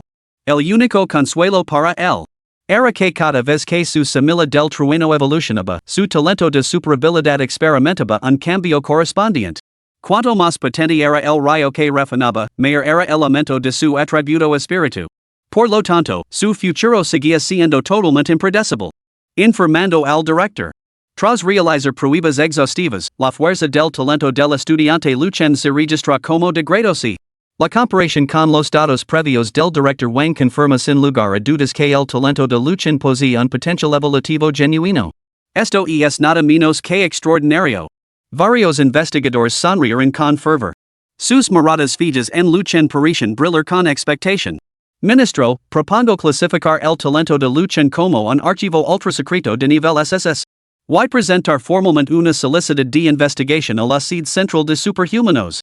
Si logramos desvelar los secretos del crecimiento del talento, el futuro de la humanidad será testigo del florecimiento de las artes marciales, y cada individuo se volverá tan poderoso como un dragón. Luchan escuchaba con el rostro ensombrecido. ¿En serios, es que nunca dejáis a una persona en paz? ¿De verdad pretenden diseccionarme delante de mí? Retirants. La severa reprimenda de Zhao Jinan finalmente frustró los planes de los fanáticos de la investigación. Volviéndose hacia Luchan. Ahora lucía una amplia sonrisa. Ahora bien, pequeño Chen, estos investigadores solo se fijan en los tecnicismos. No te lo tomes a pecho. Muy bien. Señor Luchan, soy el responsable de admissions de Jingda. Su talento es evidente para todos. Si elige nuestra universidad, cualquier petición que haga será atendida. Con Jingda como respaldo, ¿quién se atrevera a arrastrarlo a la investigación? Destruiremos su laboratorio. Como representantes de la institución más prestigiosa, sus reacciones fueron un paso por delante del resto. Wang Diju, te aconsejo que dejes de halagar de ti mismo. La universidad mágica es perfecta para Luchan. Nuestra pagoda elemental puede proporcionar a Luchan recursos ilimitados. Además, le proporcionaremos una villa privada, equipada con una formación de quinto nivel, y le concederemos los privilegios de un verdadero discípulo. Cada mes, proporcionaremos a Luchan recursos de cultivo por valor de al menos 50,000 puntos de contribución. ¿50,000 recursos? Parece que tu universidad carece de sinceridad. Muy bien, te diré mi precio, 100,000. Luchan, unite nuestra universidad. Los muchachos del norte protegemos ferozmente a los nuestros. Si vienes, te garantizo que tú y su chinyan recibirías el trato más privilegiado. Todos los recursos de nuestra universidad se destinarán a vosotros. El responsable de admissions de Sungda era un chico del norte alto y corpulento, que hablaba con la franqueza característica del norte. Las condiciones que ofrecía eran realmente tentadoras para Luchan. No es de extrañar que digan que los norteños son magnánimos, aunque Sungda era estricto y limitaba con la frontera, sus beneficios eran realmente inigualables. Modelón deja de contar cuentos. Tu universidad siempre está organizando estas pruebas fuera de las fronteras. ¿Cuántos estudiantes mueren cada año? Luchen y su chinyen son los futuros pilares de la humanidad. Si les ocurre algo, ¿asumirás tú la responsabilidad? ¿O lo hará tu universidad? Maldito bastardo, Wang Diju. YK. Esta es la filosofía educativa distintiva de nuestra universidad. Sin superar las pruebas, ¿cómo así puede crecer? Si fueran a la universidad de Pekin, vuestra pandilla de viejos chochos los arruinaría. Ejam, basta de discusiones. Dejadme aclarar una cosa. Luchen y su chinyen son serenos de pura cepa. Es evidente que encajan mejor en nuestra universidad de Wuhan. Madalón, tu sangde es elevado dos promesas de nivel SSS este año. No hay que ser codicioso. Y yo haifeng, deja de ladrar como un perro. Si te apetis, vamos a resolver esto. Todo lo que ha producido la Universidad de Wuhan en los últimos años es celan. ¿Cuál es tu motivo de fama? Perdit. No me vengas con esas tonterías sobre las costumbres regionales. Esto es el suroeste de China. Incluso nuestro pudin de tofu así serve picante. ¿Por qué debería adaptarse a tu Universidad de Wuhan? Luchen, no te preocupes por nada. Si tems las molestias, solo tienes que decir cuáles son tus requisitos. Tu profesor se asegura de que tu familia esté bien atendida. Madalong así defendió sin vacilar frente a tres oponentes. A decir verdad, ese seguía su corazón, Luchun realmente quería asistir a Sangda. Era el lugar más adecuado para él. Situado en la frontera, la destreza marcial estaba arraigada en su cultura. Incluso podría adquirir experiencia temprana en los campos de batalla más allá de las fronteras.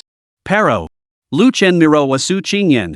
Aunque la no había dicho en una palabra, estaba claro que prefería Wuda. La abuela de su chinyen era muy mayor. Con una grave enfermedad que combatir, mudarse al norte podría resultar difícil para adaptarse a las costumbres locales. La anciana era la única parian que le cuidaba a su chinyen. Luchen no podía limitarse a pensar en sus propios intereses. Capítulo 23, Solicitud de ingreso a la Universidad de Wuhan. Señores, no hay necesidad de discutir. Chinyen y yo lo hemos hablado detenidamente y hemos decidido solicitar el ingreso a la Universidad de Wuhan. Luchen le dedicó a Madalong una sonrisa de disculpa. Debía admitir que este chico del norte le cae bastante bien. Madalong se quedó completamente estupefacto. Tras una larga pausa, finalmente señaló a Zhou Haifeng con total frustración. ¿Y ese tipo? ¿Qué derecho tiene? ¿Qué derecho tiene? Si eliges Sangda, incluso te cortaré las peras congeladas. Sí. Al ver la expresión consternada de Madalong, Zhao Zhenan hizo un pequeño gesto con la mano, tratando de calmar los ánimos. La universidad que elijan es asunto suyo. Todos, mantengan la calma. Muy bien. No es de anime, profesor Ma.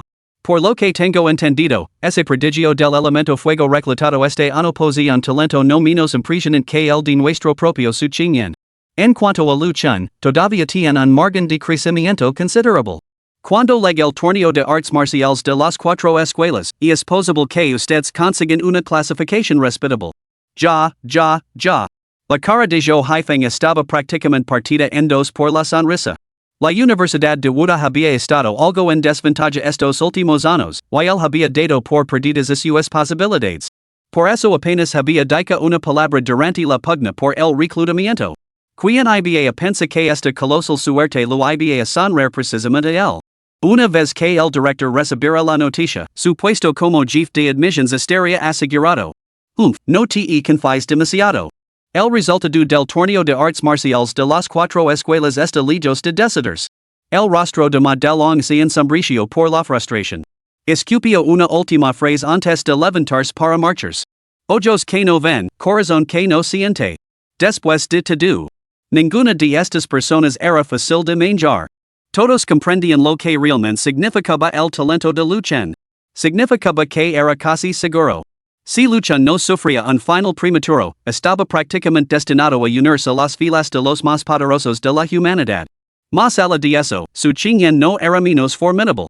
Al ver como otros les arrebataban tal premio, los responsables de admissions de otras escuelas servían de intenciones asesinas. El hecho de que no estallaran en blasfemias en ese mismo instante era una prueba de su moderación. ¿Quién podía soportar quedarse al más tiempo? Luchen, su Qingyan, ya quejan elegido wuda, nuestra institución no les defraudará.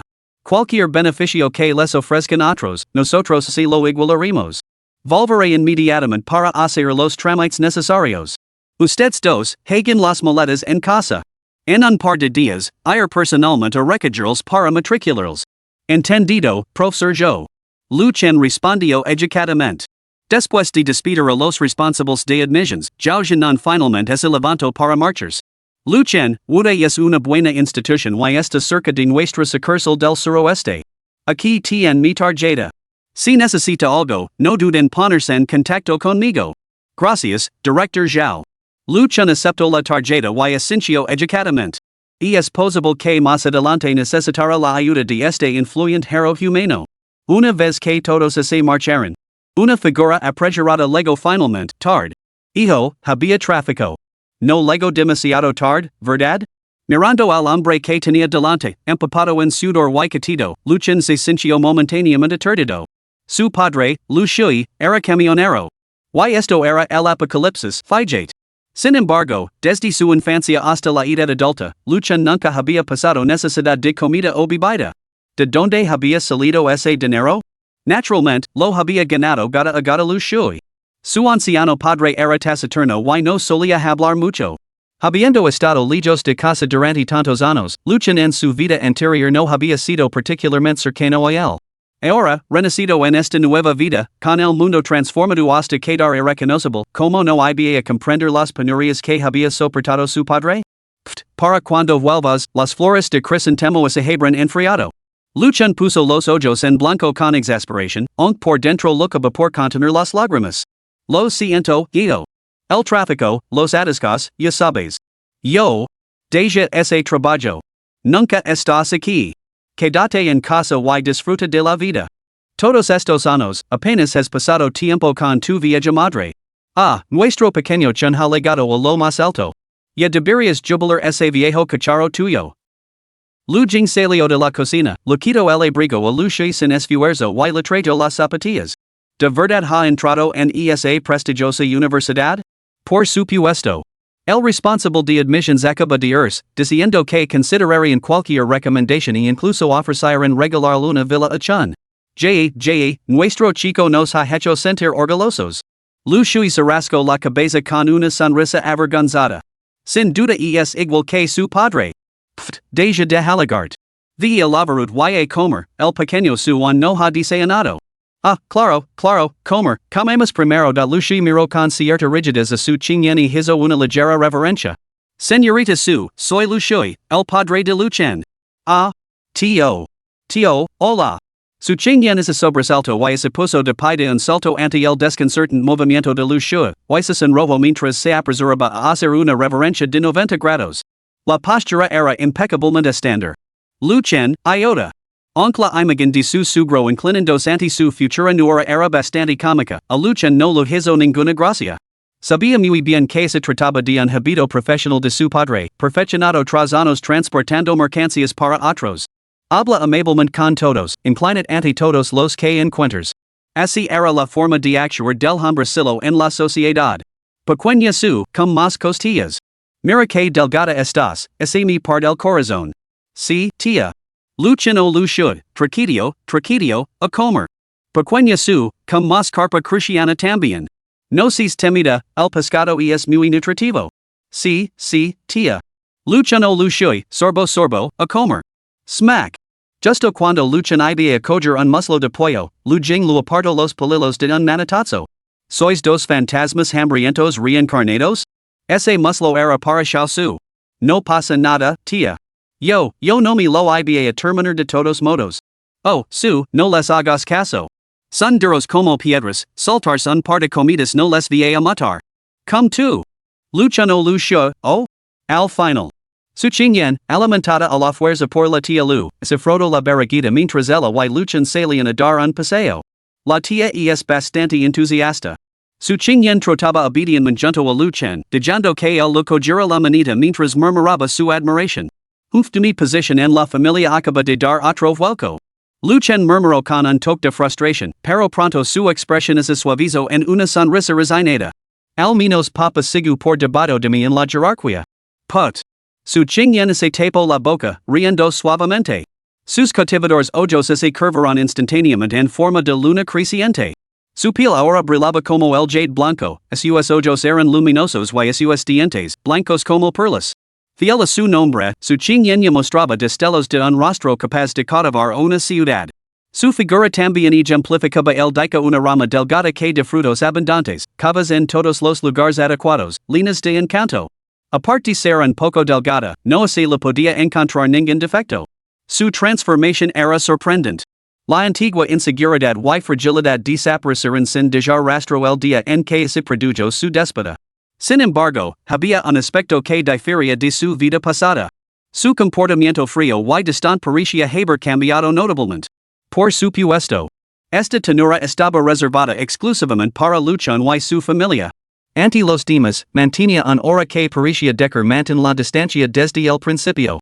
Sin embargo, su chingyen no percibía nada extraño. Su extraordinario talento la había liberado por completo de la oscuridad.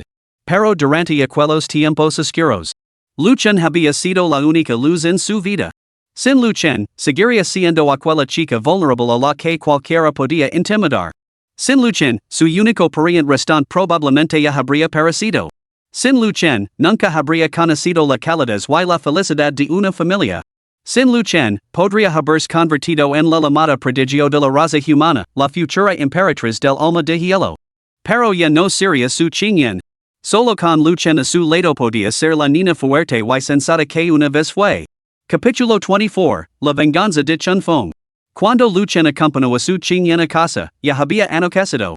Una docena de militares fuertemente armados montaban guardia fuera de la humilde cabana, con una vigilancia inquebrantable.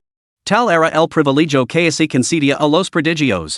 Incluso antes de su inscripción formal, su familia había sido puesta bajo la protección integral de la alianza sobrenatural. Hermano Luchon, ahora voy a volver a practicar. Recuerda venir a recogerme cuando comience la inscripción. Su chingyen abrazó a Luchon. Su pequeño rostro rebosaba adoración y afecto por su amado. Si pudiera, no quería separarse de Luchon en un solo instante, diciendo que pudieran estar juntos todos los días. Sin embargo, entendía claramente que eso no era correcto. Tanto ella como Luchon necesitaban dedicar mucho más esfuerzo a su cultivo que la gente común. Después de todo, habiendo recibido tal trato por parte de los demás, uno debía asumir las responsabilidades correspondientes. Muy bien. Luchon acarició el cabello de la joven, burlándose de ella con ojos llenos de afecto. Mirad, tan reacia a separarte. Solo es por un día o dos. Una vez que estemos en la academia, nos quedaremos en la villa practicando todos los días. En ningún otro sitio. Entonces tendremos todo el tiempo del mundo para estar enamorados. ¿Quién quiere estar enamorada contigo? Si te atreves a intimidarme, ese lo dirá la tía. Su chingyen lanzó una mirada de reproche a Luchon, y su bonito rostro se sonrojó involuntariamente.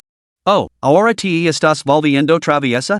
Luchon rodeó con el brazo la cintura de su chingyen, elevando sobre ella mientras declaraba, parece que tendré que castigar como es debido. Para. Su chingyen se liberó de su abrazo. Hey gente ahi. Está bien. Entonces quédate en casa obedientemente y espera mis órdenes. Luchon sabía que su chingyen se avergonzaba fácilmente, por lo que se abstuvo de ser demasiado atrevido delante de los soldados. Adiós, hermano Luchon. Los ojos de su chingyen brillaban con alegría mientras se despedía con la mano. Su pequeña figura irradiaba vitalidad juvenil, despejada del antiguo air de desolada soledad. Para ella, cada minuto, cada segundo, era ahora pura felicidad. Apreciaba todo lo relacionado con el momento presente. Mi pequeña compañera de pupitre ya ha comenzado a sus esfuerzos? Parece que yo tampoco puedo quedarme atrás. Mejor voy a casa y refino esos últimos tesoros. Luchon pensó para sí mismo, montándose inmediatamente en su bicicleta y corriendo a casa a toda velocidad. Luchon, por fin te hemos pelado. En el oscuro callejón, Luchon se encontró con el camino bloqueado por una docena de visitantes indecibles. Era su única ruta a casa. Era evidente que habían estado esperando, preparados para este momento. Ya, eres el matin más grande de Gotham, el bufón del grupo. ¿Qué pasa ahora, Chunfeng? Luchon se bajó de la bicicleta, con la misma expresión imposible. No lu apetitia discutir con un completo idiota, pero Chen Fong, ese adulator de primera categoría, seguía volviendo para provocarlo una y otra vez, lo que realmente empezaba a molestarlo. Lu Chen, crees que eres un tipo duro, eh? Hoy te voy a enseñar lo que pasa cuando te meets con Chen Fong. Chen Fong miró a la docena de guardaespaldas que tenía detrás, con una sonrisa de satisfacción y extendiéndose por su rostro. Mi padre me proporcionó estos guardaespaldas, y todos ellos están al menos en el séptimo nivel del reino del cuerpo forjado. Si sabes lo que te conviene, te arrodillarás y te disculparás ahora mismo. Quizás, se estoy de buen humor, te perdón. Chen Fong accionó su pulsera superpoderosa, con la clara intención de grabar a Lu Chen humolándose de rodillas para ganarse el favor de Guiran. Suspiró. Lu Chen sacudió la cabeza con resignación. No podía molestarse en malgastar otra palabra en ese tanto enamorado. Sin más preámbulos, se lanzó hacia adelante y patio al matin más cercano, lanzandolo varios metros lejos. La batalla estalló al instante. Ante el ataque de más de una docena de matones en la última etapa del reino del cuerpo forjado, Lu Chen permaneció completamente sereno, moviéndose con gracia y sin esfuerzo. Cada golpe era tan rápido y decisivo como un vendaval que bar las hojas quedas. Los que eran golpeados por el quedaban heridos al instante, destrozados al contacto. El crujir de los huesos, acompañado de gritos desgarradores, resonaba intermitentemente en el estrecho callejón. Su energía vital había superado hacia tiempo la marca de los 3000. Un solo golpe casual podía alcanzar una fuerza de 3000 gen. Estos matones, suya vitalidad rondaba los 700 y 800 como mucho, no eran rivals para él en un solo intercambio. Si no se continía, un solo puñetazo podía matar a uno de ellos. La peli duró menos de un minuto antes de que los matones yacen esparcidos por el suelo. En todo el callejón. Solo quedaba Chen Fong, de pie, atenido en el mismo sitio. Tú, no te acerques más. Al ver el espantoso estado de los matones que lo rodeaban, Chen Fong entró en pánico. Su rostro se retorció de terror mientras retrocedía, hasta que su espalda chocó contra una gruesa pared. Este era el lugar perfecto que había elegido deliberadamente para Lu Chen. No sabía que le saldría tan mal, ahora ni siquiera podía escapar para pedir ayuda. ¿Cuántas veces te he dicho que te mantengas alejado de mí? Lu Chen avanzó implacable, con la mirada gelada. Solo entonces Chen Fong recordó tardíamente. Lu Chen seguía siendo el mismo Lu Chen, el matin de la escuela que, en décimo caso, podía dominar a un grupo de alumnos de casos superiores. Aunque últimamente parecía accesible, totalmente preocupado por su Qingyan. Su naturaleza cruel seguía intacta. ¿Por qué demonios había ido y provocado a este demonio? Chen Fong se llenó de remordimientos. Pero ahora, el arrepentimiento parecía inútil. Lu Chen. Te advierto que consideres las consecuencias. Si te atreves a hacerme daño, la familia Chen nunca te perdonará. Chen Fong gritó histéricamente. Parecía que estaba tratando de armarse de valor, o tal vez haciendo un último esfuerzo. ¿La familia Chen? Lu Chen ese burlo con destino, completamente imposible. Un clan que ni siquiera podía presentar a un solo experto del tercer reino? A Lu Chen no le importaba lo más mínimo. El único problema potencial, tal vez, era el hermano mayor de Chen Fong, que estaba a punto de graduarse en la Academia de Artes Marciales. ¿Quieres evitar una paliza? Como dijiste antes, arrodillate y pide perdón, y te dejaré marchar. ¿Qué te parece? Arrodillarme, y una mierda. Chen Fong se abalanzó de repente hacia delante, sacó una daga de algún sitio y la clavó con cena en el pecho de Lu Chen. Uf. Lu Chen resopló con frialdad, con reflejos rápidos como el rayo.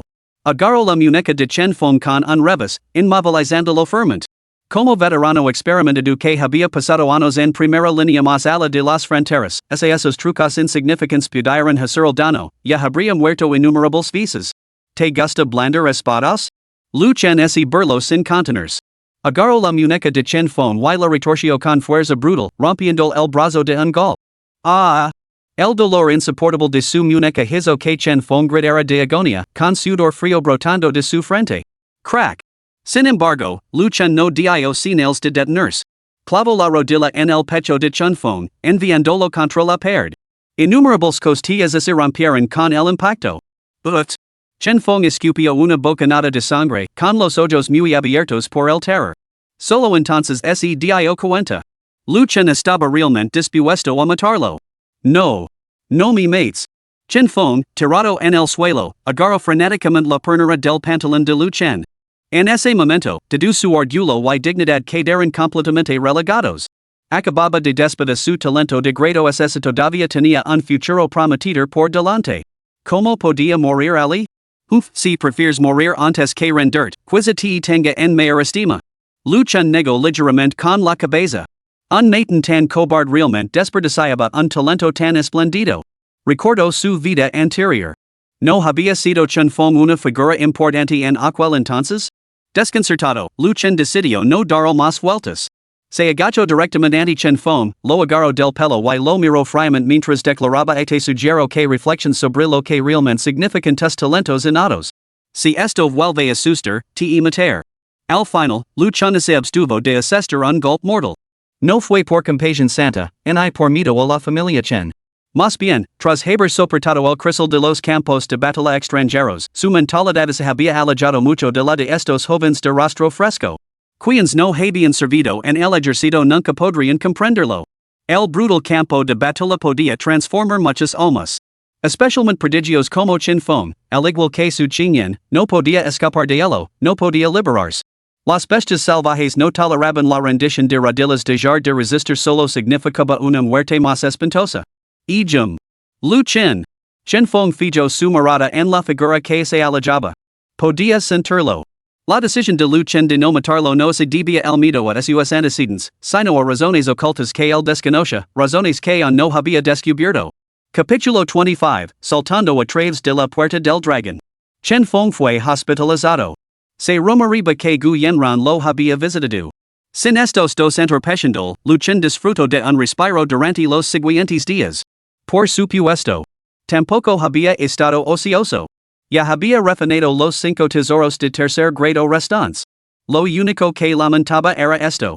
La energía del trueno contenida en esos tesoros era muy inferior al trueno de los 5 elementos del madera del dios del trueno. En consecuencia, el progreso de su talento innato solo había aumentado un 20%. Nombre, Lu Chen. Talento innato. Poder del vacío SSS. Semilla del trueno de los 5 elementos C. Progreso de la evolución, 20%. Reino. Guerrero del vacío, novena transformación. Reino del templado corporal, tercer cielo. Vitalidad, 3300. Espíritu, 230.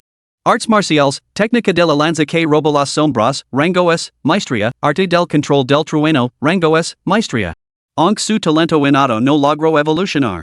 El refinamiento de 5 tesoros de tercer grado le permitió avanzar sin problemas el tercer cielo del reino de forja del cuerpo. Normalmente, el talento innato de Lu Chen era simplemente de grado C incluso tras el avance, no podía añadir 300 puntos a su vitalidad. Sin embargo, tal y como había previsto, su físico ya había sido sometido a un bautismo completo por el poder del vacío. Ahora, al canalizar los reyes para forjar su cuerpo, era como volver a forjar un físico del vacío mejorado. Esta circunstancia condujo a lo siguiente. Lo que otros podían lograr en una sola noche de avance, a él lo podía llevar meses, incluso un año. Las ofrendas de Zhao Jinan nunca eran menos que tesoros de grado C. Los tesoros de grado C eran más valiosos que los núcleos demoníacos del tercer reino. Sin embargo, después de haber refinado tantos tesoros, apenas había logrado superar un solo reino menor. Esto demostraba claramente lo difícil que se había vuelto para el avanzar en esta etapa. Era como linear una calle con arena. Cada reino de cultivo equivalía a un cofre diferente. Diferentes talentos significaban diferentes calidades de cofre. Una persona común poseía un cofre de madera, con capacidad para solo 700 u 800 unidades de energía vital, lo que equivalía a 700 u 800 kilos de harina. Sin embargo, ciertos genios tenían cofres de hierro, capaces de contener 1000 kilos. Sin embargo, desde el principio, Lu Chen había sido un enorme barril de hierro diseñado exclusivamente para harina, repleto de 3000 kilos. Eso por sí solo ya habría sido bastante malo. Pero podía seguir vertiendo agua, comprimiendo cada grano de harina hasta su límite absoluto. Así que cuanto más avanzaba, más difícil le resultaba añadir más agua. Sin embargo, su enorme peso podía aplastar fácilmente las cajas de los demás. Esta era la incómoda situación a la que se enfrentaba ahora. Era un poco más fuerte. Pero su ritmo de cultivo era realmente difícil de mantener. Xiao Chen, ¿lo has empezado todo? Tu maestro legara en breve. El recordatorio de Lu Jing desde la puerta sacó a Lu Chen de sus sombríos pensamientos. Unos instants después. Suspiro suavemente y se levantó de la cama en silencio. El poder del vacío exigia innumerables núcleos demoníacos, mientras que la evolución de la semilla del trueno requería grandes cantidades de tesoros. ¿No era esto llevarlo al límite? Ganar dinero. Debía ganar dinero. Por el bien de la fuerza, al diablo con el orgullo. Aceptaría cualquier trabajo sucio a cambio de recursos después de todo, así era como había sobrevivido en su última vida. En ese preciso momento. Lu el codicioso definitivo Chen había decidido volver a la refriega. Arrastrando su maleta por la puerta, Zhou Haifeng ya estaba esperando a Lu Chen abajo. Hoy había conducido un vehículo de combate superpotente de clases, el carro brillaba con un color blanco plateado, irradiando puro dominio.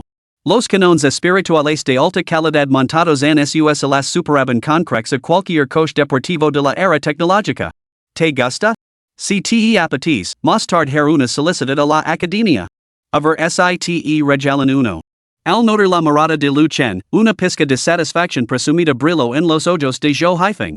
Este vehículo de combate había sido traído deliberadamente para hacer una entrada triunfal. Después de todo, estos prodigios merecen conocer las verdaderas capacidades de Wuda. Mi más sincero agradecimiento, Profesor Zhou. Tener un vehículo de combate superpotente haría que viajar fuera mucho más cómodo. Lu Chen sonrió en señal de acuerdo y se adelantó para guardar su equipaje en el maletero. Muchacho, eres realmente descarado. El rostro de Zhou Haifeng se ensombreció. Un vehículo de combate superpotente valía el equivalente a 10 villas. ¿Cómo se atrevía este joven a pedir uno? Un poco de adulación nunca lo ha hecho daño a nadie. Tu fuerza es demasiado débil ahora. Aunque te lo diera, no podrías provocar todo su potencial. Espera a graduar y dirigir a los campos de batalla exteriores, entonces tendrás acceso a ese tipo de cosas. Sabía que solo estabas echando humo. Lu Chen no lo dio tregua a Zhou Haifeng. Sabía muy bien que ese tipo de armamento estratégico no era algo a lo que pudiera acceder un simple estudiante del reino del cuerpo forjado. Zhou Haifeng se sintió completamente destrozado. No debería haber sacado el tema. Sub al coche. Vamos a recoger a tu novia. Tras ser testigo del descarado oportunismo de Lu Chen, Zhou Haifeng decidió dejar el tema. En el Apocalipsis, las vacaciones eran un lujo. Los estudiantes normales que no habían despertado sus talentos podían disfrutar de 2 meses completos de descanso. Pero después de las vacaciones, tenían que afrontar la vida de frente. Los antiguos compañeros de clase que antes habían compartido cada momento se convertirían en personas de 2 mundos completamente diferentes, que nunca volverían a cruzarse. Señorita Su Qingyan, hemos dispuesto que su abuela se aloje en el complejo familiar Hancheng. Hey veteranos patrolando y proporcionando protección las 24 horas del día. También hemos asignado al equipo médico más selecto. No tienen por qué preocuparse en absoluto.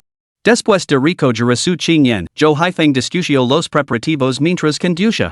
Efectivamente, mis padres también irán. No se preocupe, mi madre es la cuidadora más atenta que se puede dar. Al principio, los padres de Lu Chen se mostraban reacios a ir, deseosos de disfrutar de un poco de tiempo a solas después de despedir a su hijo mayor. Al fin y al cabo, la pareja había pasado muchos más años separados que juntos. Pero al enterarse de la situación familiar de Su Qingyan, decidieron. Puede que la casa familiar no fuera tan tranquila como su hogar, pero al menos ofrecía ayuda para cuidar a los ancianos. Lu Chen, sniff. Su Qingyan, perspicaz como ella sola, comprendió perfectamente la amabilidad que le ofrecía la familia de Lu Chen. Al instante, se encontró salazando en silencio. Por supuesto. No estaba triste, simplemente abrumada por la emoción. Sentía que conocer a Lu Chen y su tía era realmente lo más afortunado que le había pasado nunca. Ay, querida, mirate. Mama ha hecho un verdadero negocio, ¿no? Cuando se mayor, no dependerá de ti, su nora, para que le traigas té y agua? Ya. Su Qingyan se echó a reír y las lágrimas se le secaron al instante. Al ver la expresión de verdad de Zhou Haifeng en la primera fila, sintió una punzada de vergüenza y rápidamente escondió la cara en el pecho de Lu Chen. Todo es culpa tuya. ¿Quién ha dicho que me casaría contigo? ¿De verdad no te casarás conmigo? Lu Chen fingió estar desconsolado, imitando los gestos de Su Qingyan mientras olfateaba dramáticamente. Supongo que el final solo estaba siendo demasiado sentimental. Su Qingyan le dio 2 puñetazos juguetones a Lu Chen, demasiado nerviosa para decir una palabra. Solo pudo acurricarse más en su abrazo, enterrando en más la cara. Claro, claro. ¿Nos tratas como si fuera invisible? Yo hyphing, que había soportado una serie de muestras románticas, y no pudo aguantar más. Estamos casi en la universidad. Según la larga tradición de Wuda, los estudiantes de segundo año preparan una ceremonia de bienvenida especial para los nuevos. Vosotros dos sois los más dotados de esta promoción, así que preparaos. El tono travieso de yo hyphing, Luchin recordó el infame ritual de iniciación de Wuda. Se llama saltar la puerta del dragón. Básicamente, los de segundo caso, esos veteranos experimentados, atormentan unilateralmente a los novatos. Bloquean la entrada, impidiendo que los nuevos entren. Debes aceptar el desafío de un veterano. Si ganas, te dan un regalo que han preparado cuidadosamente. Si pierda, tendrás que inclinar la cabeza y gritar algo como los veteranos son los más gays, los veteranos son los más guapos y yo soy un novato total. Entonces te dejarán pasar. No hay milicia real en ello. Más bien al contrario. Muchas parejas del campus se conocieron de esta manera. Capítulo 26. Primer atisbo de talento. Ahí viene. Chicos, coged vuestro equipo. Desenrollad la pancarta. Rápido, rápido. Maldita sea. Atención a todos los miembros del 701. Hay una novata estupenda a las 9 punto. Bloqueado el paso. Estudiante de primer año, no puedes pasar por aquí, ¿sabes? Nada más bajar del autobús, Luchana se encontró con la amplia entrada de la escuela completamente bloqueada. Grupos de estudiantes de segundo año se agolpaban en cada entrada, sonriendo con evidente picardía. Había 3 autobuses escolares aparcados cerca. La mayoría de los nuevos estudiantes que bajaban del autobús miraban la escena con frustración. Evidentemente, se habían enterado de la situación. Especialmente los estudiantes varones, como iban a tolerar que los estudiantes de casos superiores miraran abiertamente a las chicas de su caso? Lucar o ser luchado. Era una oportunidad única para impresionar a las chicas, con los futuros derechos de apareamiento en juego. Nadie iba a ceder fácilmente. La juventud es realmente esplendida. Luchan, que en un principio no sentía ninguna presión, solo tenía la intención de observar en silencio el espectáculo. Sin embargo, no pudo evitar soltar un suspiro de exasperación. Pero pronto, su sonrisa se desvaneció. Miró con severidad al enjambre de alumnos de segundo año que se acercaban. Era evidente que todos ellos habían sido atraídos por la belleza sobrenatural de su chiñán. Junior, abofidiem. No, abofidiem a mí. Estoy lisiado. Junior, he preparado una píldora de grado 2 para reunir espíritus. Solo tienes que decir Señor, eres tan guapo y será tuya. Además, yo mismo te acompañar. Al ver que esta manada de bestias lo ignoraba por completo mientras rodeaban a su chiñán y el mismo. El rostro de Luchan se ensombrició aún más. Muy bien, todos, callaos. El repentino grito de Luchan logró llamar la atención de este grupo de veteranos. Esta es mi novia. Ahora, dispersos todos. Al ver que Luchan cogía deliberadamente la pequeña mano de su chiñán, los veteranos abrieron los ojos con furia y no pudieron contenerse. Maldita sea. ¿Sois pareja? Maldita sea. ¿Qué conoce cree este chico que tiene? Chicos, no puedo más. Vamos a darle una paliza hoy. Rodadu de miradas que parecen dispuestas a devorarlo, Luchan sintió al instante como aumentaba la presión. La mayoría de estos tipos ya estaban en la cima del reino de la forja. Aunque él era excepcional, no podía enfrentarse tantos a la vez. ¿No se suponía que esto iba a ser una pelea uno contra uno? Luchan se retiró tácticamente, protegiendo a su chiñán detrás de él. Uno contra uno será. Yo me encargo de él. Una figura imponente, de más de 1,80 m de altura, se adelantó entre la multitud. Sus rasgos eran toscos, pero innegablemente masculinos. Soy Wu Hai, un estudiante de segundo año de la clase 7. Reino de recolección de chi de primer nivel. Según las reglas de Wuda, si me ganas, el regalo es tuyo.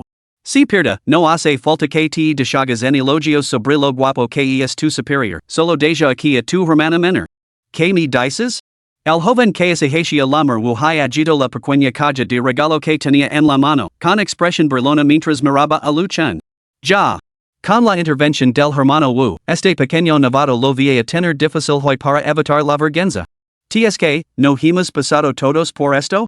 ¿Qué novato tan guapo? Si este chico no aprende la lección hoy, ¿cómo va a esforzarse y mejorar? Muy bien.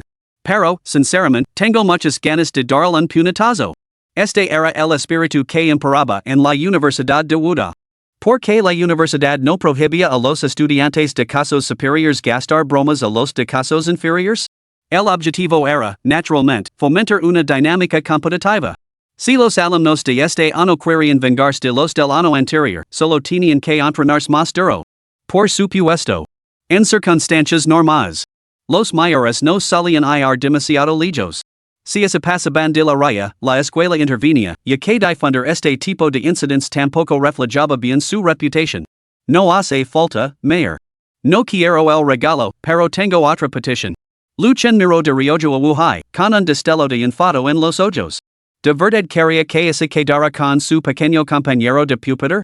Este chico estaba pidiendo a gritos una paliza. Todo esto tenía como objetivo fomentar la competencia. Si los demás no tenían miedo de enfrentarse él tampoco tenía miedo de enfrentarse nadie. Hoy pondría fin a este comportamiento detestable. Sí. ¿Cuál sería esa petición? Al ver que Luchan no es inmutable en absoluto, Wuhai se sintió entregado. No había considerado la posibilidad de perder. Después de todo, su nivel de cultivo lo situaba firmemente en la franja media alta entre los estudiantes de segundo año. Lidiar con un estudiante de primer año que acababa de despedir sus habilidades? Eso era pan comido. Si gano, no aceptar tu regalo. Solo te pido que grites tres veces, mi junior es tan guapo. Mi junior es realmente guapo. Mi junior es el más guapo.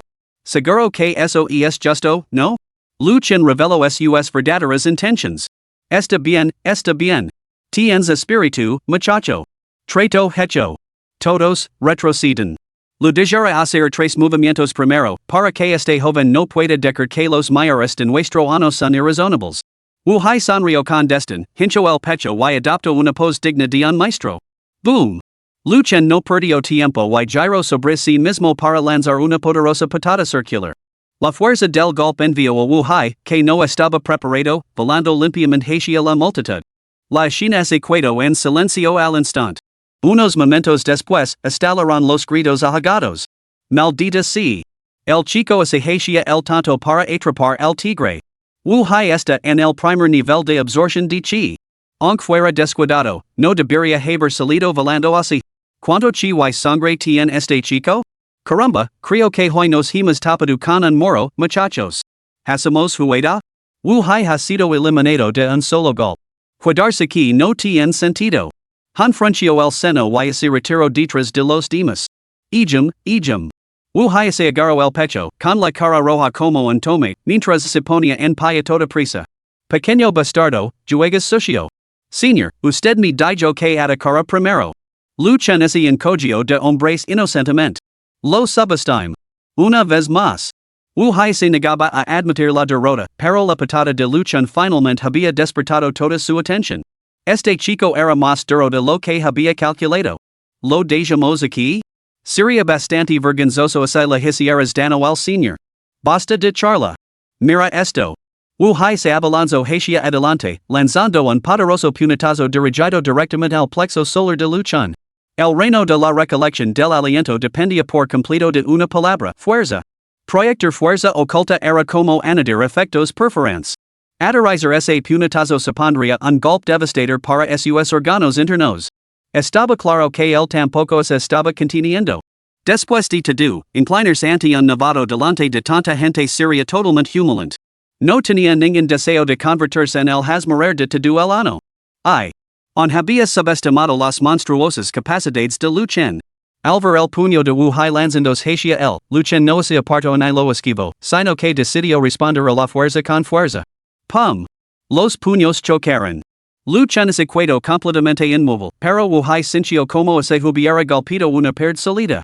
Antes de que pudiera gritar de dolor, Luchan le propinó una impecable patada circular, haciendo que volviera a tambalearse hacia atrás. La patada le dio de lino en el brazo, dejando toda la extremidad completamente entumecida. Esta vez, aunque fuera un poco tonto, se daba cuenta de que Luchan se estaba conteniendo. De lo contrario, esa patada lo habría golpeado en el pecho.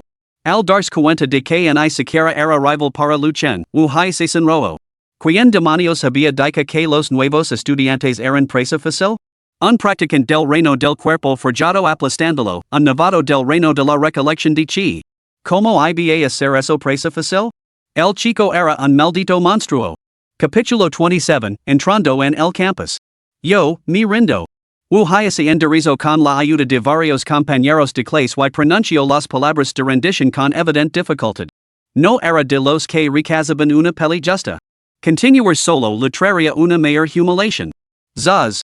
Allora Wu admitir su derrota, los estudiantes de casos superiores que lo rodeaban estallaron en asombro.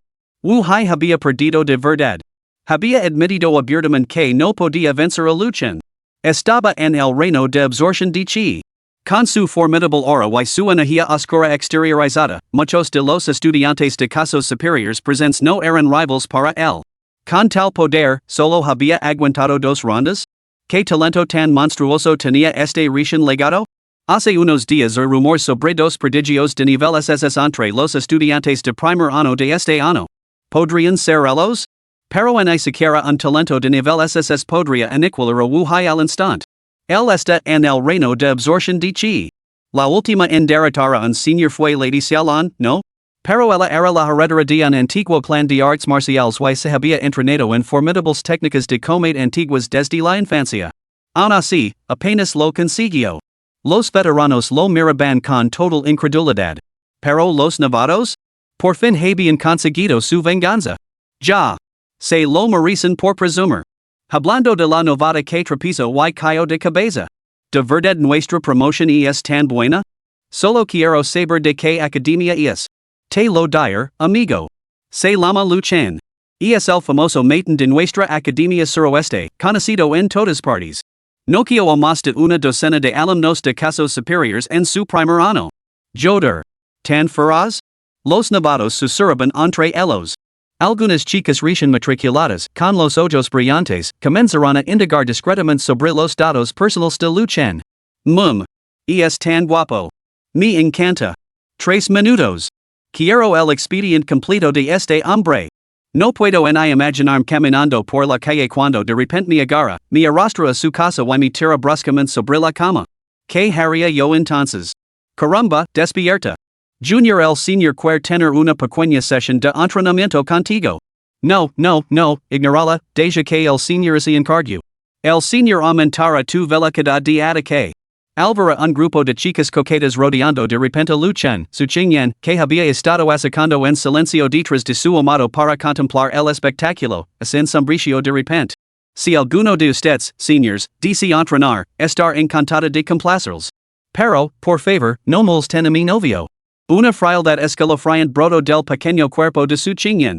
Su expresión se volvió severa, como se desira congelar a todas esas coquetas zoras y convertirlas en esculturas de hielo. Sexto nivel del reino del templado corporal? Luchen miró a su Qingyan con sorpresa. Realmente no así lo esperaba. En solo unos pocos días, el progreso de su Qingyan había sido tan asombrosamente rápido? Solo así podía decir. Verdaderamente digna de la futura emperatriz alma de hielo. En este reino, junto con su poder de hielo absolutamente puro y extremo, incluso sin Luchen, estos estudiantes mayores probablemente no tendrían muchas posibilidades contra ella. ¿Qué es esto? ¿Ya esta cagada, eh? ¡Qué decepción!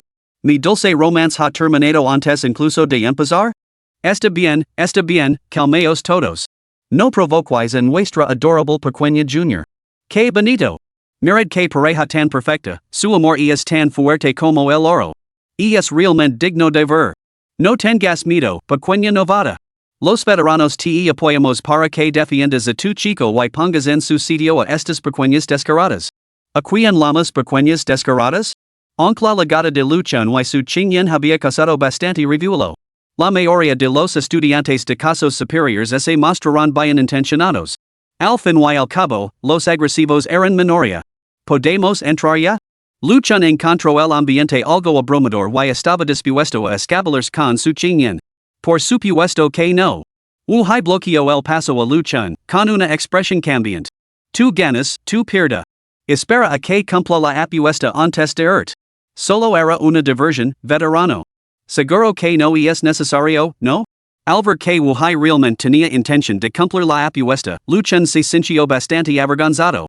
No estaba del todo acostumbrado a esas costumbres. Pero la existencia implica justificación.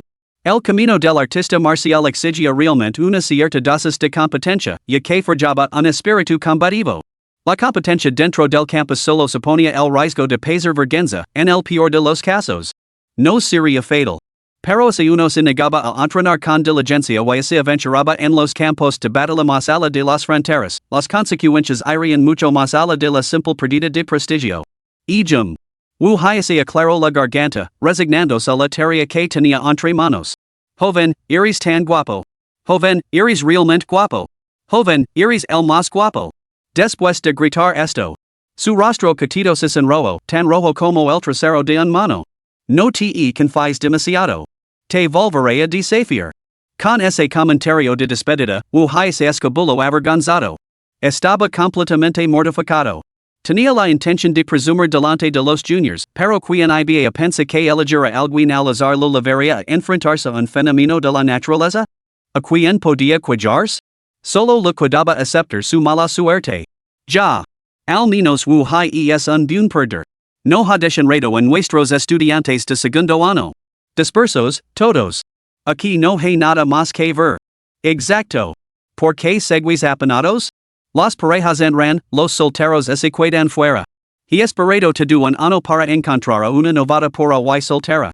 Hoy voy a salir de la soltería, pase lo que pase. Cuando la multitud se apartó para dejar paso. Luchen y su chinyen quedaron finalmente libres.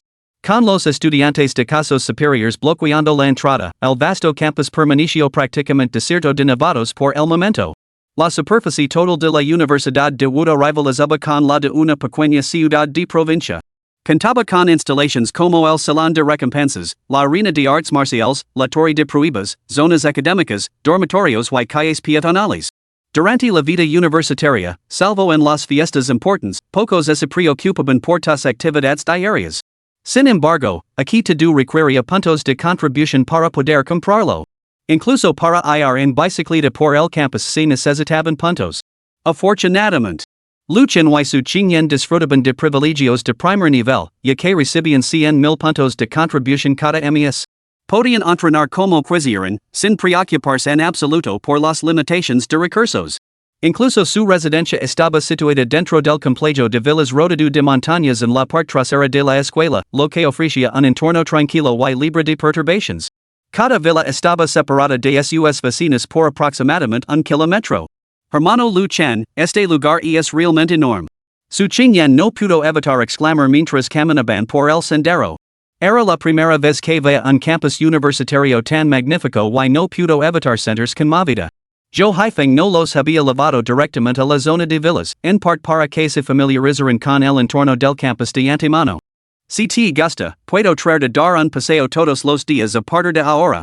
Luchen sonrió mientras tomaba la pequeña mano de su chinyen entre las suyas. No me gusta esa idea, su chinyen negó ligeramente con la cabeza y levantó la mirada para encontrarse con el perfil de Luchen. Solo me gusta Luchen. Me gusta cualquier lugar donde esté Luchen. Via, ¿quién diría que eres tan pegajosa? Luchen le dio un golpecito juguetón y cariñoso en la frente a su chinyen antes de guiarla hasta la entrada del complejo de villas. Dado que todo el mundo sabía que Luchen y su chinyen eran una pareja profundamente enamorada, Yo Haifeng, siempre astuto, había dispuesto con bastante ingenio que compartieran una sola villa.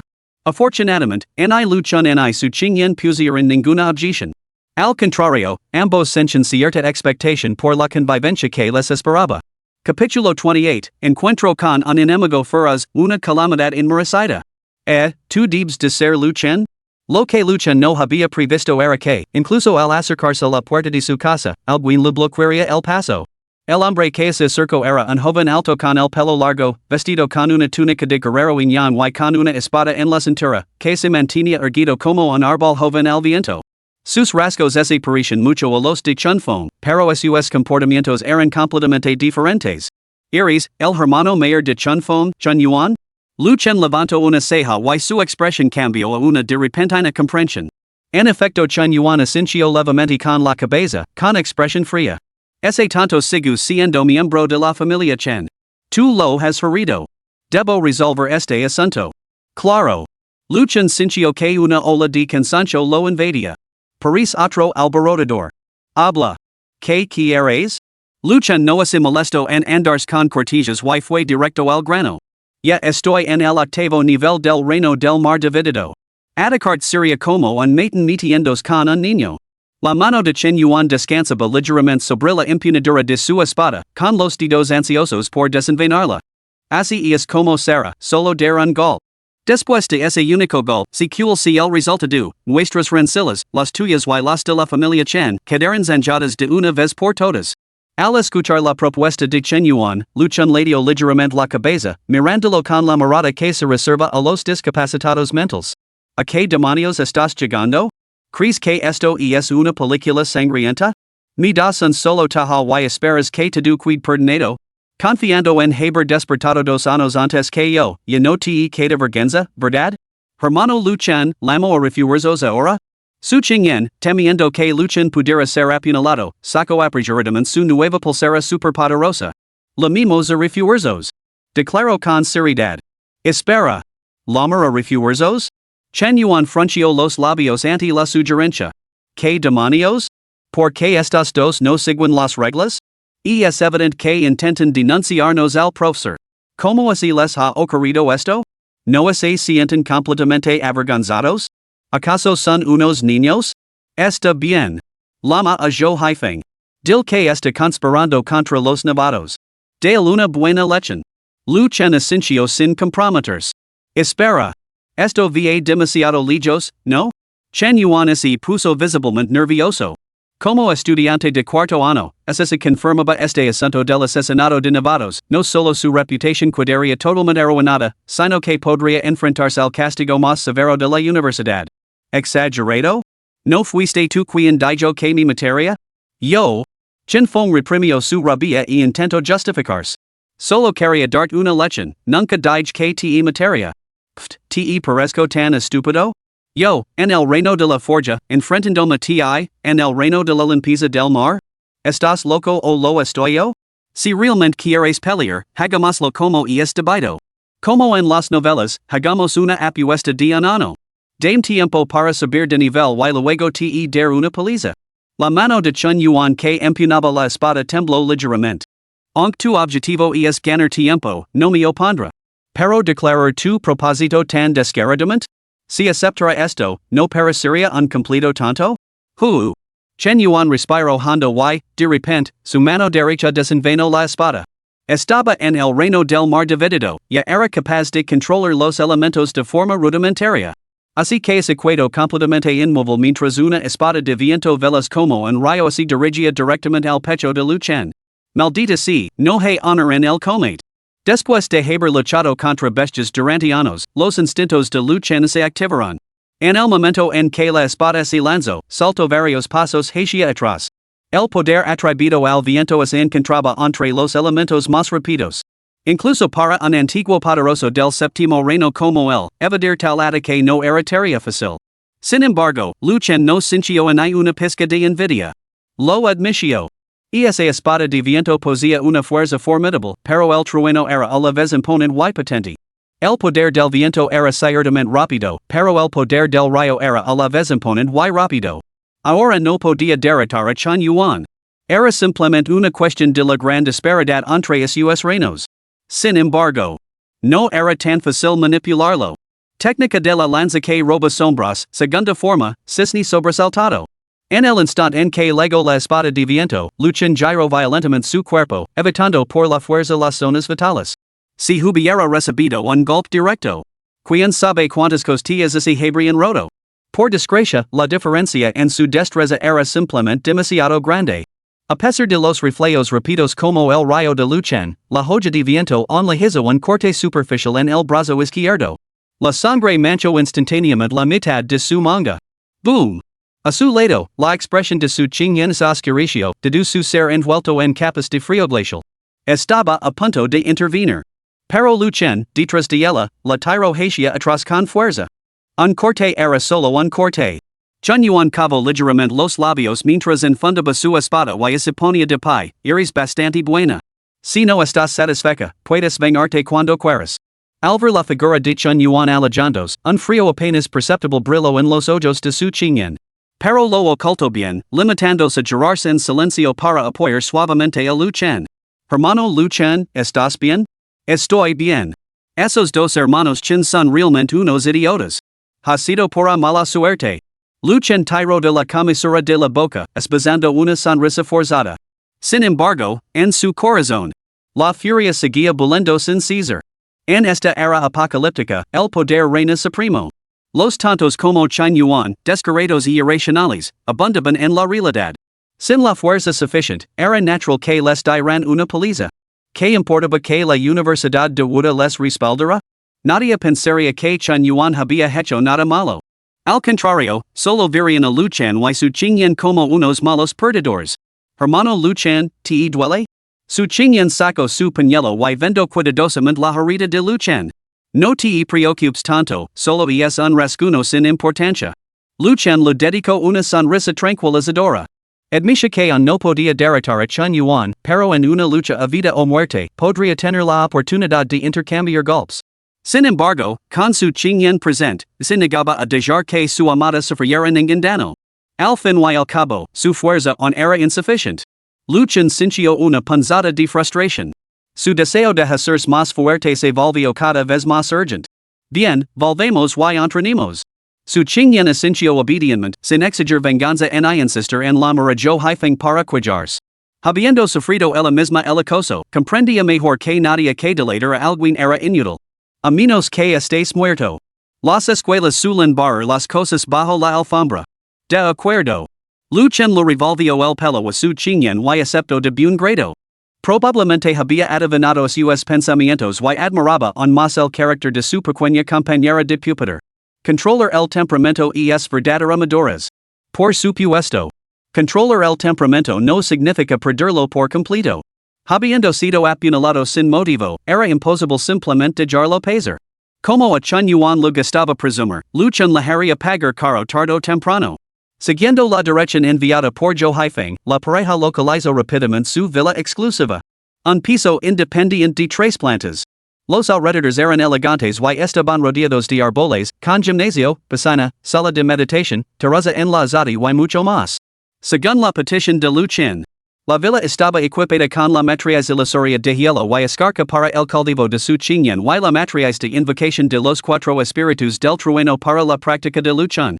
Ambas eran matrices de sexto nivel, capaces de aumentar significativamente la eficiencia de su cultivo. El torneo de artes marciales de fin de año de las 4 escuelas había sido durante mucho tiempo un evento de primer orden patrocinado conjuntamente por la Alianza Sobrenatural y las 4 academias prestigiosas. Los 10 primeros clasificados recibirían recompensas de recursos de valor incalculable, y Luchan no tenía intención de perdérselo. Aunque medio año era sin duda un plazo muy ajustado. Se conseguía recuperar el rayo negro de su vida pasada, el primer puesto podría estar a su alcance. Capítulo 29, Canalizando el rayo, rápido avance. La matriz de canalización del rayo de los 4 espíritus estaba situada en el balcón de la última planta. Luchan y su Qingyan se habían mudado con solo su equipage, por lo que había poco que desempaquetar. Después de familiarizarse brevemente con la distribución de la villa, Luchan se dirigió directamente a la última planta. La aparición de Chen Feng había dejado a su Qingyan sintiéndose completamente miserable. Se sentía totalmente inútil, habiendo visto impotente como Luchan era golpeado sin poder compartir su carga. En consecuencia, al regresar a la villa, permaneció hosca y retrata. Incluso cuando Luchan se ofreció a cocinar para ella negó con la cabeza, insistiendo en que solo deseaba cultivarse. Sin otra opción. Luchan no tuvo más remedio que aceptar sus deseos. Comprendía la angustia de su Qingyan por las heridas que lo había infligido Chen Yuan. Esta chica, aunque aparentemente dócil, poseía un carácter obstinado que exigía recompensa por la bondad y venganza por las injusticias. De lo contrario, no habría legado a las manos durante la ceremonia de despedida en su vida anterior, y habría recordado a Luchan durante toda su vida por una sola comida compartida en la infancia. Aunque Luchan, que se había enfrentado a la muerte en innumerables ocasiones, prestaba poca atención a este pequeño rencer con Chen Yuan. Pero si su pequeña compañera de pupitre encontraba motivación en el cultivo, no era nada malo. Solo podía dejarla ser. Es que, en mi vida pasada, fui golpeado por un rayo celestial durante una década completa. Ahora, al empezar de nuevo, tengo que soportar otros 10 años más? Ofendi las leyes celestiales en mi existencia anterior? Sentido con las piernas cruzadas en el centro del conjunto, luchen no pudo evitar suspirar para sus adentros. Sin embargo, inmediatamente después. Activo el conjunto sin dudarlo. Bzzz. Bzzz. Cuando el conjunto de invocación del trueno se incendió, los cielos de la villa se vieron instantáneamente envueltos por una densa y arremolinada masa de nubes de tormenta. Crack. En poco tiempo, un rayo celestial descendió de los cielos, golpeando la diminuta figura de Luchon con una fuerza brutal. Un dolor insoportable recorrió todo su cuerpo, haciendo que Luchon franciera instintivamente el seno.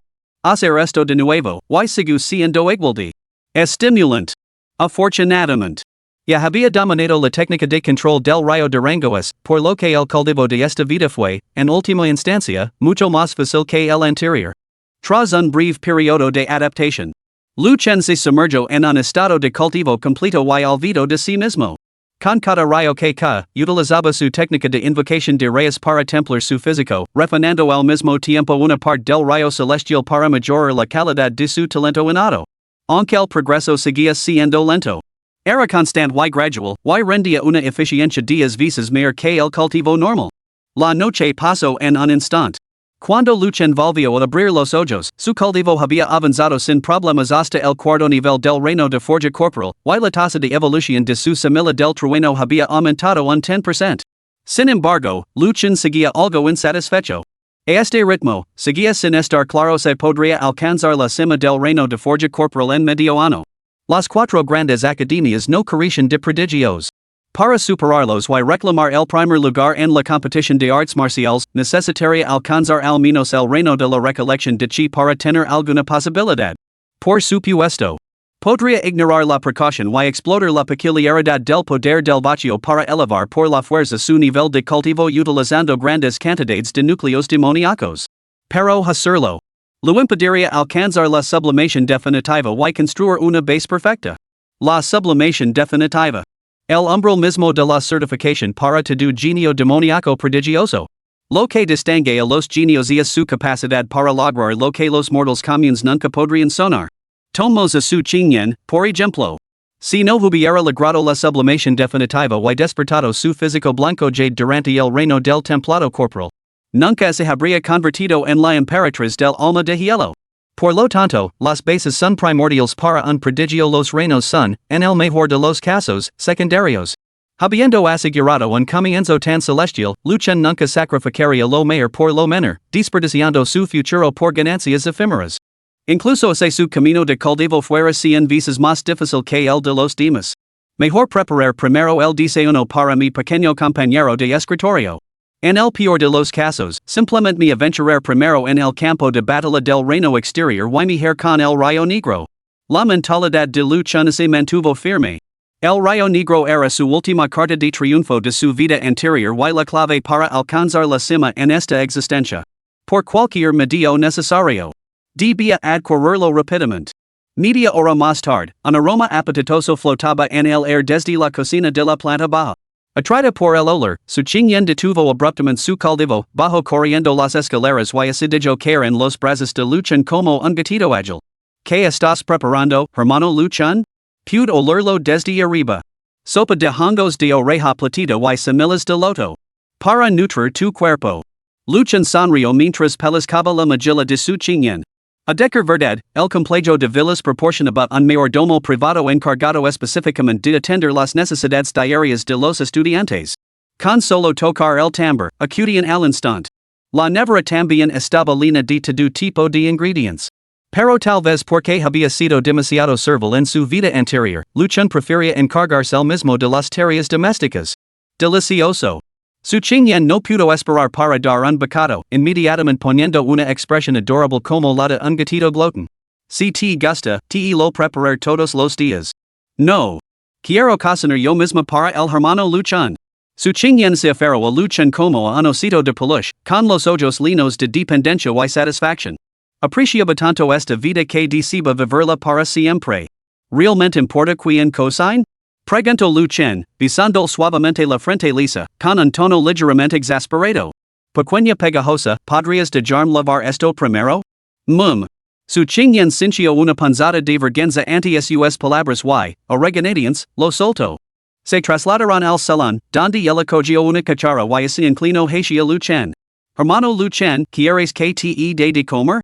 Muy bien. Entonces yo también te de comer. A primera hora de la mañana, Lu Chen encontró el ardor de su chingyen bastante abrumador. Decidiendo dejarse lavar, la atrayó hacia el y sonrió con picardia, alimentándonos boca a boca. No, no, no. No puedo. Su chingyen, acaricada en los brazos de Lu Chen, se sonrojó al instante. Se cubrió apresuradamente los labios con la mano y balbució, eso es realmente, tan, vergonzoso. Tú has empezado. Lu Chen fingió estar disgustado mientras tomaba un sorbo de gachas y luego se inclinaba lentamente hacia los labios carmesí de su chingyen. Lo siento. Presa del pánico, su chingyen solo pudo cubrir los finos labios de Lu Chen con sus pequeñas manos, gimiendo como un conejito asustado. Ahora ya no depende de ti. Lu Chen lo agarró ambas manos con una de las suyas y la besó con dominio y tenura. No, no lo hagas. Su chingyen tenía la intención de luchar desesperadamente, pero en el instante en que los labios de Lu Chen tocaron los suyos, todas sus fuerzas se esfumaron. Se quedó flácida y se derrumbó en sus brazos.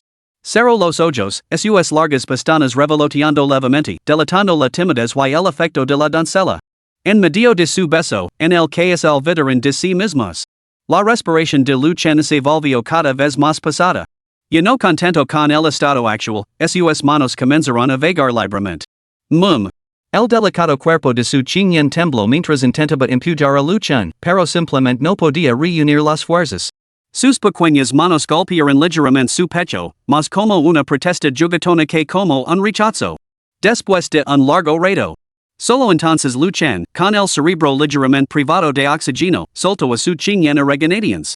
Contemplando la desalinada y encantadoramente adorable imagen de la chica en sus brazos, sintió una satisfacción indescriptible brotar dentro de él. ¿Por qué siempre me maltratas? Su chingyen se agarró a sus arrogadas prendas y miró con lastima a Lu Chen, con los ojos llenos de lágrimas brillantes. Se sentía completamente impotente, incapaz de rechazar ninguna de las exigencias o acciones de Lu Chen. Caramba! Al presentar esta escena, Lu Chen sintió una olida de compasión. ¿Había vuelto a hacer llorar a su pequeño tesoro? Pero es que no podía controlarse. Sospechaba que si su chingyen le lanzaba una mirada seductora más, su madre podría estar sosteniendo a un nieto el año que viene. Claramente, necesitaba ejercer algo de moderación. Su pequeña compañera de pupitre acababa de alcanzar la mayoría de edad, ahora no era el momento. No podía abandonar toda precaución por sus propios deseos egoístas, eso sería irresponsable con el futuro de su chingyen. Capítulo 30, Sigilo a lo largo de 1000 millas. Hermano Lu Chen, yo lavaré los platos. Después del desayuno, su chingyen se ofreció a recoger la vigila.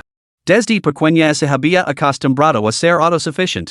Aunque ahora dependía en gran medida de Lu Chen, se negaba a dejar que él la cuidara constantemente. Si era posible. Prefería ser ella quien hiciera algo por él. Incluso cuando Lu Chen se burlaba de ella sin piedad, dejándola con los ojos llorosos, solo se trataba de una vergüenza propia de una niña.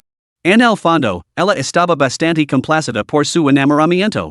Incluso si él realmente tuviera la intención de hacer algo, ella nunca sería capaz de pronunciar una palabra de rechazo. Chingyen, necesito conseguir algo, así que puede que tenga que ausentarme un rato. Al entrar en la cocina, Lu Chen observó a la chica trabajando afanosamente ante él y habló con un toque de renuencia. ¿Ausentarte? ¿A dónde? Su chingyen se quedó paralizada de inmediato, con una ansiedad y un desconcierto evidente en sus ojos. No quería separarse de Lu Chen, ni siquiera por un segundo. Acababa de empezar a vivir con él, ¿acaso habían pasado apenas un día juntos antes de separarse? Volveré pronto. Al notar su pánico, Lu Chen se sintió un más reacio a marcharse y rápidamente atrajo a su amada hacia él. Entendía perfectamente a su chingyen. Acababa de llegar a un lugar desconocido, sin una sola cara familiar a su alrededor, como no había a sentirse ansiosa cuando Lu Chen anunciaba de repente su partida. Yo, ir contigo, ¿de acuerdo? Murmuró su chingyen, sin darse cuenta de que su pequeña mano ya se había aferrado con fuerza al brazo de Lu Chen. Quizás ni siquiera ella se había dado cuenta de que, inconscientemente, su dependencia de Lu Chen había llegado a un punto en el que no podía soportar separarse de él. Hace tiempo que se había vuelto incapaz de vivir sin él. Esta vez, no es posible. Luchen nego con la cabeza con determinación. Si pudiera, no se negaría. Pero esta vez se dirigia a los peligrosos campos de batalla más allá de las fronteras. Incluso si permanecía en la periferia, no tenía la certeza de poder proteger a su chinyen. Solo yendo solo podía estar seguro de regresar sano y salvo. Portate bien. Si todo va bien, volveré en un mes como máximo. Durante este tiempo, quédate en casa y concentrate en tu cultivo, ¿de acuerdo? ¿Será muy peligroso? Su chinyen era una chica inteligente. Luchen anunciaba de repente su partida sin lavarla con él. La única razón plausible era que su destino era excepcionalmente peligroso. Más allá de eso, no se le ocurría ninguna otra explicación. Debes confiar en mí. Luchen le revolvió el pelo a su chinyen, con un tono tenido de resignación y afecto. Porque actúas como una novia, solo voy a recuperar algo del borde del campo de batalla del reino exterior. No pasará nada. Luchen no intentó ocultar la verdad, no tenía ningún deseo de ocultársela a su chinyen. Hermano Luchen, hagas lo que hagas, no debes correr ningún peligro. Si, se te para algo, no puedo ni imaginar cómo seguiría viviendo en un mundo sin ti. Podría haber soportado la soledad si no te hubiera conocido. Pero ahora, simplemente no puedo soportarlo. Las lágrimas brotarán de los hermosos ojos de su chinyen mientras se culpaba en silencio. Se sentía completamente inútil. Si hubiera sido más fuerte, el hermano Luchen la habría dejado sola. ¿Cómo podría ser eso? Yo también hace tiempo que me he vuelto completamente dependiente de ti. Las tranquilizadoras palabras de Luchen eran sinceras y fervientes. En esta vida, yo protegeré para siempre. Por lo tanto, debo hacer más fuerte rápidamente, para que nunca más tengas que enfrentar solo a las inminentes tormentas de sangre y chaos. Hermano Luchen, simplemente esperaré tu regreso. Su chinyen es equado en silencio por un momento antes de finalmente levantar la barbilla con una sonrisa. Te lo demostrar, no soy una carga para ti. Con su agudo intelecto, su chinyen había intuido desde hacía tiempo que Luchen podría estar ocultando algún secreto.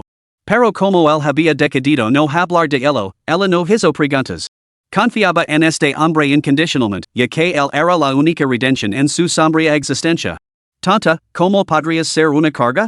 Solo esperamos aquí.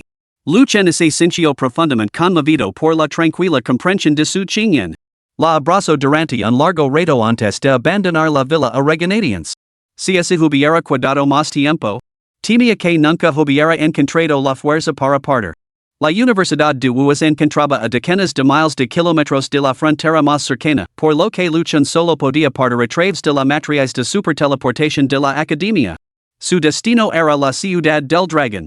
Perteneciente a la tercera zona de seguridad, la ciudad del dragón se erigia como una de las ciudades más avanzadas de la frontera norte, con el majestuoso paso de Yuyang asomándose directamente delante.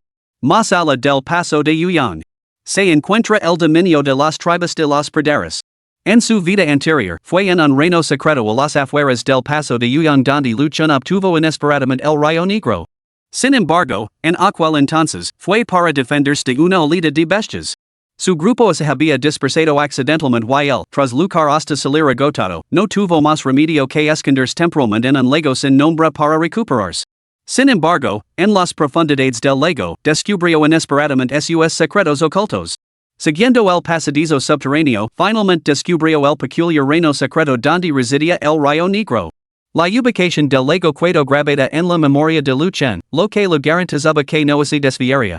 Dentro de ese reino secreto, no existen otras criaturas, por lo que no suponía ningún peligro inherente. O más bien, el campo electromagnético generado por el propio rayo negro constituía el mayor peligro. Precisamente por eso Luchen se atrevió a aventurarse allí. Solo tenía que evitar a las exóticas bestias que vagaban por los campos de batalla exteriores para reclamar con éxito el rayo negro. Una vez que lo obtuviera, su talento superpoderoso experimentaría una mejora tremenda. Esta era su única base para aumentar la eficiencia de su cultivo en las primeras etapas. Tenía que ir, sin importar lo que para. Salió de la matriz de teletransport. Luchen no perdió tiempo y se dirigió directamente a la puerta de la ciudad antes del paso de Yuyang. Este importante puesto fronterizo de la raza humana estaba fuertemente custodiado, con estrictos controles sobre todas las entradas y salidas. Buenos días. Deseo salir de la ciudad. En el mostrador de registro, Luchen pasó su rostro por el escáner para verificar su identidad. Joven, iris un estudiante de primer ano que acaba de despedar sus habilidades. Que asunto te leva a aventurar en una frontera tan peligrosa? Será mejor que de media vuelta inmediatamente. El guardia encargado del registro eco un vistazo a los datos de Luchan en la pantalla virtual y frunció el seno. Official, me voy a cazar bestias para obtener recursos. Es mi prerrogativa. Luchan comprendió la preocupación del guardia y no se ofendió por su intervención bien intencionada. Es consciente de los peligros que hay fuera? El guardia miró el joven Luchan, con la esperanza de disuadirlo. Al ver esto, Luchan sintió una pizca de resignación. Solo pudo revelar el brazalete superpoderoso que levaba en la muñeca, mostrando su nivel de cultivo. Cuarto nivel del reino del forjado corporal? El guardia miró a Luchan con sorpresa. Un practicante tan joven en el cuarto nivel era bastante impresionante. Cazar bestias de bajo nivel en las afueras no debería suponer ningún problema. Después de todo, Los individuos con superpoderes excepcionales seguían siendo una rareza. aunque el cultivo de Luchan pudiera no ser notable dentro de la Academia de Artes Marciales, a escala más amplia de la humanidad, sin duda poseía las cualificaciones necesarias para abandonar la ciudad. Muy bien. Puesto que insistes en marcharte, no te lo impedir. Firma allí y podrás continuar. Tras obtener el permiso del guardia, Luchan no perdió tiempo. Después de firmar el acuerdo de salida, partió sin demora hacia el campo de batalla del dominio exterior.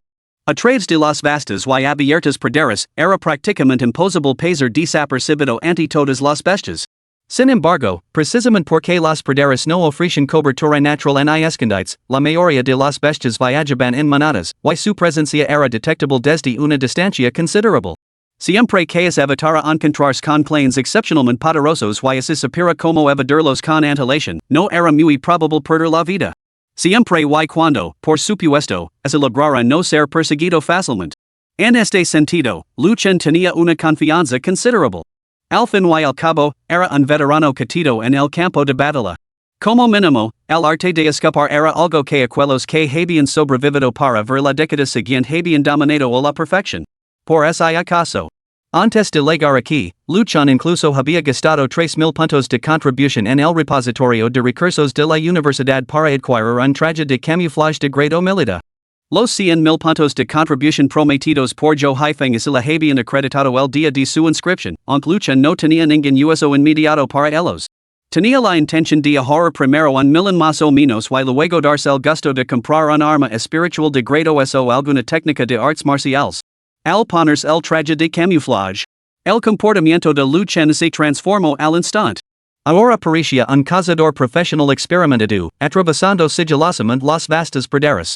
¿Dónde estaba el más mínimo rastro de un estudiante de primer año? El objetivo principal del traje de camuflaje de color hierba era evitar a las aves rapaces parasitas a halcones que volaban en círculos sobre su cabeza. Estos dominadores aéreos evolucionados a menudo medían más de 10 metros de envergadura, y sus alas se extendían hasta ocultar el cielo. Algunos halcones maduros poseían una fuerza que rivalizaba con la de los maestros de reino de nivel medio. Simplemente estaban más allá de las capacidades actuales de Luchan. Hay que entenderlo. En las praderas, incluso los leones cazan en manadas, pero los halcones no necesitan la cooperación de sus compañeros. Su destreza habla por sí misma. Pero volvemos al tema que nos ocupa. Luchan había partido esa mañana, mientras que Joe Haifeng llegó por la tarde. Trajo consigo un contingente de formidables soldados. ¿Dónde está? Os preguntó, ¿dónde está? En cuanto llegó a las puertas de la ciudad, Joe Haifeng se abalanzó furioso sobre los guardias. Luchan apenas había salido de la academia cuando la noticia llegó a Joe Haifeng, que se encontraba en medio de un banquete de promoción. En ese momento, sintió como si se le hubiera caído el cielo encima. La misma suerte corrió Zhang Yuqian, el presidente de la Universidad de Wuda. Ninguno de los dos había recibido nunca una llamada de Wang Quanshan en toda su vida. Como era de esperar, Joe Haifeng fue objeto de una avalancha de insultos. Incluso ahora. Recordaba vividamente la urgencia y la furia rugiente de Zhang Yuqian el teléfono. Joe Haifeng, lo has conseguido. Lo has conseguido, maldita sea. Te dije que lo trajeras y, en el segundo día del trimestre, lo has enviado fuera de las fronteras. No me lames director. Tú eres el director. Si no traes de vuelta a ese hombre, te despellejar vivo. Así tras exhaustivas indagaciones, yo hice finalmente averiguo la ruta de salida de Luchen. Reunio apresuradamente sus hombres y así lanzo en su persecución. Por desgracia, luego demasiado tarde. Luchen ya había abandonado la ciudad. El campo de batalla fuera del dominio no era territorio humano encontrar a alguien ali era tan inútil como buscar una aguja en un pajar. En ese momento, yo hice ese sentio completamente impotente, como un niño de 300 kilos. 3 días pasaron en un abrir y cerrar de ojos. Para entonces, Luchen había recorrido más de 1000 kilómetros a pie. Basándose en los recuerdos de su vida pasada, había logrado llegar a las proximidades del lago sin nombre. A lo largo del camino, sus amplios conocimientos de supervivencia en la naturaleza le habían permitido evitar el peligro una y otra vez. Por fin, la niebla se había disipado para revelar la luz. El rayo negro yacía justo delante. Retumbar. Un leve temblor rompió el agradable ensueño de Luchen. Levantó la cabeza y miró fijamente a lo lejos. ¿Qué demonios era ese ruido? Capítulo 31, Atenido. Compañeros de viaje? Los temblores se hicieron cada vez más intensos. Incluso Luchen, catido en 1000 batallas, volvió finalmente la realidad, con el rostro contorsionado en una expresión más fea que un grito. Maldita sea. Barbecue. Se había tapado con una marea de bestias. Habiendo vivido eso antes, Luchen comprendía mejor que nadie el peligro de un brote de marea de bestias. Bajo el frenético ataque de innumerables bestias, la fuerza de una sola persona era completamente insignificante. Excepto por aquellos poderosos del tercer reino superior capaces de volar, cualquier otro individuo con superpoderes atrapado en medio de eso probablemente tendría menos del 10% de posibilidades de sobrevivir. Nunca imagino que su suerte pudiera ser tan mala. No. Su pequeña compañera de clase lo estaba esperando en casa. Tenía que salir de allí rápidamente. La idea se le ocurrió de repente. Luchen corrió hacia el lago a toda velocidad. Había un pasadizo secreto debajo del lago. Si lograba sumergirse, quizás sobreviviría a esta repentina marea de bestias. Maldita sea. ¿Por qué hacía cercan? Cuanto más corría Luchen, más inquieto se sentía. Cuando volvió a mirar atrás, la marea de bestias ya estaba a pocos centímetros. Era una marea de bestias a pequeña escala, no tan grave como Luchen había imaginado. Pero en el momento en que vio claramente la situación, sus ojos se abrieron con sorpresa. Maldita sea. Era una manada de leones enfurecidos. Más de 100 bestias de fuego león doradas, gordas y fuertes, con un aura feroz, perseguían locamente a una mujer empapada en sangre y de aspecto sobrenatural que empuñaba una espada. En ese momento, Luchen se quedó completamente estupefacto. Maldita sea, ¿esta mujer tenía algún tipo de cura milagrosa? ¿Qué tipo de acto escandaloso podría haber cometido para enfurecer a toda una tribu de bestias león fuego? Hermano, salvame. Alvaro Luchen, la mujer que empuñaba la espada gritó. Hermana, no te asustes. Lucharíamos juntos. La expresión de Luchen se endureció y adoptó instantáneamente una postura de combate. De acuerdo. Juntos mataremos a nuestros enemigos y capturaremos esta tormenta. La mujer asintió levemente, con su aura en aumento. Una intención asesina irradiaba de todo su ser, dando la impresión de que estaba lista para desatar una masacre en cualquier momento. Sin embargo, en lo más profundo de su ser, sus pensamientos eran diferentes. Este novato parece inexperto en los asuntos del mundo. Quizás podría persuadirlo para que se quedara, ganando tiempo para escapar. No había otra opción. Aunque ambos eran de la raza humana, según las tradiciones ancestrales transmitidas a lo largo de los siglos en Huaxia, ella debía acatar el antiguo adagio. Mejor que parezca el amigo que el manje. Ya. Hermana, que valiente. Una simple bestia de fuego leonino no es rival para nosotros unidos. Luchen irradiaba energía virtuosa, su fuerza vital se elevaba hacia el cielo. Sin embargo, en lo más profundo de su ser, pensaba. Esta mujer tonta parece tan ingenua. ¿Por qué no engañarla para que se cuide tras y así ganar un momento para escapar? No hay otra manera. Después de todo, como dice el viejo refrán. Mejor que parezca el amigo que el manje. Se miraron fijamente desde lejos. Cada uno vio una determinación inquebrantable en los ojos del otro. Ataca. Ambos rugieron al unísono. Pero al instante siguiente, se produjo una escena cómica. La mujer en siquiera miró atrás. Su huida continuó sin la más mínima pausa. Luchan dio media vuelto y hu. Su velocidad superaba a la de ella en un tercio. Maldita sea. Ambos maldijeron al unisono. ¿Cómo diablos ese habían tapado con un compañero de viaje? ¿Cómo todo el mundo sabe, cuando liga el peligro, no hay que entrar en pánico, solo hay que correr más rápido que los compañeros de viaje? Por lo tanto, yo soy definitivamente más rápido que ella. Intercambiando una mirada, ambos mostraban expresiones de absoluto desprecio, animándose en silencio a seguir adelante. Y así fue. Ninguno de los dos pronunció otra palabra, ambos corrían uno al lado del otro, reuniendo cada gramo de fuerza que poseían. Por fin. Luchan divisó el lago azul y cristalino no muy lejos. La supervivencia estaba al alcance de la mano. Plop. Sin dudarlo un instante, Luchan saltó y aterrizó suavemente en el agua. La mujer, sin embargo, vaciló. No sabía nadar. Bueno, ¿qué le vamos a hacer? Mejor morir que ser destrozada por las bestias. Y así, en el instante siguiente. La mujer armada con la espada también se lanzó al agua, siguiendo a Luchan. Ayuda, ayudame. La mujer comenzó a agitarse violentamente en el agua, activando su instinto de supervivencia. Luchan no tenía intención de ayudarla, pero al ver que las bestias de fuego leones se detenían en la orilla del lago, demasiado asustadas para entrar en el agua. Tras sopsar sus options, extendió la mano y la agarró por su largo cabello, respiró hondo y se sumergió bajo la superficie del lago. Tirar del pelo era, por supuesto, para evitar que esta mujer, que no sabía nadar, se aferrara a él. El dolor de los tirones de pelo la haría proteger instintivamente su cabeza, impidiendo agitarse violentamente y inmovilizándolos a ambos. En cuanto a cualquier noción de caballerosidad o protección del sexo débil. Lo siento. Cuando la vida pende de un hilo, toda la carne se convierte en hueso. MMMPH. La mujer sumergida se atragantó con varios tragos de agua. Sus forcejeos se fueron debilitando poco a poco hasta que finalmente se desmayó por completo. Luchan no le prestó atención, simplemente descendió con la corriente hasta que localizó el pasadizo secreto de sus recuerdos. Atravesó el pasadizo hasta que, 10 minutos más tarde, salió abruptamente a la superficie. Uf. Arrastrando a la mujer a la orilla, Luchan jadeó en busca de aire fresco. El reino secreto que tenía ante sí se asemejaba a una caverna subterránea, tenuemente iluminada por rayos negros. Luchan activó la función de iluminación de su brazalete superpoderoso, lo que hizo que los rayos negros que vagaban a su alrededor se vieran mucho más claros al instante. Hoy, ¿ya estás muerta?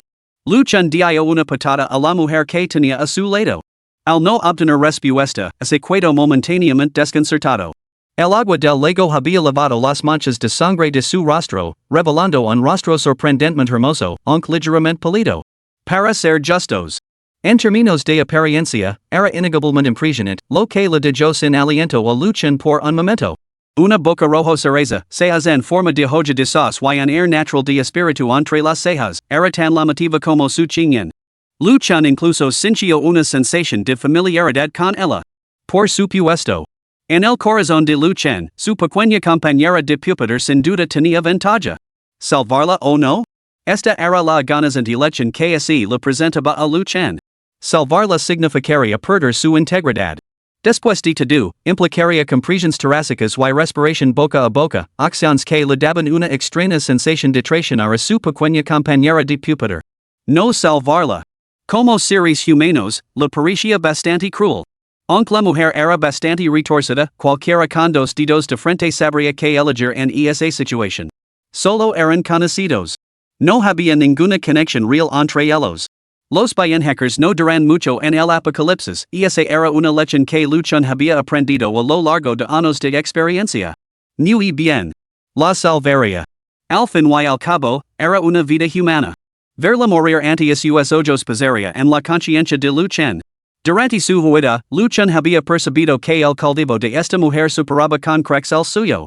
Incluso se estaba herida, se hubiera atacado sin restricciones para obligarlo a cuidarse y cubrir su retirada.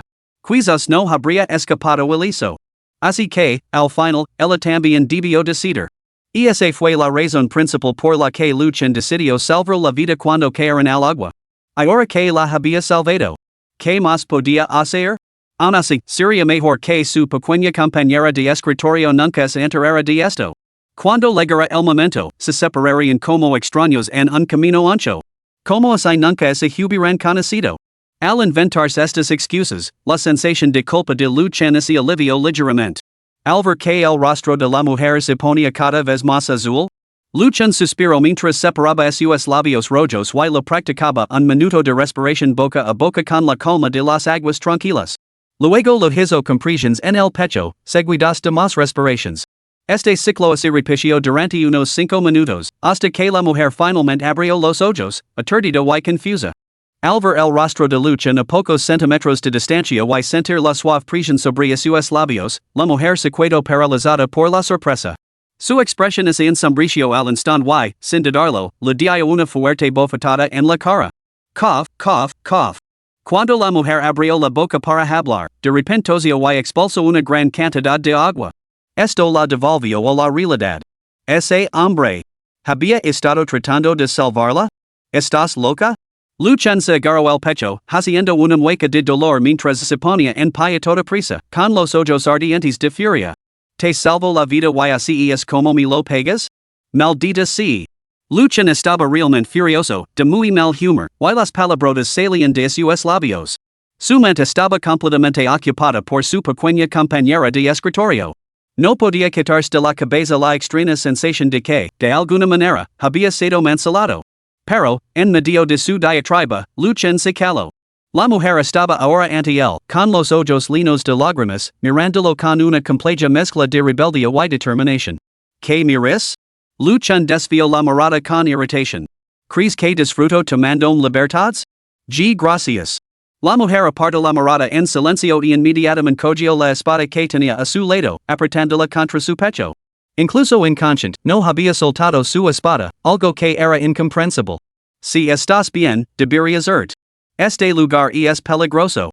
No es lugar para ti. Luchan hizo un gesto con la mano para indicar al que se marchara.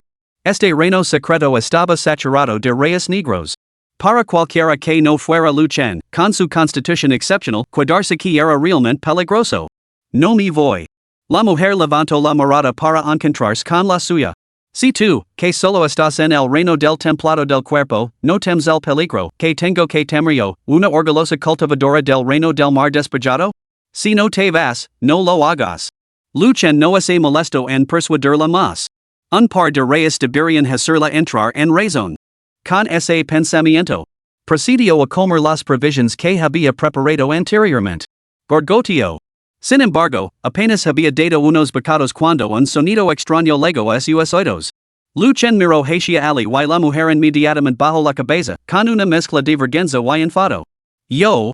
Levo días siendo perseguida por una bestia de fuego leonina. Se me han acabado las provisiones. Cis. Luchan inmediatamente hizo un gesto, genuinamente impresionado. ¿Sigues saltando después de días de ser perseguida por una bestia de fuego leonina? Tienes una gran resistencia. La mujer no respondió, solo miró con nostalgia las raciones que Luchan tenía en la mano. Toma, cuédatelas. Acabate esto y sigue tu camino. Este lugar es extraño cuidar de que solo te traerá problemas. Oh. La mujer dio un mordisco a las raciones secas sin expresión alguna y luego afirmó con sensualidad, no es que no quiera es solo que no sé nadar, así que no puedo volver. Maldita sí. Luchan se dio una palmada en la frente, al darse cuenta de que había pasado por alto por completo ese detalle. Entonces tendrás que esperar aquí. No podré salir de este lugar por un tiempo. Luchan reflexionó brevemente antes de decidir ignorar a la mujer. Tras un breve descanso, hacia adentro solo en las profundidades del reino secreto. El asunto urgente que tenía entre manos. Lo primero era lo primero, tenía que hacerse con ese rayo negro. Capítulo 32, Refinando el rayo, Olidas de poder. Cuanto más se adentraba, más densos se volvían los arcos de rayos negros, crepitando con un silbido constante. Al darse cuenta de que la mujer no lo había seguido, Luchan se sentó con las piernas cruzadas en un lugar adecuado y comenzó a refinar los arcos. No sentía ninguna urgencia por buscar los rayos negros. Después de todo, en su vida anterior, casi había muerto electrocutado. En términos relativos, su fuerza actual era mucho más débil. Forzar el refinamiento solo aumentaría el riesgo de muerte. Afortunadamente, poseía una técnica de control del trueno de grado S. Con tal habilidad marcial a su disposición, tenía al menos un 70% de posibilidades de capturar el rayo negro de una sola vez. Pero, por seguridad, Decidio refiner primero los otros arcos eléctricos dispersos por todo el reino secreto. Aunque solo aumentara sus posibilidades en un 10%. Merecía la pena. Con ese pensamiento. Luchen concentro inmediatamente su mente y activo su técnica de control del trueno para atraer los arcos de reyes cercanos hacia su cuerpo. El familiar dolor abrasador lo invadió, haciendo fruncer el seno involuntariamente. La intensidad de los arcos de reyes negros ya era comparable a la de los reyes celestiales, y el rayo negro en el centro era al menos 10 veces más potente que estos arcos. Solo de pensarlo le dolían los dientes. El único consuelo para Luchen era que su eficiencia de cultivo dentro de este reino secreto superaba con creces la de permanecer en la formación de los cuatro espíritus atraentes del trueno. Tanto su base de cultivo como su progreso evolutivo aumentaron a un ritmo asombroso, dejando a Luchen con una peculiar sensación de dolor mezclado con placer. ¿Ese tipo está absorbiendo truenos? No muy lejos. La mujer, tras atender brevemente sus heridas, vio esta escena por casualidad. Una mirada de profunda conmoción lino instantáneamente sus ojos. ¿Cómo es posible? Ese tipo. ¿Cómo demonios lo ha conseguido? Por supuesto. A pesar de su sorpresa, la mujer no molestó a Luchen. Simplemente retiró la mirada con calma y se quedó mirando fijamente hacia el pasadizo bajo el lago. Así que es un hombre solo con secretos, ¿no? ¿Y qué? Mi primer beso, conservado durante 22 años. Arrebatado por un mocoso desconocido? Me duele el corazón. Quiero cortarlo en pedazos. Pero, al fin y al cabo, él me salvó. No puedo cortarlo en pedazos. Debería dar las gracias. Maldita sea. La mujer yacía en el suelo, completamente abatida, con la mirada perdida fija en el techo de la cueva. Poco después. Un profundo cansancio se apoderó de ella, adormeciéndola poco a poco. ¿Quién sabe cuánto tiempo pasó? Cuando la mujer volvió a déspida, una hoguera crepitaba a su lado. El hombre que la había robado su primer beso estaba ocupado asando una fragante pierna de ternura. ¿Estás entrenando y tras esto? La mujer se incorporó, con el estómago rugiendo incontrolablemente una vez más. Se llama estar preparado para cualquier cosa. Luchen respondió sin levantar la vista. Cuando había cambiado el traje de camuflaje de hierba, también había conseguido algunas provisiones. Después de todo, el espacio de almacenamiento de su bracelete superpoderoso estaba casi vacío. Ese microespacio de 10 metros cuadrados era aproximadamente del tamaño de una plaza de aparcamiento.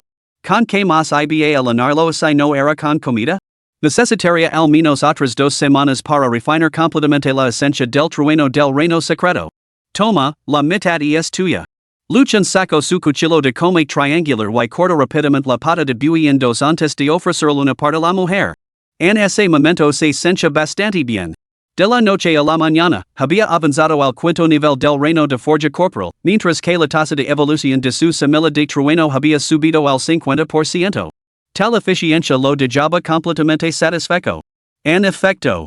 En su situación, el rápido crecimiento probablemente dependía de recorrer el mundo en busca de reinos secretos más especializados como este. ¿Cómo te llamas? La mujer tomó la mitad de la pierna y preguntó de forma proactiva. No te he dicho mi nombre. Te he preguntado cómo te llamas, bastardo. Su compostura se hizo añicos en un instante. Las orgullosas y amplias cavas, envueltas en tela carmesí, se ondularon ligeramente, evocando al instante una sensación de grandeza arrolladora. Los labios de Luchen se curvaron en una sonrisa mientras su mirada recorría casualmente los impresionantes atributos de la mujer. Dos palabras surgieron involuntariamente en su mente, vaca lequera. La mujer, sintiendo la mirada de Luchen, instintivamente bajó la vista hacia sí misma. Su rostro se sonrojó y sus ojos ardieron de furia. Vuelve a mirar y te sacar los ojos. La mujer se sentía completamente incómoda. Su ropa, humida, se pegaba a su piel, revelando cada cava de su escandalosamente voluptuosa figura. Loca. Luchen murmuró entre dientes, sintiendo que no era alguna quien provocar. Era mejor evitar cualquier enredo futuro. No has respondido a mi pregunta. La mujer miró a Luchen con los ojos ardientes de hostilidad. A decir verdad. ¿No lo molestaba especialmente su mirada? Quizás era porque él la había salvado. O tal vez era porque sus ojos no reflejaban ese deseo inquietante y depredador. Oh, soy Chen Feng, un estudiante de primer año de la Universidad de Wu. Mi nombre es mi nombre, y me cuadrar con él. Luchen afirmó sin mostrar en I una pizca de vergüenza. Un estudiante de primer año de la Universidad de Wu. La expresión de la mujer se volvió extraña de repente. ¿Qué coincidencia, verdad? Chen Fong, no? Lo recordaré. La mujer levantó ligeramente la mirada y le dedicó a Luchen una sonrisa a medio camino entre la burla y la ironía. Me llamo Xiaolan. Soy estudiante de cuarto curso en la Universidad Wu. Ejim. Atragantado, Luchen tosió repetidamente y levantó la vista, sorprendido. ¿Tú eres Xiaolan? ¿Cómo es posible? No tiene sentido. ¿Dónde ese torció exactamente tú? Al ver la intensa reacción de Luchen al oír su nombre, una pizca de satisfacción brilló en los ojos de Xiaolan. Su reputación en la Universidad Wu era realmente formidable. Pero ¿no estaba este tipo rascándose la cabeza y tirándose de la barba de forma un poco dramática? Xiaolan. Esa mujer era en realidad Xiaolan. La legendaria inmortal de la espada con túnica carmesí, Xiaolan, tan famosa como su chinyan? Imposible. Aunque Luchen no había conocido a Xiaolan en su vida anterior, había visto sus videos y fotografías. No era de extrañar que le resultara tan familiar. Pero, según sus recuerdos, Xiaolan representaba la cima de la destreza humana en el combate. Ella sola había defendido la frontera con la espada en la mano, infundiendo miedo en innumerables tribus de las montañas y el mar hasta que nos atrevieron a levantar la cabeza. Toda su vida parecía impregnada de una trágica melancolía. Después de que las bestias de las montañas y el mar descendieron, innumerables criaturas aterradoras del gran desierto emergeron, desatando golpes devastadores sobre la raza humana. Xiaolan, la espada inmortal que acababa de ascender al emperador, no tuvo más remedio que aceptar la peligrosa misión de defender en solitario el paso de Yanmen durante 3 años completos. Fue precisamente gracias a su repentina aparición que la raza humana obtuvo un respiro momentáneo. Esta espada inmortal de túnica roja y resplandor sin igual acabó pereciendo, cayendo a las puertas del paso de Yanmen. Nunca retrocedió en un solo paso hasta su muerte. Su fallecimiento fue realmente espantoso, se rumorea que lo atravesaron el corazón con 10,000 espadas. Los líderes del gran desierto, enfurecidos por su obstrucción, habían conspirado en secreto, uniendo a más de una docena de poderosos del noveno reino para desplegar la formación de la espada asesina de inmortales en el paso de Yanmen. Utilizando su propio dominio de la esgrima en su contra, la torturaron hasta la muerte con golpe tras golpe. Una heroína tan legendaria. ¿De verdad es efegeria en un simple estudiante del reino de la forja? No tiene sentido. ¿Y es la reputación de mi hermana realmente tan formidable? Al ver a Luchen abandonar incluso la pretensión de comer carne de res, murmurando para sí mismo sin César como se estuviera posado. Xiaolan no pudo evitar sentirse desconcertada. ¿Podría ser este muchacho uno de mis admiradores secretos? A decir verdad, soy bastante famosa. Pero no quiero ser famosa. Suspiro. Hacer de Dios a todos los días es agotador. Por el amor de Dios, solo soy una mendiga común y corriente. Imposible. Absolutamente imposible. Luchen finalmente recuperó el sentido común, y su mirada se volvió severa mientras la fallaba en Xiaolan. Mujer, ¿cómo te atreves a hacer pasar por la diosa Xiaolan? Eres totalmente imperdonable. Luchen nunca lo creería en un millón de años, que su único ídolo de su vida pasada, esa inmortal espadachina de elegancia sin igual. Podría ser esta mujer detestable y estúpida que tenía delante. Estaba seguro al 99%. Esta mujer estaba mintiendo sin duda alguna. Xiaolan. Solo un fanático, como era de esperar. Ay, Dios mío. Mi imagen parece estar desmoronándose. ¿Hay alguna forma de salvar esto? Tienes razón, ciertamente no soy una diosa. Después de mucho debate interno, Xiaolan decidió afrontar la verdad de frente. Bueno. No dejemos que la falsa propaganda de los medios de comunicación siga engañando la inocente mente de nuestro pequeño junior. Sin embargo, Luchen solo le dirigió una mirada débil antes de darse la vuelta en silencio. Su expresión parecía transmitir un desprecio infinito. Mujer, rendite. No creer en una sola palabra de lo que digas. Suspiro. Los rumores son realmente dañinos. Al ver que Luchen la ignoraba, Xiaolan solo pudo suspirar para sus adentros, reprimiendo su impulso de explicarse. Pero al ser testigo de la fuerte reacción de Luchen, en realidad, sintió una alegría secreta y indescriptible. Nunca antes lo habían importado esas cosas. Ni siquiera ella podía comprender por qué la reacción de Luchen le resultaba tan entrañable. Quizás. Era porque su mirada realmente transmite respeto? Y ese mirada reverend le hizo latir el corazón, como si hubiera enganado a un hermano pequeño honesto. Uf. ¿No me crees? Bien. Espera a que volvemos a Wuda. Ya veremos si me crees entonces. Chin Fong, ¿verdad? Bien. Has conseguido llamar la atención de esta vieja. Grandes vientos agitan la niebla azul, más allá del paso, se extienden montañas sólidas la intención de la espada cabalga la brisa, soplando más allá del paso de Yenman. Recordando la vida anterior, la trágica existencia de los prodigios de la raza humana. El corazón de lucha nacelino de complejidad mientras recitaba la rima compuesta en memoria de Xiaolin. Aunque sus restos se perdieron para siempre. Ella no había traicionado el nombre de la espada inmortal en esa vida. Este poema lo has escrito tú? Xiaolin sintió inexplicablemente que, aunque el verso carecía de pulido, rebasaba de una profunda y inexplicable tristeza. ¿Lo has escrito para mí? Este joven compañero posee un mínimo de talento. Solo un mínimo. Practica con diligencia, impostor. Luchen lanzó una mirada destinosa a Xiaolin antes de levantarse y adentrarse en el reino secreto. Arg. ¿Quién es aquí el impostor? Ese miserable sinvergüenza. Estoy completamente sin palabras, ¿sabes? Al ver la figura de Luchen alejándose, Xiaolin sintió una vaga y impotente sensación de estar completamente indefensa. ¿A quién lo importa? ¿Lo crees o no? ¿Por qué enfadarse? No voy a alterarme por un fanático. Xiaolin se dio la vuelta, con las mejillas enrojecidas por la indignación. Finalmente, recuperó la compostura y comenzó su práctica de meditación. Y así fue. La pareja pasó 2 semanas completas en este pequeño santuario subterráneo, conviviendo pacíficamente. Medio mes pasó en un abrir y cerrar de ojos. El cultivo de Luchen había avanzado hasta el séptimo nivel del reino del templado corporal.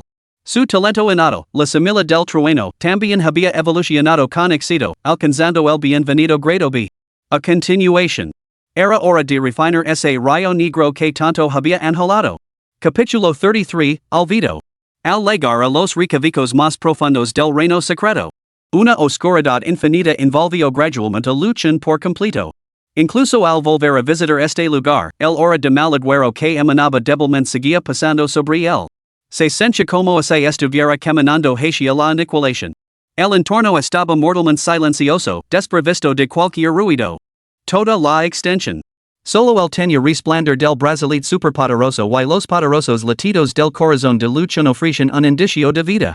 Zzz. Un sonido sutil emergió silenciosamente, fácil de pasar por alto si no se escuchaba con atención. Afortunadamente. Totalmente concentrado, Luchen detectó inmediatamente la anomalía. Levantó la mano para iluminar la oscuridad, solo para vislumbrar una figura oscura que pasaba rápidamente a su lado. Maldita sea. Intentando escapar otra vez? Luchen se animó y instintivamente se lanzó hacia adelante. Por desgracia, su actual estado de debilidad hizo que el rayo negro lo evadiera con facilidad. Al darse cuenta de lo que había sucedido, Luchen entró en pánico y buscó frenéticamente por la zona. Sin embargo, el rayo negro no aparecía por ninguna parte. Maldita sea. ¿Se la había escapado el preciado tesoro de las manos? Luchen estaba completamente nervioso, nunca esperó un giro así en el último momento. Pero pronto. Como se sintiera algo, giró la cabeza y se encontró cara a cara con una pequeña esfera negra que parecía adorablemente torpe. La razón por la que le resultaba algo entrañable era que esa pequeña bola negra estaba rebotando justo delante de sus narices, como si estuviera burlando de él. Ante esta extraña posibilidad, la expresión de Luchen se ensombreció. ¿Realmente había estado jugando con el un rayo? Chisparoteo. La pequeña bola negra rebotó durante un momento. Al ver que Luchen no mostraba ninguna reacción, también se quedó paralizada. Deja de hacer tonterías. Luchen extendió la mano para agarrarla y esta dio un paso atrás nerviosa. Luego se quedó paralizada de nuevo. El rostro de Luchen se ensombreció aún más. Sabía que las semillas de rayo innatas como el rayo negro eran inherentemente vivaces, pero esto era demasiado. Esto es indignante. Luchen sintió una mezcla de dolor y indignación. Se había dado cuenta de que, con su fuerza actual en esta vida, simplemente no podía atrapar al rayo negro. Esto lo inquietaba. En su vida anterior, el rayo negro había corrido escapar. Aunque no podía entender por qué no había huido esta vez, la inquietud ya se había instalado en su corazón. No podía prescindir del rayo negro, al igual que no podía prescindir de su chinyen. Chisparoteo, chisparoteo. El rayo negro comenzó a revolotear alrededor del cuerpo de Luchan, rebotando por todas partes. Cada vez que extendía la mano para agarrarlo, este lo esquivaba hábilmente, como si estuviera llegando al gato y al ratón con él. Finalmente, Luchan se rindió. Su rostro se oscureció como el fondo de una olla. Había aceptado la realidad, en esta vida, realmente no podía atraparlo. Ni siquiera funcionaba su técnica de control del rayo. Uf. Luchan tiró la toalla. Inmediatamente se sentó con las piernas cruzadas, cerró los ojos y ignoró la traviesa bolita negra. Zzz. La bolita negra se impacientó y comenzó a rebotar sin cesar alrededor de la cara de Luchan. Su actitud parecía decaer, Morame. Por desgracia, Luchan no mostró reacción alguna. La pequeña esfera negra, suspendida en el aire, dejó de rebotar y se desplazó tentativamente hacia el puente de la nariz de Luchan.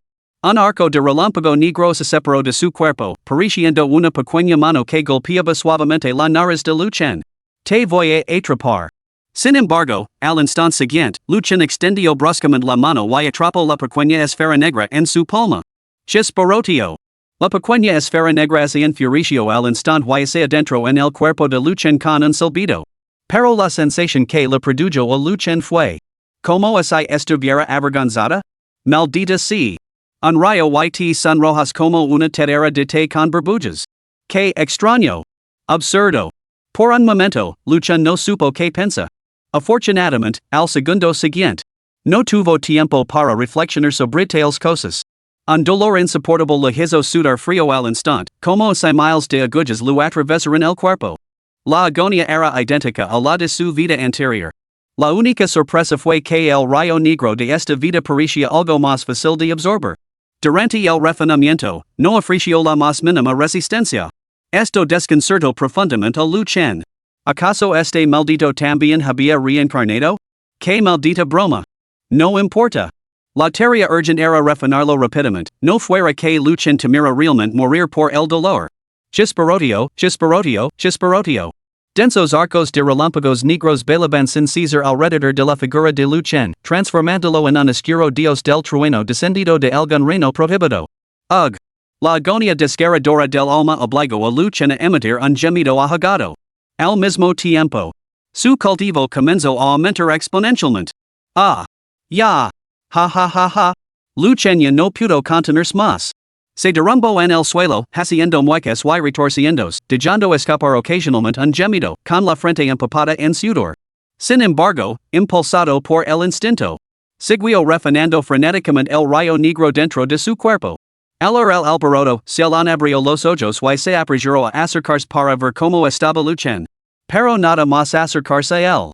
Un arco de relámpago negro, tan grueso como el brazo de un bebé, le golpeó violentamente. Pum. Pileta totalmente desprevenida, se salió volando por los aires por el arco de relámpago negro, estrelándose contra el suelo y quedando inconsciente.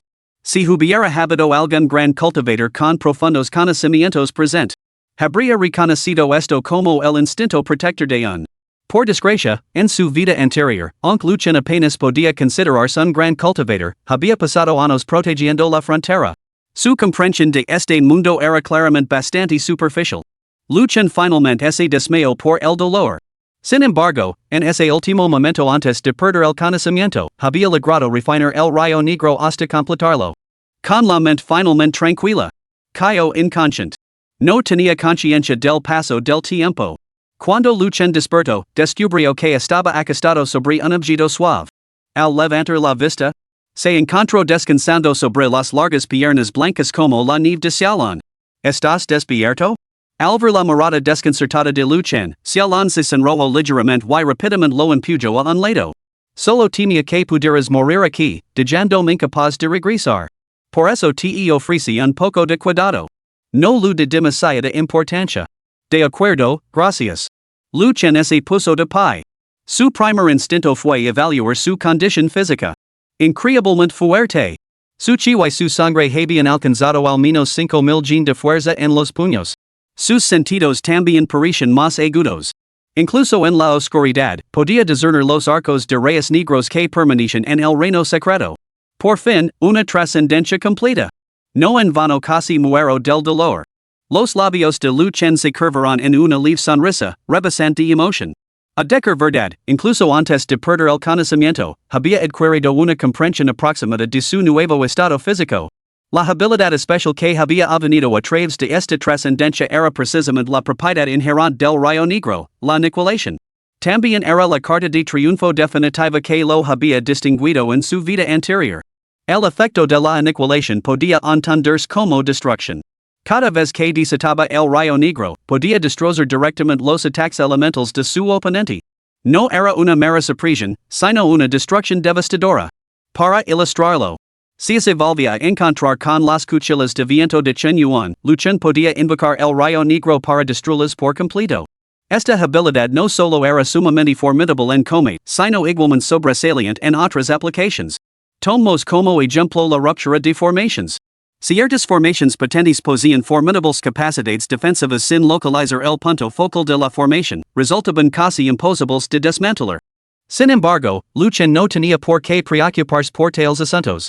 Su rayo negro podía aniquilar todos los elementos. A menos que la disparidad de poder fuera absolutamente abrumadora, aplastando a Lu Chen hasta matarlo. De lo contrario, ninguna formación podría mantenerlo cautivo. Incluso si tuviera que desgastarlas lentamente, podría erosionar gradualmente esas formaciones de primer nivel. Este era el poder único del rayo negro. Aniquilando todo a su paso, absolutamente tiránico. Lo siguiente no forma parte del texto principal.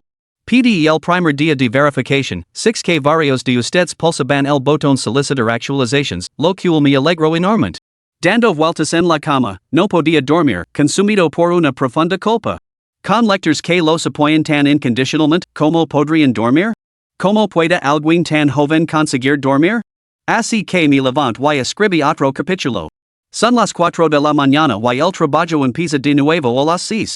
Los datos del periodo de verificación determinan si este libro se estrena.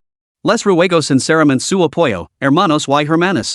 Una vez finalizada la verificación, me pondré inmediatamente a actualizar frenéticamente para devolver su cariño y su apoyo. Así que, por favor, anidana este humildad a su estantería, digan una resina favorable y hagan clic en los botones gratuitos por amor.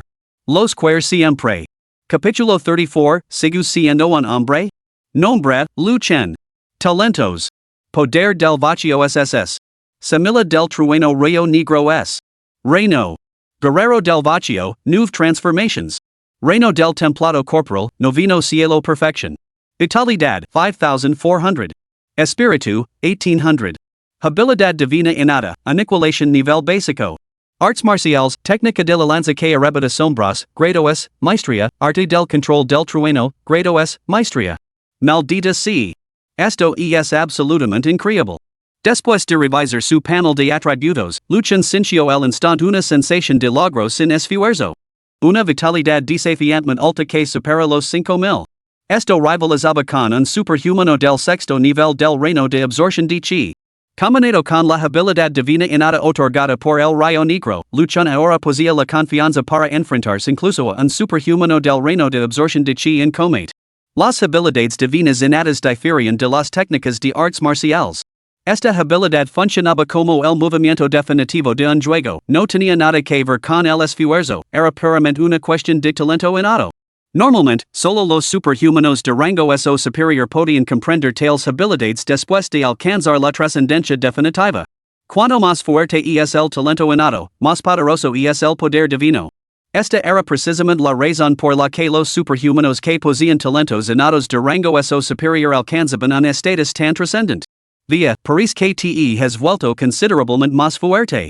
Se han sacado la espada al hombro y hablo con indifferent pereza. La estima que tu cultivo si demasiado bajo, todavía no soy rival para ti. Lu Chen soltó una risa evasiva. En esta vida, era realmente formidable. A este ritmo, pronto destruiría a esas arrogantes bestias del gran yermo con sus propias manos. Cierto. Que joven tan intrigante. Xiaolan esbozó una sonrisa animada y decidió no insistir más sobre los secretos de Lu Chen.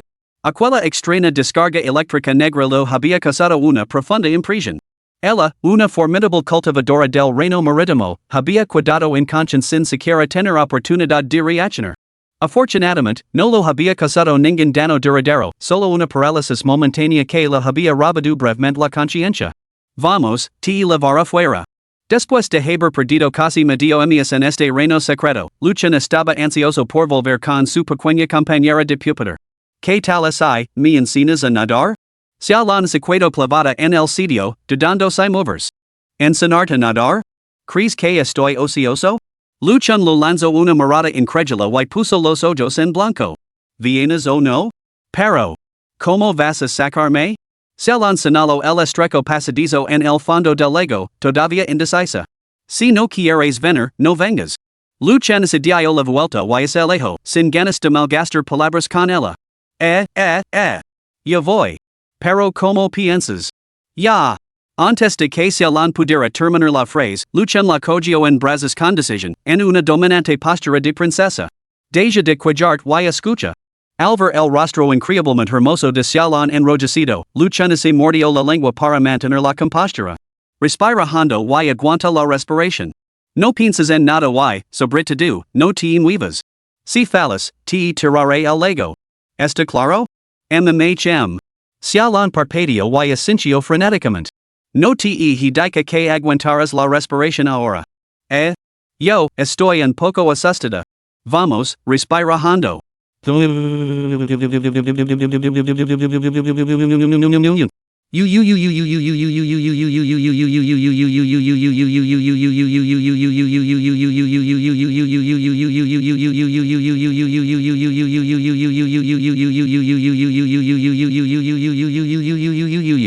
SSSSH. El terror del rey vaca. Lucian se estremeció, casi abrumado por la excesiva suavidad. Afortunadamente, la formidable presencia de su compañera de pupitre se impuso. Tras solo un momento de pausa, se lanzó como un ágil pez hacia la salida del túnel. El pase se prolongó durante 10 minutos. Ni siquiera un superhumano sin entrenamiento especializado podía aguantar la respiración tanto tiempo. Pero Lucian no podía abandonar a Xiaolan. Solo podía rezar en silencio para que ella lo aguantara y no le causara más problemas. Había sobreestimado a Xiaolan. A mitad del trayecto, ella flaqueó. Sin embargo, obedeció las instrucciones de Lucian y permaneció inmóvil con los ojos cerrados a pesar de haber tragado varios bocados de agua. Incluso la delicada mano que la agarraba el hombro aflojó su hogar. Qué mujer tan problemática. Lucian suspiró exasperado. Pero al ver lo obediente que era, dudó un momento antes de inclinarse y besar suavemente los labios rojos de Xiaolan. Por supuesto. No estaba tratando de aprovecharse de ella, simplemente quería darle un respiro. Después de haber luchado por sobrevivir en el Apocalipsis, hacía tiempo que había dominado las habilidades básicas de natación. Incluso había aprendido técnicas especiales de respiración bajo el agua. Por eso podía aguantar la respiración indefinidamente. Incluso sumergido durante media hora, estaría perfectamente bien. Pero ahora se había quedado sin aire y no podía aguantar mucho más. Afortunadamente, Xiaolan no causó ningún problema en ese momento. Al contrario, se quedó en más calada. Unos 5 minutos más tarde. Los dos finalmente salieron a la superficie, habiendo superado la prueba ilisos. Tombados en la orilla. Ambos llegaban en busca de aire fresco con respiraciones entrecortadas. Agotado, Lucian no se dio cuenta de la mirada de Xiaolan, que había comenzado a oscurecerse. Este bastardo se ha provocado completamente de mí. Pero, ¿no lo importa en absoluto? ¿Ni siquiera me mira? ¿Soy tan guapa que derecho tiene? Bah! Cabrón! Podría. Te he sacado de aquí. Y es hora de que nos separemos. Lucian, con sus fuerzas recuperadas, se puso en pie, con la mirada llena de amenaza. Todo lo que ha ocurrido en el reino secreto permanecerá enterrado en tu interior. Nadie debe saberlo. Esa es mi phrase, Joder. M9. Shun Fong. ¿A qué crees que estás llegando? Xiaolan sintió que no podía contenerse más y se enfrentó inmediatamente a Lucian con furia ardiente. ¿A qué creo que estoy llegando? Sabes perfectamente a qué me refiero. Estás diciendo tonterías. ¿Cómo demonios voy a saber lo que quieres decir? ¿Tan íntimos somos? Veil. Xiaolan aprieto los dientes y cerró los puños. Chun Fong. ¿Eres un hombre de verdad? ¿Has tenido lo que querías y ahora quieres negarlo, eh? No, ¿qué te he hecho? Solo. Las palabras de Lu Chen se interrumpieron a mitad de la phrase, el resto se lo atascó en la garganta mientras su confianza flaqueaba. Todo fue un arreglo temporal. ¿Ahora vas a aferrarte a mí? Déjame decir que tengo novia. Y es mucho más guapa que tú. Al oír la palabra novia salir de los labios de Lu Chen, Xiaolan se quedó repentinamente en silencio. Está bien. Consideralo un favor que te debe Xiaolan. No digo nada más, y su expresión se volvió fría. Al verla darse la vuelta y alejar sola, la mirada de Lu Chen se volvió repentinamente inquieta. Caramba! Esa actitud decidida y sensata. ¿Podría ser realmente la espada inmortal Xiaolan? No puede ser, ¿verdad? Entonces, ¿realmente me había aprovechado de todos y cada uno de mis ídolos? Esto era ridículo. Ella era la espada inmortal de túnica carmesí, la futura cumbre del arte marcial humano, la gran líder que defendió sola toda una ciudad. Si hubiera sido cualquier otra persona, Lu Chen no habría sentido en una pizca de emoción. Pero ¿por qué ella? ¿Por qué precisamente ella? Esa mujer, aún más resistente y trágica que su Qinyan, la mujer a la que toda la raza humana le debe la vida. Esa idea pasaba mucho sobre Lu Chen, provocando una oleada de inquietud. Pero daba igual. Ya lo había hecho daño a su pequeña compañera de pupitre. Aunque fuera esa legendaria espadachina inmortal, nada podía cambiar lo que había hecho. Capítulo 35, El aroma de otra mujer en Ti. Ciudad de Hankook, Universidad de Wuda. Desde que Lu Chen desapareció, los dirigentes de la universidad estaban en estado de pánico, buscando frenéticamente por todo el mundo. Lo que descubrieron fue nada menos que impactante. Lu Chen no era el único desaparecido. Xiaolan, el prodigio de las artes marciales en quien los altos mandos habían depositado sus esperanzas, también había desaparecido ese mismo día. Esto realmente agitó un avispero. Toda la dirección de la Universidad Wu se enfrentó al implacable escrutinio de la Alianza Superhumana, sumiendo a la institución en el caos y la desesperación. Afortunadamente, esta agitación resultó ser efímera. Tras 15 días de búsqueda, ambos regresaron por su propia voluntad. Zhou Haifeng, visiblemente agotado por la terrible experiencia, casi lloró de alivio al escuchar la noticia. Mi querido muchacho. Acabas de matricular, ¿por qué demonios te has ido así? ¿Tienes idea de lo aterrador que ha sido esto? Si no hubieras vuelto, habría perdido mi trabajo. A los pies del complejo de villas en la ladera. Zhou Haifeng y Lu Chen caminaban uno al lado del otro. Después de escuchar sus quejas durante todo el camino, Lu Chen no pudo evitar reírse por dentro. En su vida anterior, incluso habiendo alcanzado el séptimo reino del cuerpo del Dharma, nunca había disfrutado de tal trato. Está bien, está bien. Ni has dejado los oídos hechos polvo. Solo y es una prueba. Por muy prometedor que si el potencial de uno, sin dificultades, ¿cómo puede crecer? No están haciendo más que preocuparse por nada. Lu Chen hizo un gesto de desprecio con la mano. Vamos. No me retrasen para ver a mi pequeño compañero de pupitre. Espera, ¿para qué te estás entrenando exactamente? La escuela te de 100,000 en contributions cada mes. ¿Qué más podrías querer que no tengas a tu alcance? Al ver que Lu Chen descartaba sus preocupaciones con tanta ligereza, Zhou Haifeng se sonrojó de exasperación.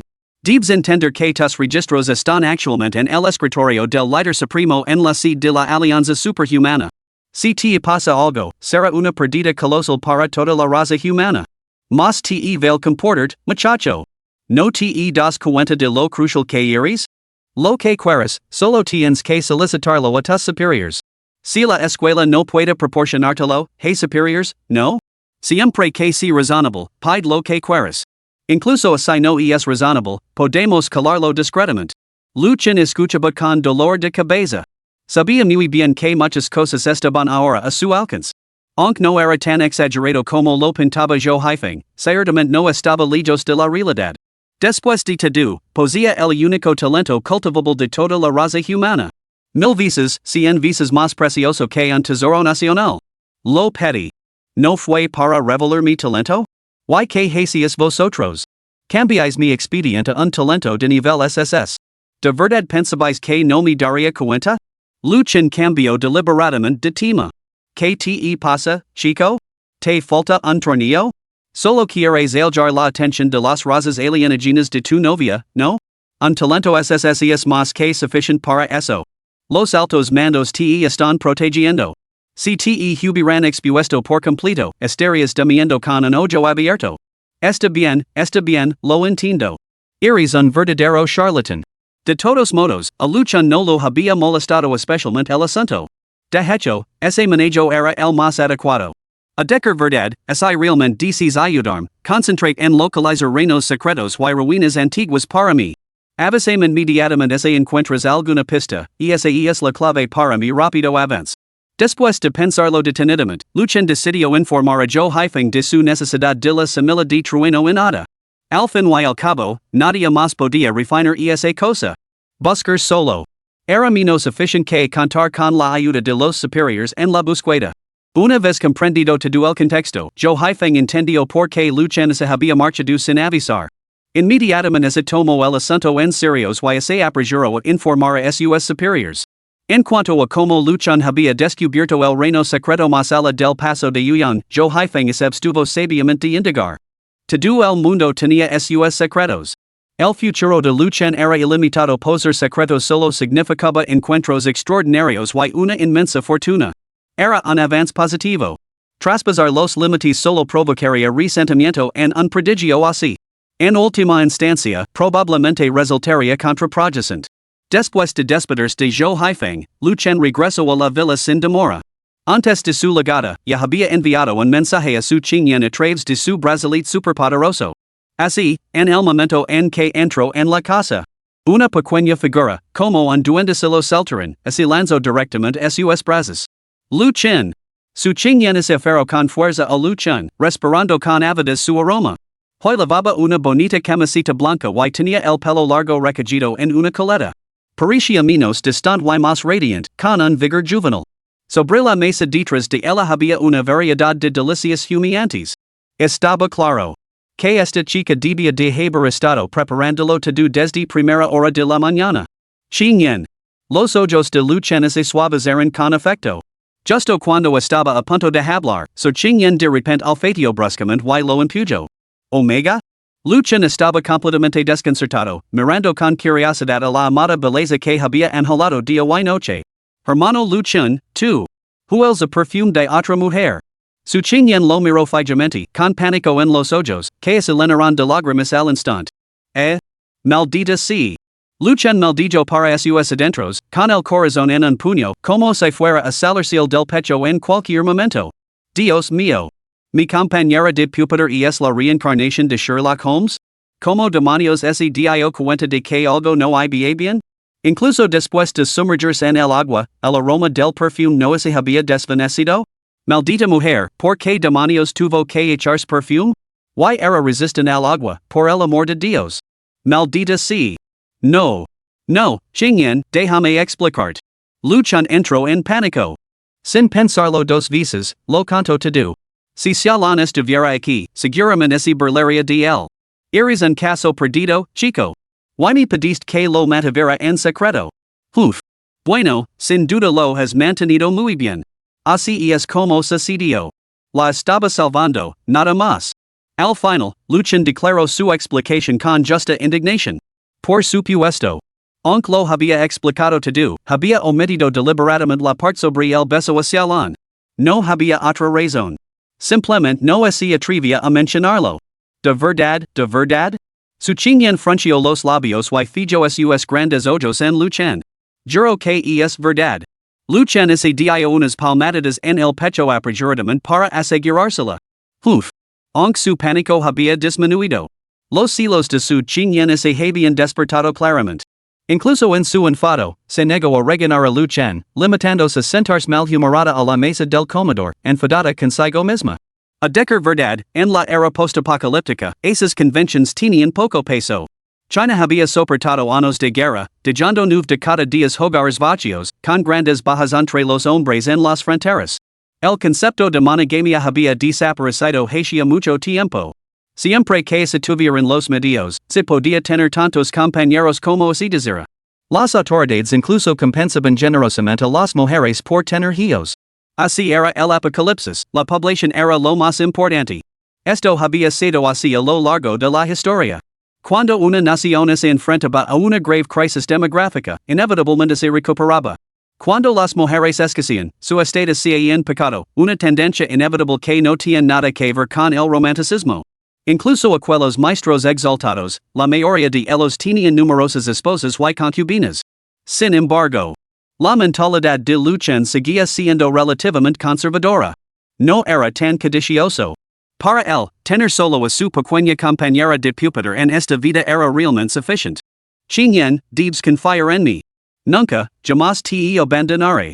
Luchen se acercó a su Chinyen y le tomó la pequeña mano mientras la hablaba con sinceridad. Su Chinyen también parecía haberlo aceptado. Al levantar la mirada, un leve destello halido brilló en sus ojos. Quien quiera que se atreva a competir conmigo por el hermano Luchen, será asesinado. Oh. Luchen miró a su Chinyen con absoluto terror. Ay, Dios mío. Mi pequeño tesoro parece un poco rara hoy.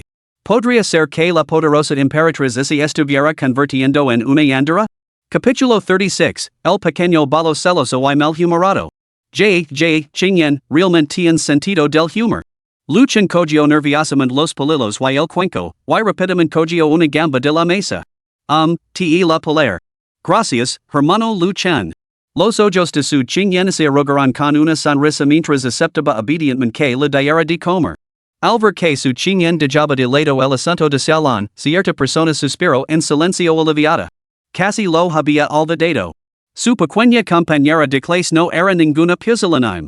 De lo contrario, no habría ascendido al trono y se habría convertido en un titán entre la raza humana en solo 10 años.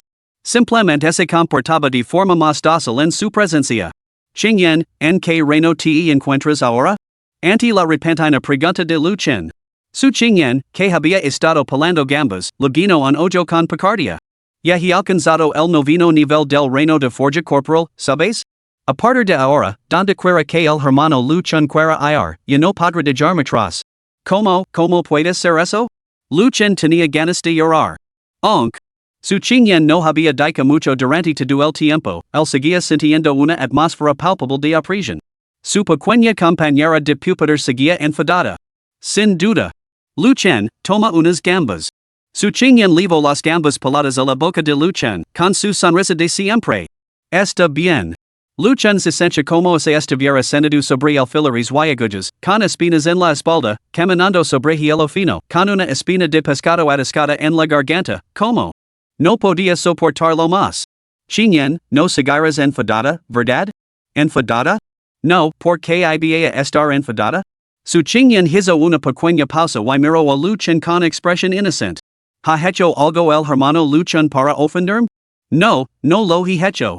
Y es solo una sensación, nada más. Comemos. Luchen zanjó el tema de forma decisiva. Su Chinyen era inteligente, aterradoramente inteligente. Siguiendo el principio de que hablar más significaba cometer más errores, Luchen comenzó a comer ruidosamente sus errores. Hermano Luchen, ¿vamos juntos mañana a la torre de pruebas de la escuela? Quiero mejorar mi experiencia en combate. ¿La torre de entrenamiento? Luchen se detuvo un momento antes de darse cuenta rápidamente. Las 4 academias prestigiosas poseían torres de este tipo, instalaciones especializadas para simular escenarios de combate. Los estudiantes podían desafiar a la torre en cualquier momento. Aquellos que subían en la clasificación podían seleccionar recompensas adicionales en forma de recursos. Servía como incentivo indirecto. La espada azul gale de grado SS que Salón tenía en sus manos era precisamente la recompensa que había ganado tras alcanzar el primer puesto en la clasificación general de la torre de entrenamiento. Las armas espirituales de grado SS eran extremadamente raras en toda la raza humana, su número apenas alcanzaba los 3 dígitos. La Academia de Artes Marciales poseía un total de 7 de estas armas divinas. Sin embargo, hasta la fecha, solo Salón y otro antiguo alumno que se había graduado años atrás habían conseguido 2 de ellas. La torre de pruebas se creó para mejorar la experiencia práctica en combate. Tiene poca relación con el reino de la cultivación. El éxito depende principalmente de la destreza en el combate. Si tus habilidades de lucha son lo suficientemente formidables, incluso un cultivador de cuerpo forjado tiene la oportunidad de adquirir armas espirituales de alto grado. Al hora su Chinyen mencionar este asunto, Luchen sintió un interés inmediato. En su vida anterior, solo poseía un arma espiritual de grado S, una lanza con la que luchó durante una década. Con su dominio de la técnica de la lanza que arrebata sombras, quien sabe cuántas bestias había matado en los campos de batalla exteriores.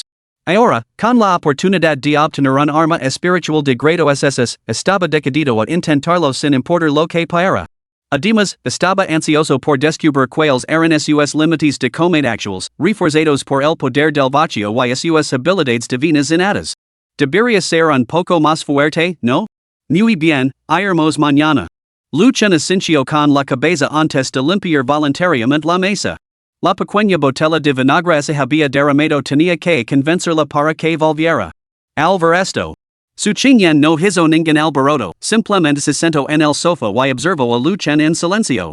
Solo después de que él saliera de la cocina, tras haber terminado sus tareas, se levantó con calma y le preguntó, hermano Luchan, me voy a mi habitación a descansar.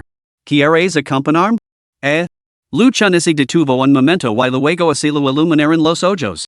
Me encantaría. Por supuesto. No te he visto en más de medio mes. Te he echado mucho de menos. El joven corrió rápidamente tras su chinyan escaleras arriba. Sus dormitorios estaban uno frente al otro. Luchan siguió a su chinyan hasta la puerta de su dormitorio. Echando un vistazo al interior con el rabillo del ojo, se dio cuenta de que la habitación estaba impecablemente ordenada. Fiel a su estilo, había sustituido muchas decoraciones por sencillos detalles en blanco y azul. Daba una sensación cálida y reconfortante. Sin dudarlo, Luchan entró. Espera. Para su sorpresa, su chinyan extendió de repente el brazo y le bloqueó el paso en la puerta. Por supuesto que puedes entrar en mi habitación, hermano Luchan, pero no. Su chinyan lo miró con una leve y ambigua sonrisa. Esto le provocó un repentino escalofrío que le recorrió la espalda. Esta pequeña compañera de clase le resultaba tan desconocida, tan aterradora. ¿Por qué? El hermano Luchan debe primero quitarse ese perfume del cuerpo. De lo contrario, me disgustará. Su chinyan parpadeó con sus grandes ojos inocentes, con un tono suave.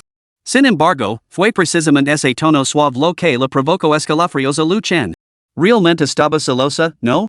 ¿Cómo no se había dado cuenta antes de que una compañera de pupitre enfadada era tan difícil de apaciguar? Luchan fue a lavarse, sintiéndose completamente impotente.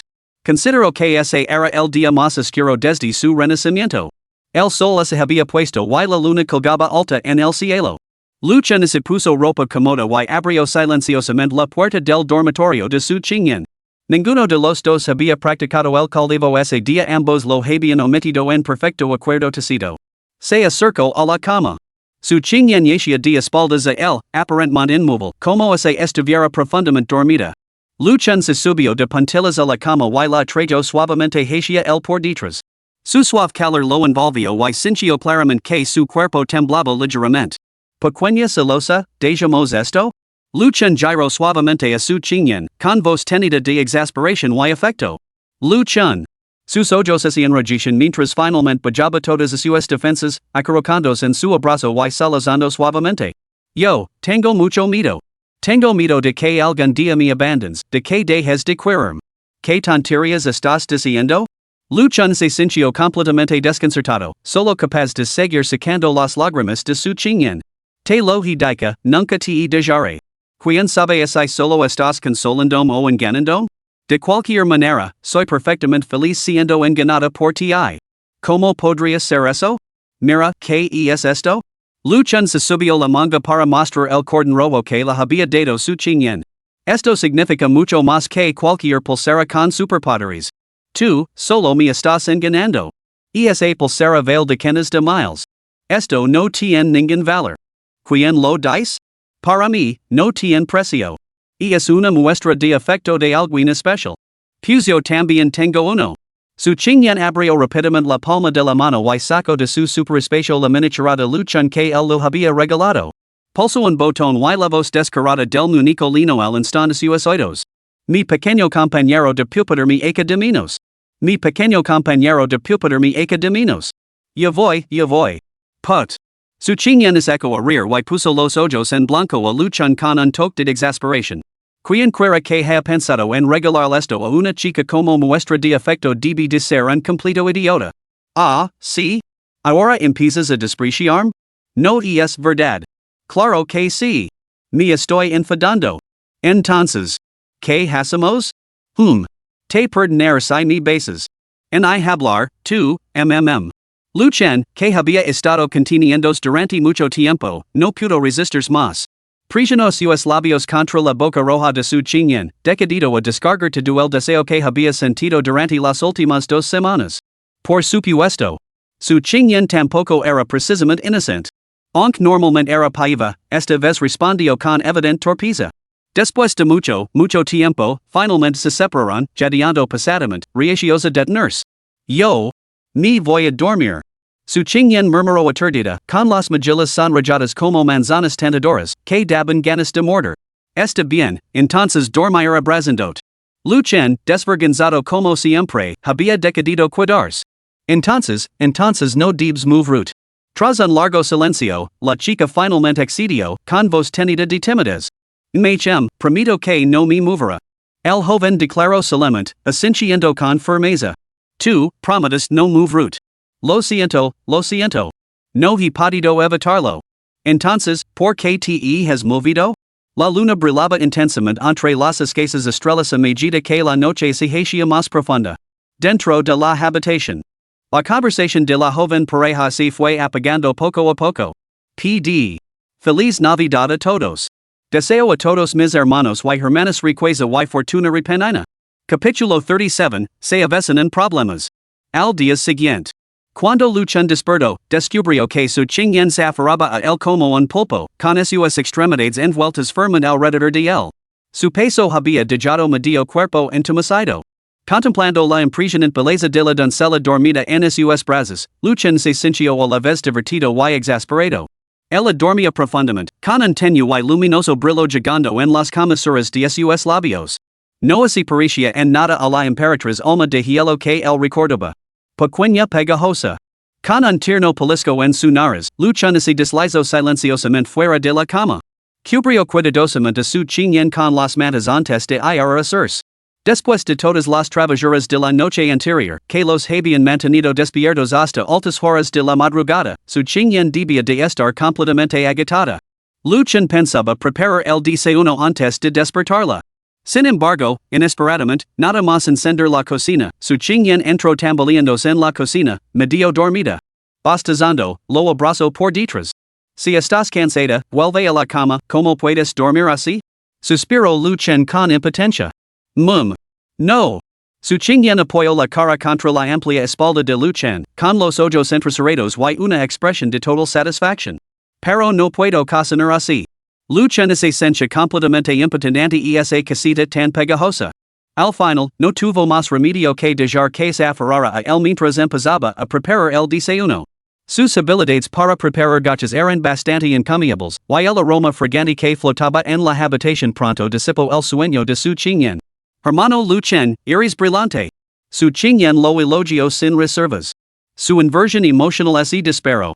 La pareja terminó sus gachas con tierno afecto mutuo antes de salir de la villa de la mano. Uno al lado del otro, llegaron a la entrada de la torre de entrenamiento. Noticia de última hora. Se dice que el estudiante de primer año Chen Fong ya ha superado 36 niveles consecutivos. Impresionante.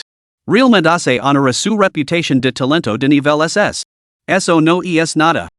Por la tarde que nuestra diocesiana estaba preguntando por este nuevo estudiante, Chen Fong. Ahora se ha convertido en una celebridad en el campus. No puede ser.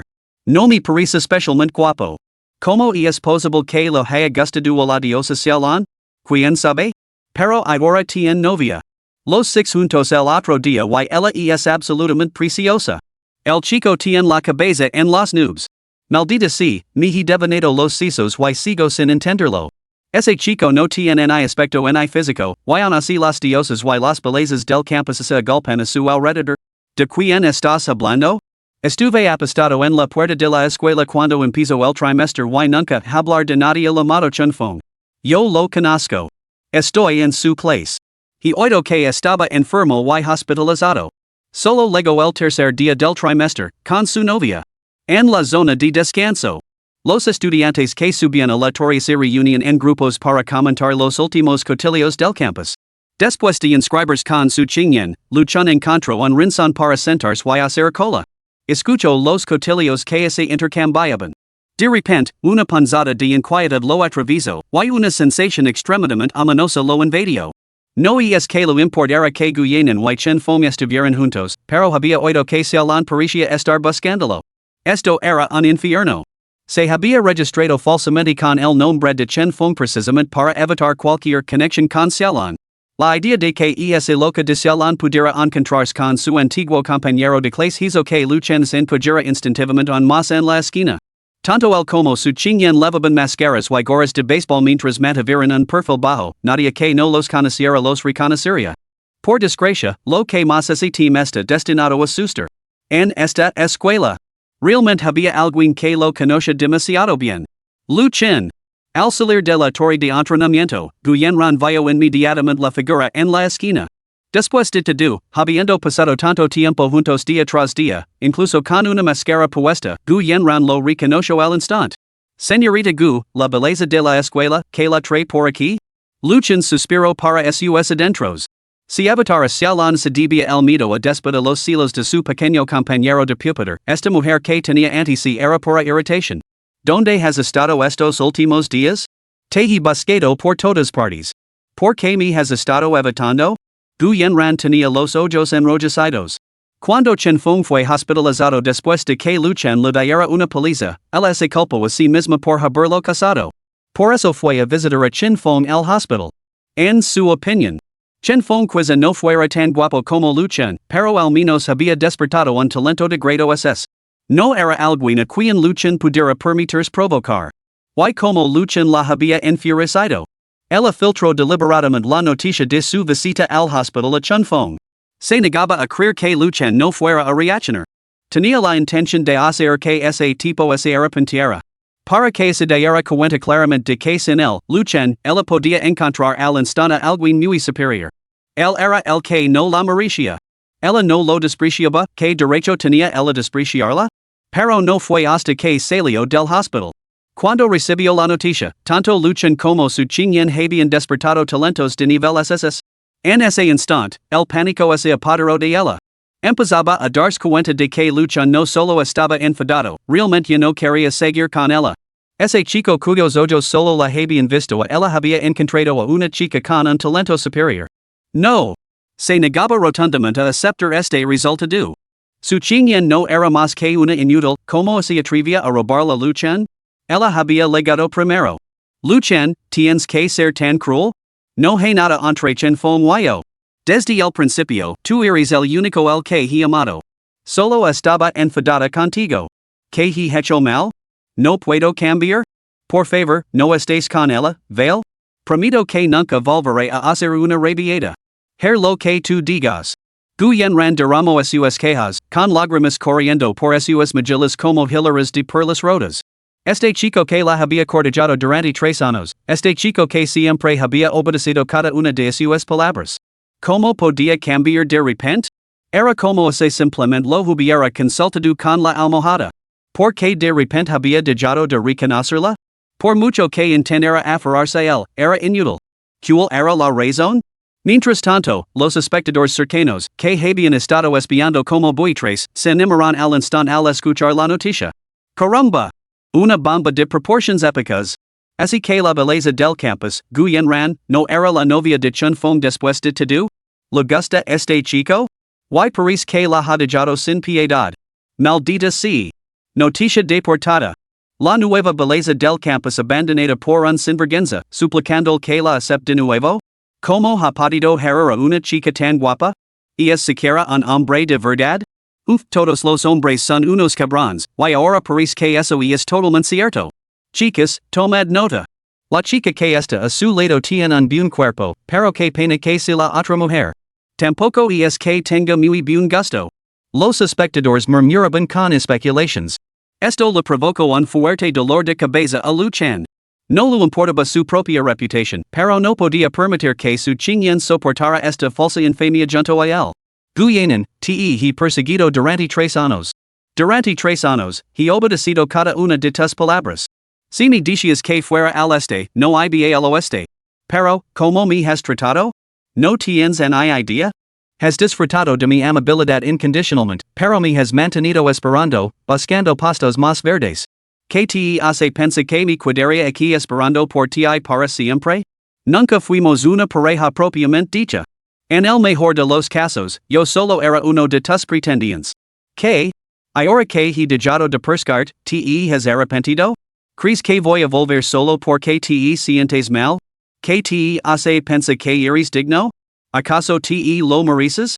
El tono de Luchan era gélido, cada palabra le ligaba al alma. Tras su explicación, los espectadores se dividieron rápidamente en dos bandos. Algunos consideraban a Luchan completamente despiadado, mientras que otros creían que Guyanense se lo había buscado.